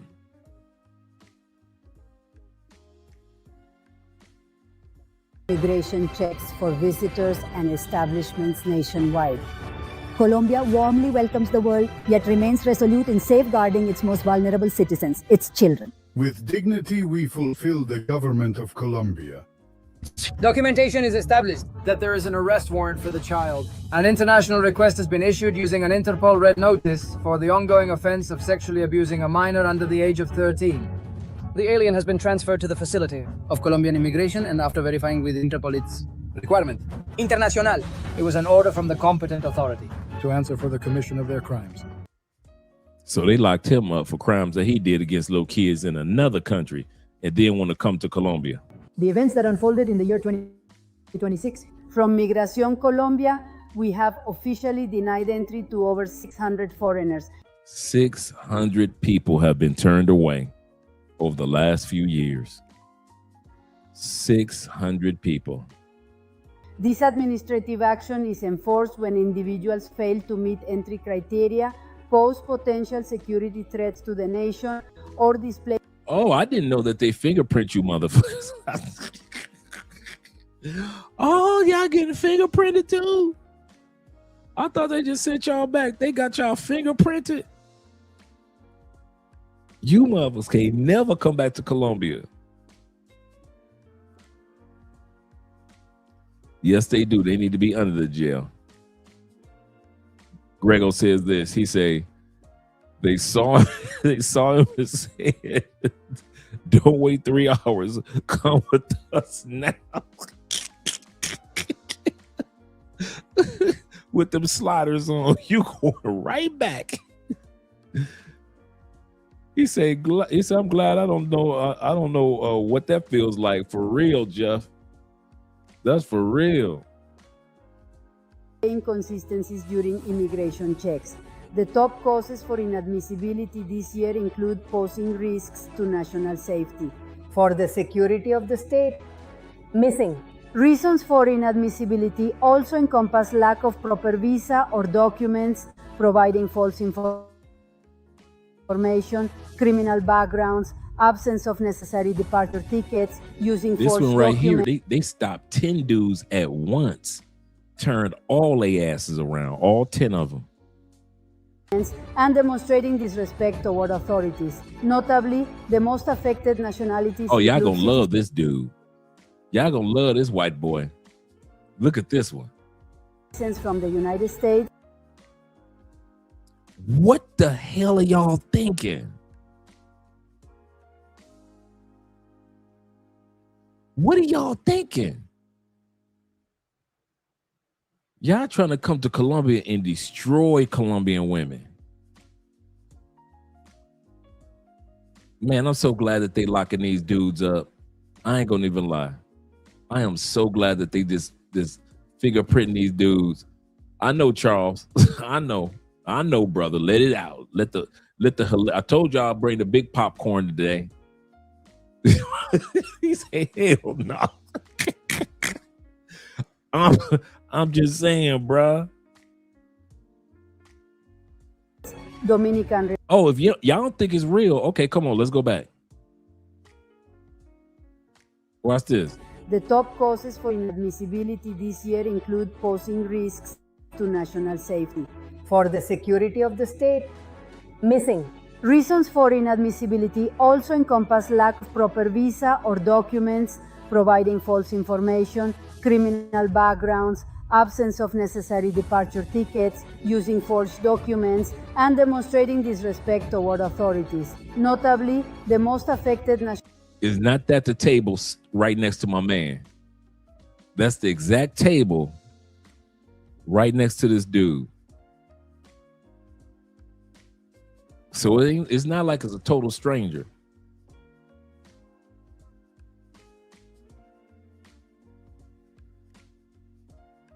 nationalities include citizens from the United States, Dominican Republic, Ecuador, Venezuela, and Nigeria. As an immigration... What the hell are y'all thinking? He made sure he didn't forget the lube. He got the strap-ons on the table. Shit.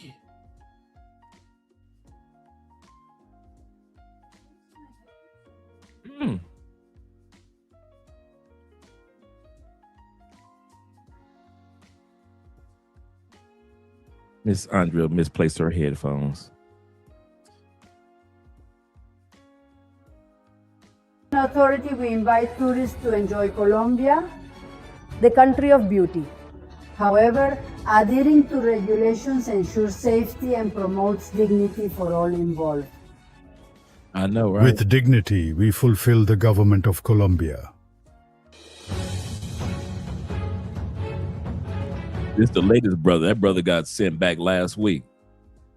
This brother got sent back last week. I know y'all traumatized from the last brother. No Diddy. Take that, take that. Take that, take that. He came down here with the Colombian Diddy kit. After Colombian migration officials will detect inconsistencies in the information provided to enter the country, during an exhaustive interview, the foreigner incurred in contradictions about the reason for his trip to. Here y'all go again. Remember the other day. I know, right? Take that, take that. Here y'all go again. My man got the skirts. He got the little Red Riding Hood skirt in the background. I guess he thought they was gonna let him scan that through. I guess he was gonna stay in Colombia. The whole Diddy kit, known by many, owned by few. This dude came with What the happened little from 20 to 26, nearly Get your big ass out of Colombia. 40 foreigners have been inadmitted For possible cases of tourism for the purposes of sexual exploitation. Since the government of President Gustavo Petro, we strengthen controls to prevent the country from being used for this type of activities. Across the country. Did I not just say across the country? So it's not just Medellin. I keep trying to tell you dudes, man, they just think it's just Medellin. Oh, they tripping in Medellin. All right.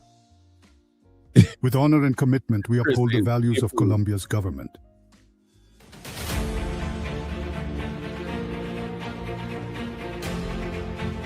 From Migración Colombia, we officially expelled 2 individuals from the Dominican Republic upon uncovering the DR dudes. The DR dudes got kicked out. They kicked out the DR dudes. Falsified documents during rigorous immigration checks. These individuals possessed authentic Dominican passports, but the residency information they presented was conclusively verified as fraudulent by immigration officers.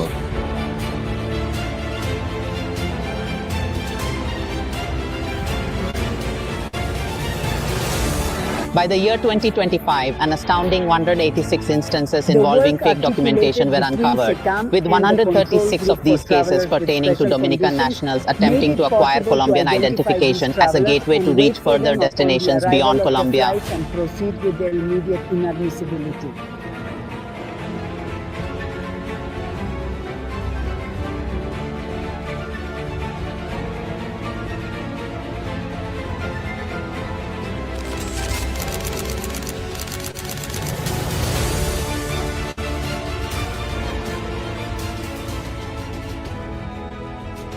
President Gustavo Petro's directive is unequivocal.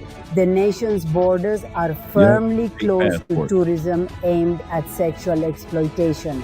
Through the dedication of Colombian migration officers and coordinated efforts with international authorities, we remain resolute in our mission to safeguard the rights of children and adolescents, relentlessly combating this grave issue. As detailed in the report, during the flight, the individuals attempted to document a minor. Once they entered the country, immigration protocols were swiftly enacted by Boy, y'all be coming with the freaky deaky, boy. officers who discovered women's lingerie in their carry-on. What is it with dudes with the dildos, man? Vibrator, that's one thing. But y'all coming with the straight deal. Luggage. Y'all got the dildos with the whip on it. Not with the whip on it, bruh. Yeah, that was a paddle. Yeah, that's some LGBTQ magic going on right there. That's some LGBTQ magic. You don't know who you sitting on with on a plane. That's the funny part. You never know who you sitting with on a plane. The foreign nationals claimed these items were intended for tourism tied to sexual exploitation in Colombia.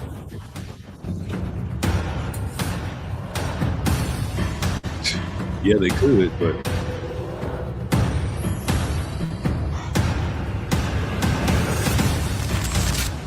From the government of President Gustavo Petro, we reiterate a forceful message. Colombia protects its boys and adolescents. Here there is no space for tourism for the purposes of sexual exploitation. all right, gentlemen, and that's the end of the video for tonight.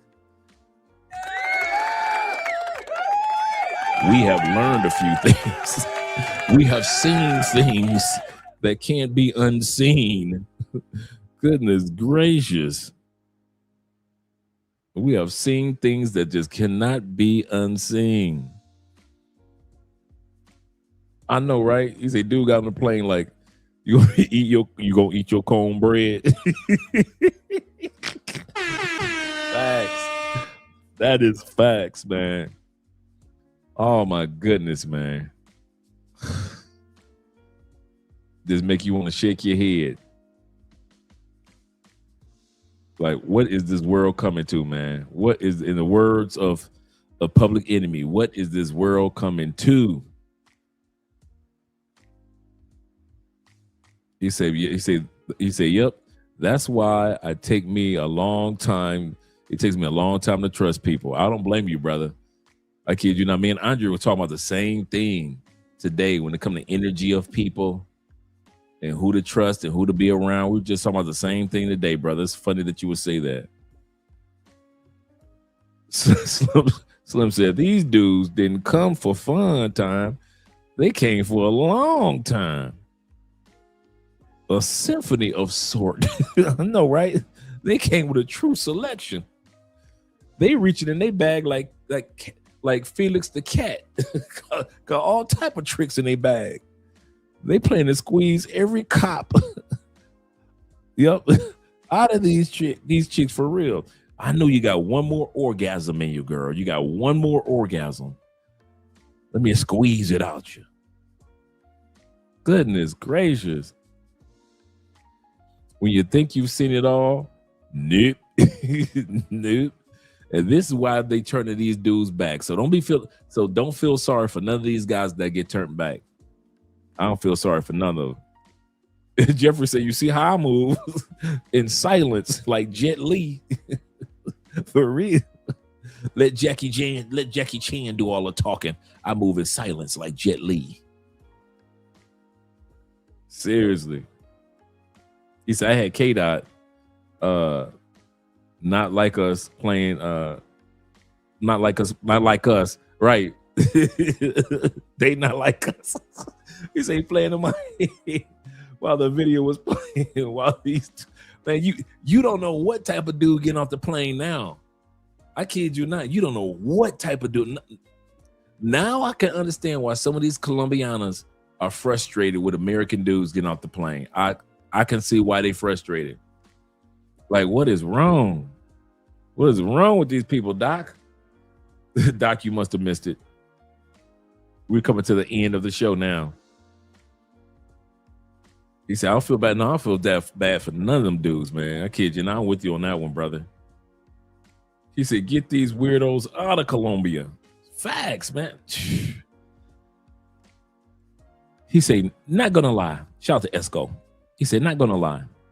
It seems like it's a lot of dudes getting exploited. Between how the Scope girls be having these dudes and the cops got your condoms and the horse dong spread. I know, right? Colombia ain't got no cut. They gonna put your business out there, ain't they? White boys. Now one or two of them, a few of them were brothers too. But for the most part, yeah, them white boys, man, be wilding. They be wilding. He said, now we understand why these Colombians will rather scope other dudes rather than lay with them. Weirdos. Shout out to all you guys here. We're about to end the live stream. I'll be seeing you guys probably Sunday evening. Spend some time with the family with Andrea. You know, it's Easter holiday weekend, so we're going to be spending some time together as a family. But I appreciate you guys being here, man. Appreciate the super chats, the cash apps, PayPal. Appreciate you guys, man. Chris says this will be the last comment for the night. Last comment of the night. Chris says the Black Queens don't want to talk about the white path. Ooh, that's a good point. That's a good point. Okay, we'll let Mr. Medellin be the last one. He says, Colombia likes details. When I applied for my parent visa, he said, I had to write a semi-explicit narrative about how my daughter got here. So he had to go into details in regards to his daughter. Yep. Big shout out to Mrs. Spence. Shout out to Andrea. Yes, sir. And shout out to all you guys that are watching from Andrea's channel, supporting her. Appreciate you, gentlemen. Really do. Really do appreciate you. We had fun with this live stream. I told you guys, bring your popcorn. We had fun with this particular live stream. I swear. Get it together, people. Get it together, people. All right. Let me get ready to head up out of here. Let's get some outros. We're going to watch a couple outros tonight. We're going to watch a couple outros.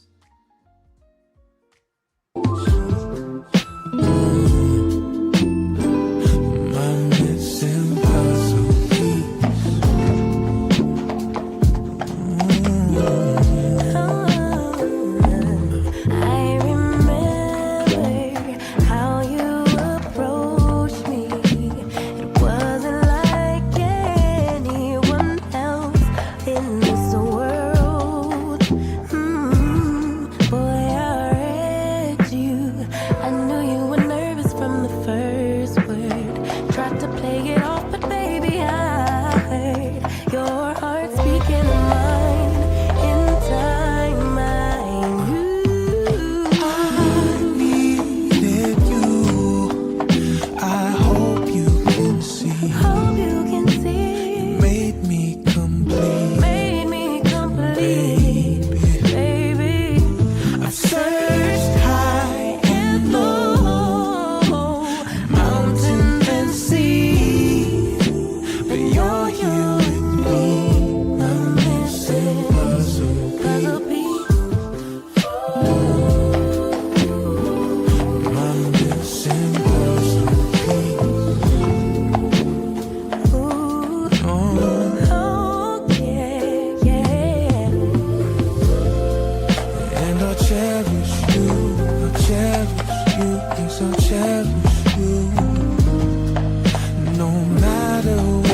you got me overthinking.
Yeah.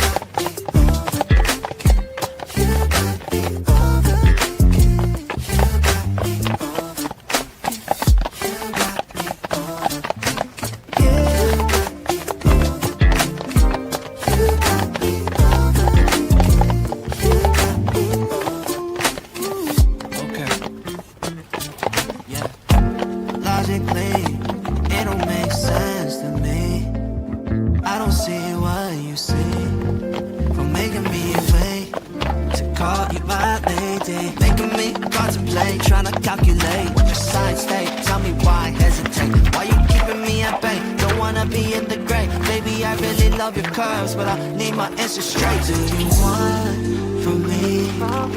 Lately it's been nothing but a mystery. Curiosity has got me wondering if this'll be alright. I want you in my life more than just a night.